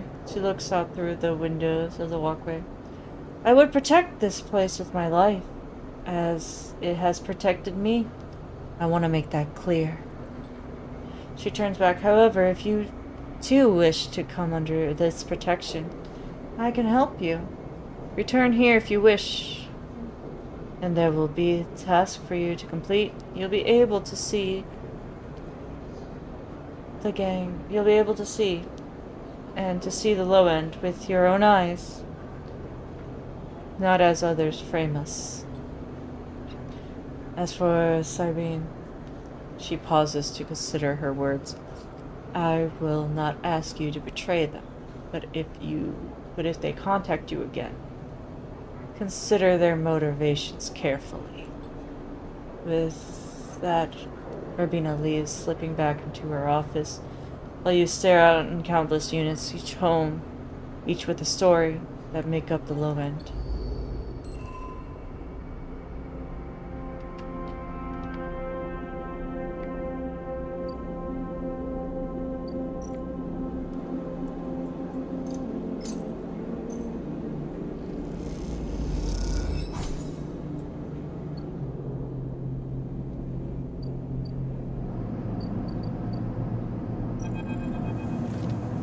It's been more than a few cycles since Fang confronted Hardin, and the silence since has been noticeable. In your time with Fang, you haven't exactly found him to be reliable, but you did expect to hear the end of whatever plan he had in action. But if he won't come to you, you think as you approach the Heavenage building, then it's time to come to him. After all, he did promise to fix your tracker, and you're getting nervous. As you approach the bay doors, you see them wide open, light pouring out from the once dark room. Stacks of servers and terminals stood outside the bay, suddenly robbed of their mystery by the bright flood lamps. A figure in the Heaven's Age security security fatigue steps out of the bay. As you get closer, carrying a stack of hardware. Walk away. This already looks like trouble. You lower your head and shift your direction as smoothly as you're able. You again. Hardin is there, leaning beside the bay entrance so calmly you barely notice him. As he slates his hand, an inventory of seizures scrawled across upon it. Predictable. Further evidence of Feng's collusions. You see another security officer come out of the bay and notice you.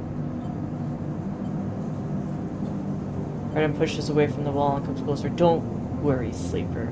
We have all the evidence we need. A confession won't be necessary. He gestures around the stack of hardware. Spying on fellow Heaven's Age members? Hoarding Solheim materials and obsession with corporate data? It speaks for itself, does it not? That was his job. And what would you know about jobs, Sleeper? Looks up at the glassware roof above the stars. We are the ones that provide the oxygen you breathe and the lights you are seeing. The system you use every day and night of our cycles. This place was hard fought for, Sleeper. It took work, diplomacy, and strength to stop the eyes. Not blind conviction of self-interest. You're the self-interested one. More accusations. What have you achieved, Sleeper? Your entire existence is proof of your self-interest. Sign yourself over to emulation rather than work yourself. Whether you remember it or not, you suffer from the same short-sighted perspective as the person you were copied from. You see, Sleeper, we are proud of our history here.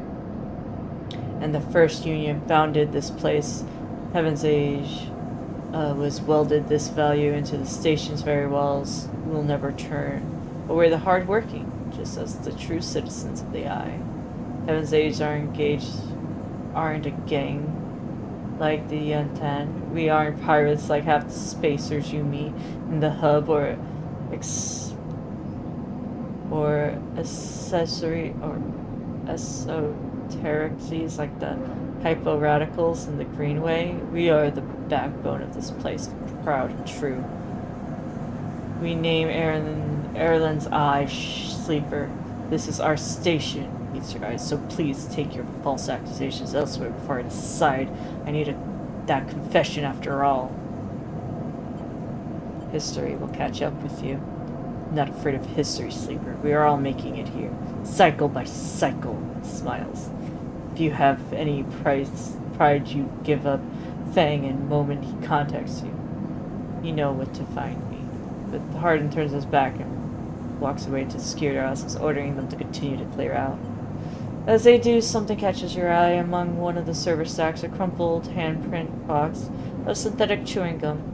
A penguin character grinning from the brightly colored car. And scrawled on the speech bubble is, "Take me to Tambalor." Take it. You carefully pocket the box, making sure no one is watching, and then turn away just as another stack of servers wheeled out. What have you done, Feng? And where the hell is Tambalor?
From the walkway of the side rail horizon looks possibly vast, a landscape of plating and frames.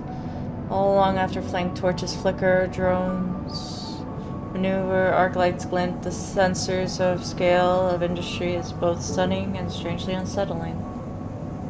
Oh, Lemon Mina!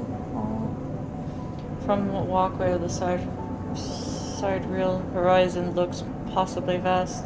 No, she's quite beautiful, I think. You turn to see a figure a little way down the walkway, leaning at the railing. He's thin, ragged, his work gear poorly fitting and loose.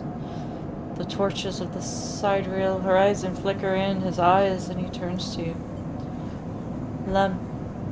He leans back from the rail, revealing a child standing beside him, staring out at the ship.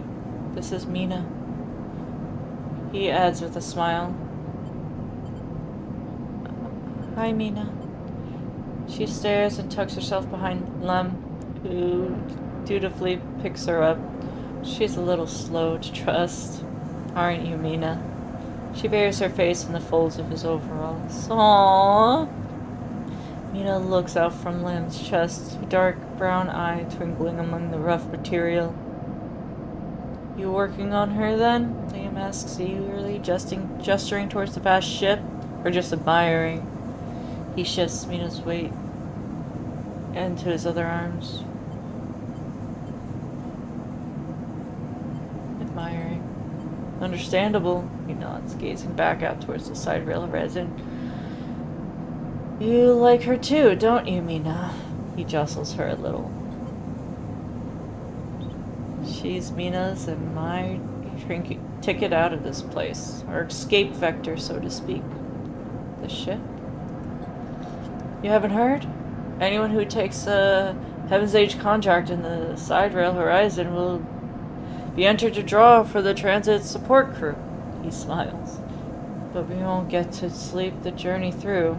But a couple of decades of service will be nothing for me and Mina if it means landfall on a new world. He winks.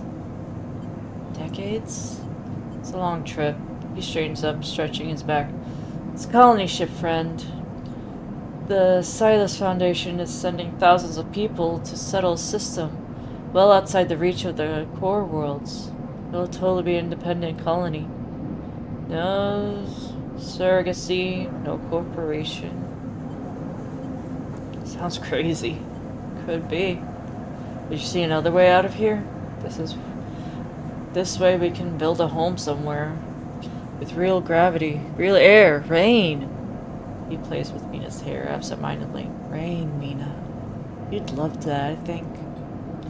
Mina responds by pushing his hand away. Daddy, she whispers, food. Pulling an exaggerated, grumbled face. She glances servantly at you as she plays with a set of dog tags that hangs from Liam's neck. I'm just chatting a little, meanie. Give Daddy a sec. He turns back to you. You suddenly notice how tired he looks. I'm not on the Heaven's Age crew yet, but I'll work my way in. You can too, friend. We have to stick together, he smiles, a little shakily, and you wonder how long he's been working to break into the official shipyard crew. For sure. He looks at the side rail horizon as if trying to pull energy from those flickering torches from those vast halls. Gotta hold out, okay? You aren't quite sure if he's talking to you? That's how it works. While he stares out, Mina catches your eyes curiously. You agree, Mina? She straightens up and meets your eye. Daddy loves me, she says stubbornly, daring you to question her. Liam smiles and lifts Mina. That's it. We hold on. He smiles sheepishly at you. We're just a couple of softies, isn't that right, Mina? He sits her down, standing by his side, and she clings to his leg. Gotta go feed this one. He pats her back. Maybe see you on the shift, huh? He turns and they walk down this walkway away from the shipyard. You see them walking, and then, a moment later, Mina turns around and stops. "See you, robot!" She shouts across down the walkway.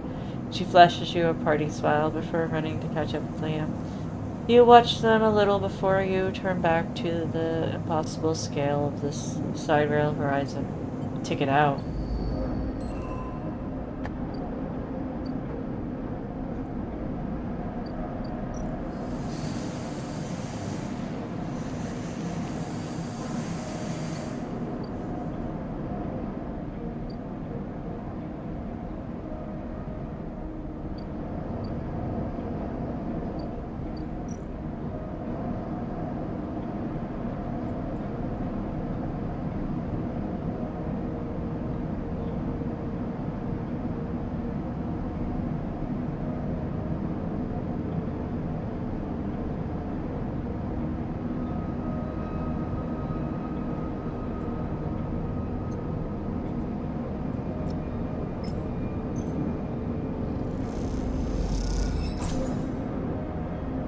Got 10 cryo for that. Wait. 10 cryo.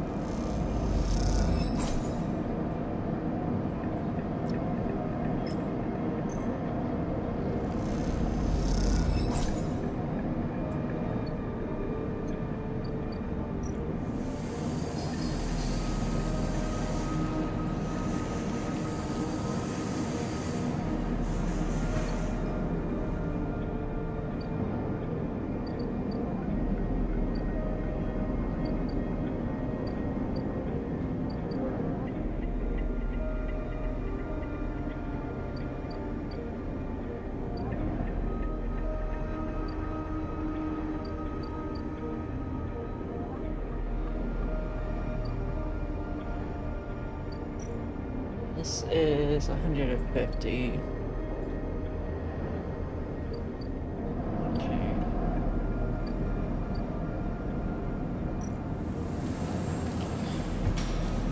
Alrighty.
This -1 is really like a problem.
Hold on. I'm gonna be right back. Actually, before I do, we're gonna do some of those dangers. With some careful engineering, you can patch up a damage with scrap. Okay. Hold on. Before I want to use these crits to do the danger.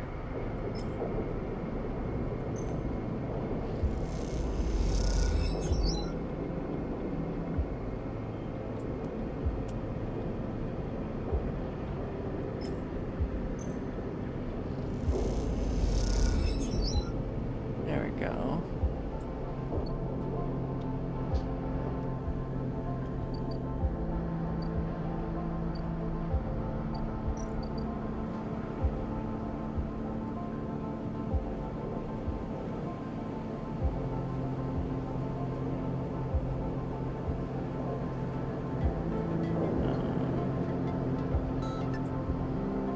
I need a ship mind.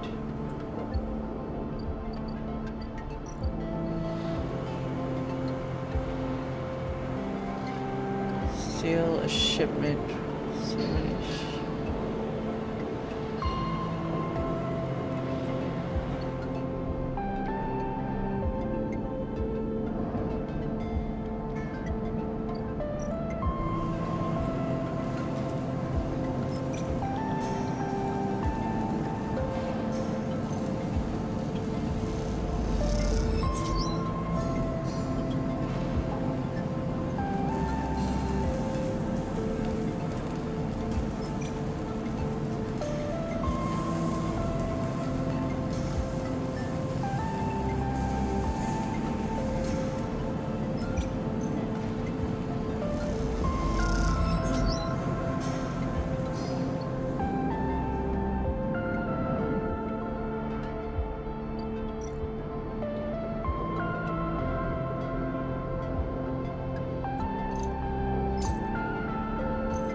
As you step onto the passageway, someone barrels into you from behind, sending you stumbling into the corridor.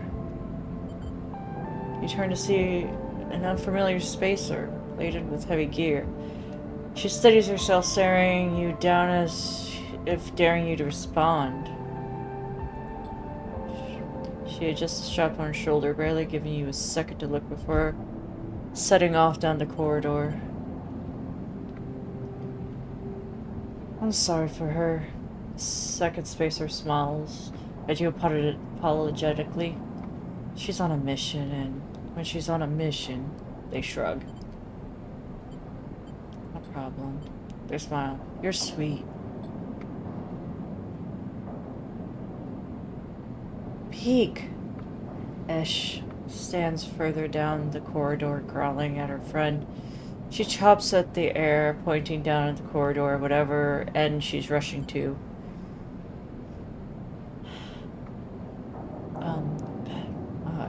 I think it's pronounced Peek or Pake. Raises their eyebrow at you. Esh, please. Do you want everyone in this station to hate us? Esh hardens. They want to hate us. They can hate us. She drops her hip. I'm not exactly seeing much love as it is. We're lucky we got through before they set up the goddamn cordon. Cordon? Fisk gestures to your direction. See, they don't even know what you are talking about. The station isn't Hawthorne. Not everyone has to follow some corporate protocol. Esh sighs. I'm not saying they're part of the administration. She jerks her head in your direction, but I'm saying we need to get these supplies to the barrier before someone starts asking the questions.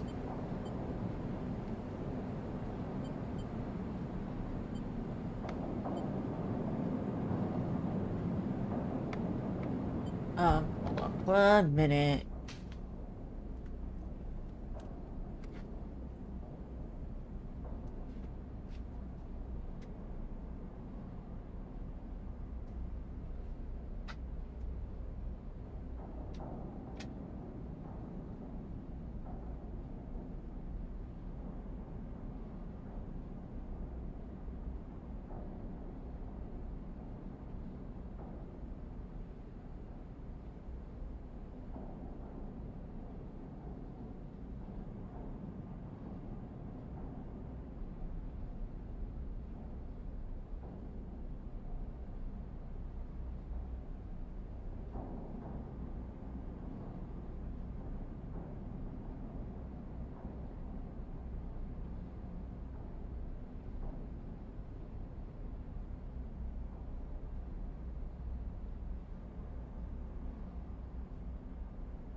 Okay.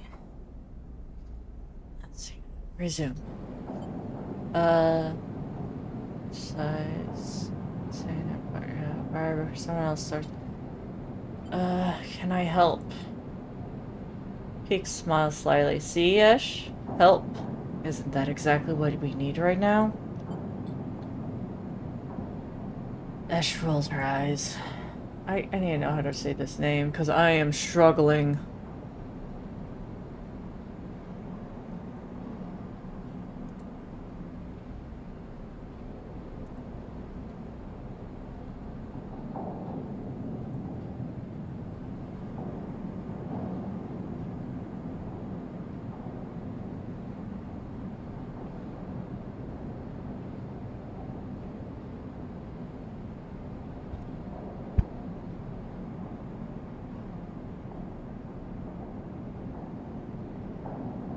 Oh, it's pronounced like peak, so I was right.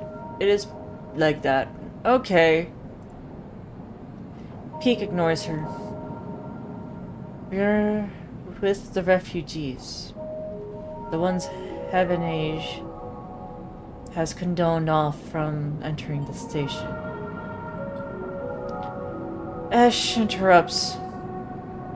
The ones that are being quarantined in makeshift vessels that barely made it in the eye to begin with. The ones that your station's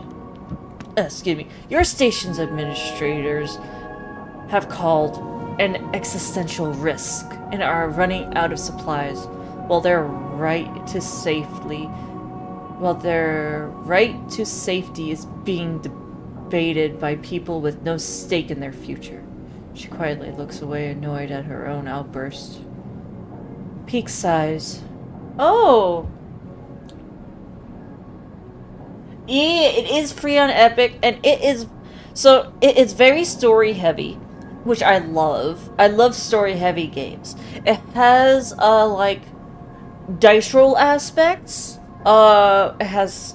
It's very good. It's very in-depth. Has a lot to it. Story heavy, but loads of reading. Yeah, it's reading. Which is fine. I don't mind it sometimes. I will say, though, I am going to end soon because the story heavy. The reading a lot. Reading out loud a lot kind of triggers a headache for me because I have dyslexia. So, after a while, because my brain jumbles up a word, and I try to fix the word. So I'm thinking two processes at once, trying to fix and say a word properly.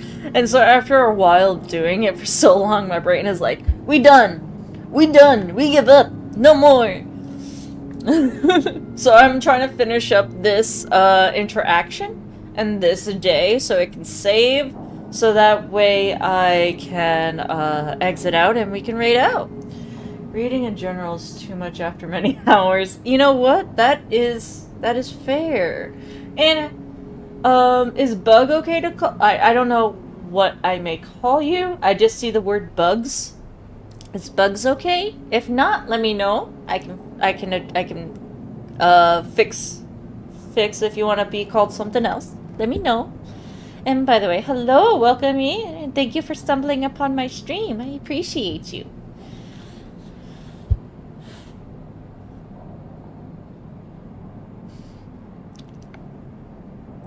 Peak sighs. She's right. People are trapped out there, and they turn to Ash.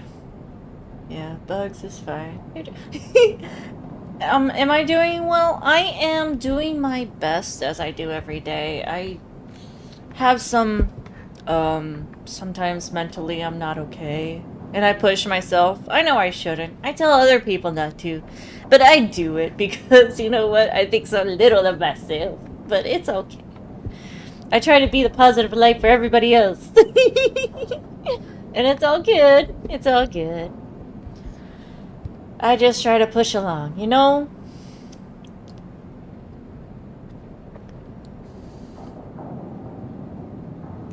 But doing the best I can is what we all can do.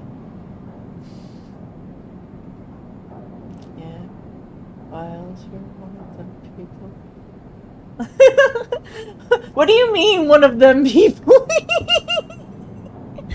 I don't know what you mean by that. I hope it's good. I hope it's not a bad thing. Oh my. I hope it's not bad, but you know, it's okay. I do my best. I try to smile through, and I try to be there for people, you know? I feel like there's enough darkness in the world. I don't need to bring my gloom to this. Focus on other people being good to distract yourself from your own problems. Oh, no, you're right.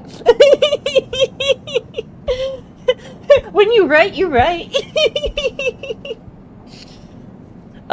It's not that I try to, it's just that my problems I can't fix. So, if I can't fix my own, might as well try to help somebody else.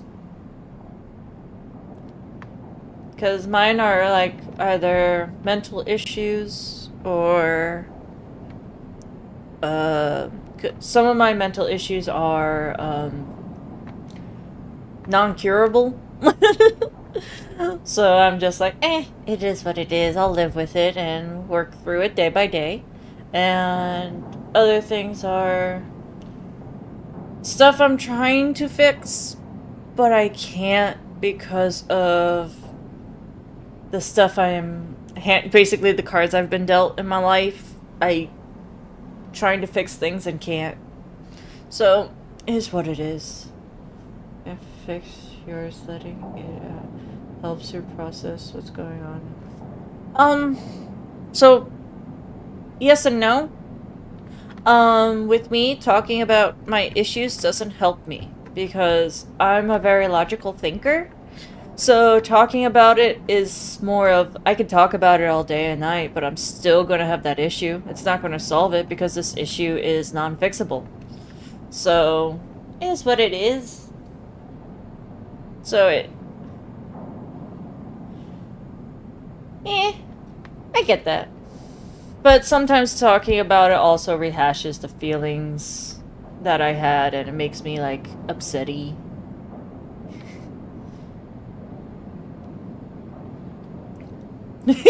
I hope that didn't go away, because Hey.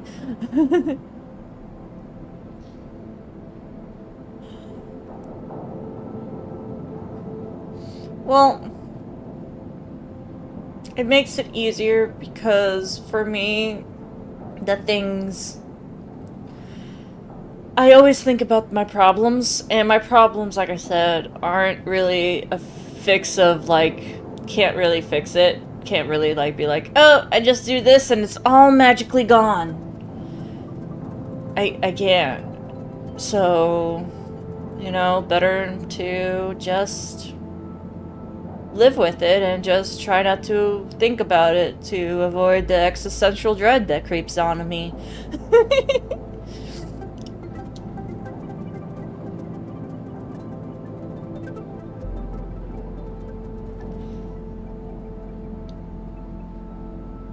Talking about other things brings me back to this thing that I think about is people take things for granted.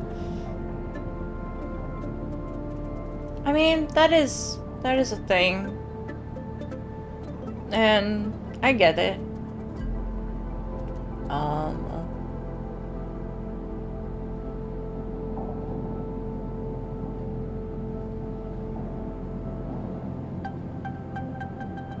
Yeah.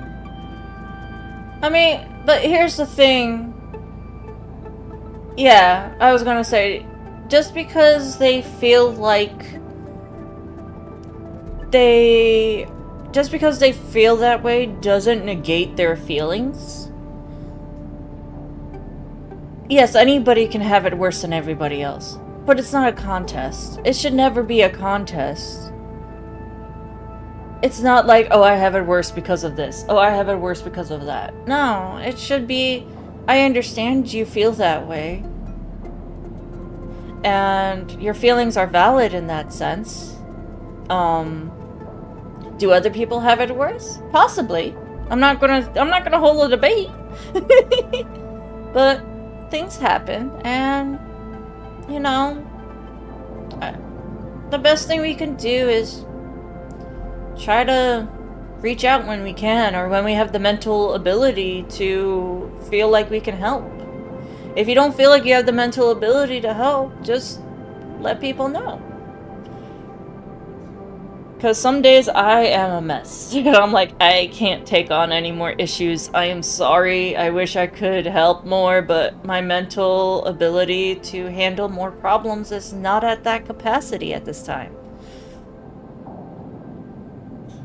And it happens. And it doesn't mean that I don't want to help. It doesn't mean that I'm trying. It doesn't mean that people are trying to be cold. It's just sometimes your mental ability to handle problems is just not there at that time.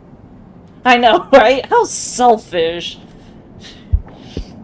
But, you know, we work our best with what we got. And that's all I think anybody can ask for. But let me get back to reading, because I kind of want to read out and eat something, because I haven't eaten today. So, yeah, I'm bad with food.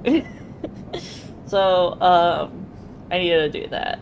So we're gonna do this, finish this up, and then... What's there's tomorrow? Today's Tuesday. I should be good to stream tomorrow. So I'll be around tomorrow. Yeah. I do the thing where, like, I forget to eat until I get a headache. Until my body is, like, hurting from lack of food. And I'm like, oh right, I need to eat. I need that to live. Oh god. But let me finish up this little instance, and then we'll work with it. Peak size. She's right. People are trapped on the other end. They turn to Esh. We understand that this is a big problem for the Eye. Hundreds of refugees and more ships turning up each cycle. They hold up a hand to stop Esh interrupting. But Esh turns away, her burning anger a palpable force in the close quarters of the corridor. They need supplies, and after everything they've been through, the quarantine isn't helping. Peak finishes. That's terrible. Esh looks back at you, her fierceness fading. Peak, please. Esh gathers herself and the supplies. Esh, we need help. Just like the refugees need us. We need others too. They smile at her. Peak turns to you. Come find us. The climbing barrier is docked at the Broken Spoke, past the Greenway, in the in the wastes. We have a good view of the cordon, though we are keeping our distance for now. Come help us. They squeeze your hand. Esh turns to leave and Peak follows, waving goodbye. A moment later, Esh shouts back down the corridor. Don't bother coming empty-handed! You want to help? Show us. Bring supplies or don't come at all. And with that, they disappear around the corner. Esh already picking up speed as Peak calls for her to slow down. The refuge flotilla. A refugee flotilla? Where are they coming from? And why now? Oh my gosh! Oh, thank you for the follow, boss!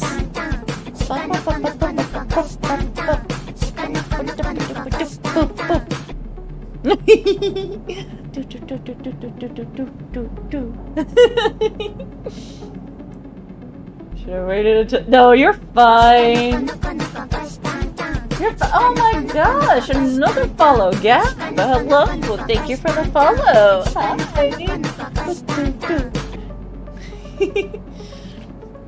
Each time, coming from and why now? Each time you think you begin to understand this place, something changes.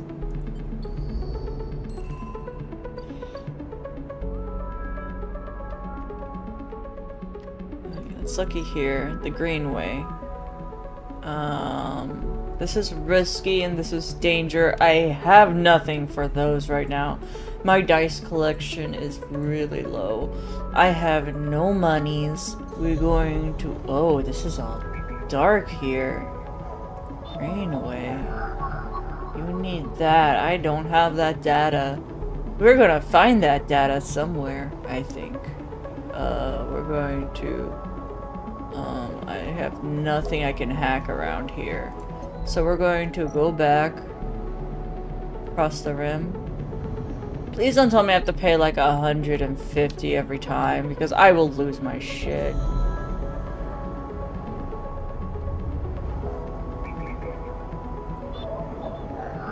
Yeah, we'll do that. Bypass, extract, leave, and then we're gonna do this to turn in information right here from the data to get more money. Not much, but something. I am gonna lose that 6th die if I don't get supplements soon. Also, food. My character will starve if I don't eat anything. Okay,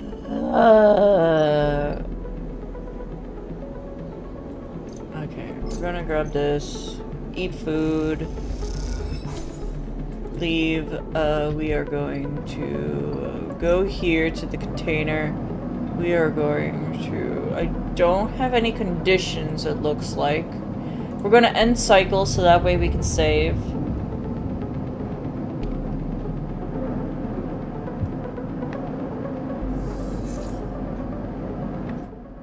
Yeah, okay, it's saved. Alright, and then we're going to find someone to raid too. Yeah, like I said, I've been reading for a bit, and my brain is not feeling okay for the brains.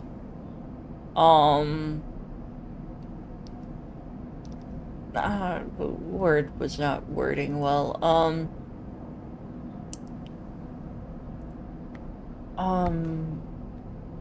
Yeah, when I'm like this and I can't think of proper things to say, or I get strung up on simple sentences. That's how I know I need to end it for the day. Like I said, I'll try to be around tomorrow. I'm gonna go make food, try to recharge them batteries. Yeah, I hope to see you next time too.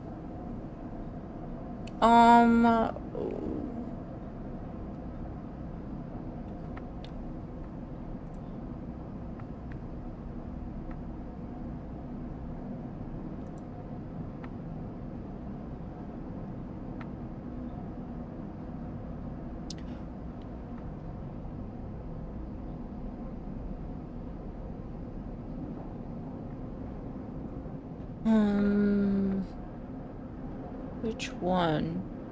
Which person are we rating?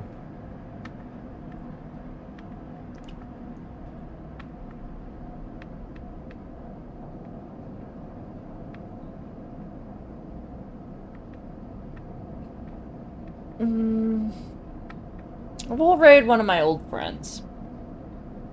They are right now playing a game called Craftopia. This Rena has been a friend of mine since, oh gosh, high school-ish? High school era for me? So we're going to some submarine. I looked at the other. What? Oh, gosh, I had some. Yeah, I had some clips. Subnautica. I've played a lot of games. I've played a lot. But yeah, we're gonna raid my friend Rena. They are right now playing a game called Craftopia, which looks like a nice little cozy game. I figured we go from one cozy to the next. And I hope you all have a good day, good night. I appreciate everybody who's lurking, everybody who's been here, everybody who's followed. And I appreciate you all. And I hope to see you again. If you can't, I understand. You know, things happen, life happens. But I hope to see you at some point. Bye-bye for now. Bye-bye.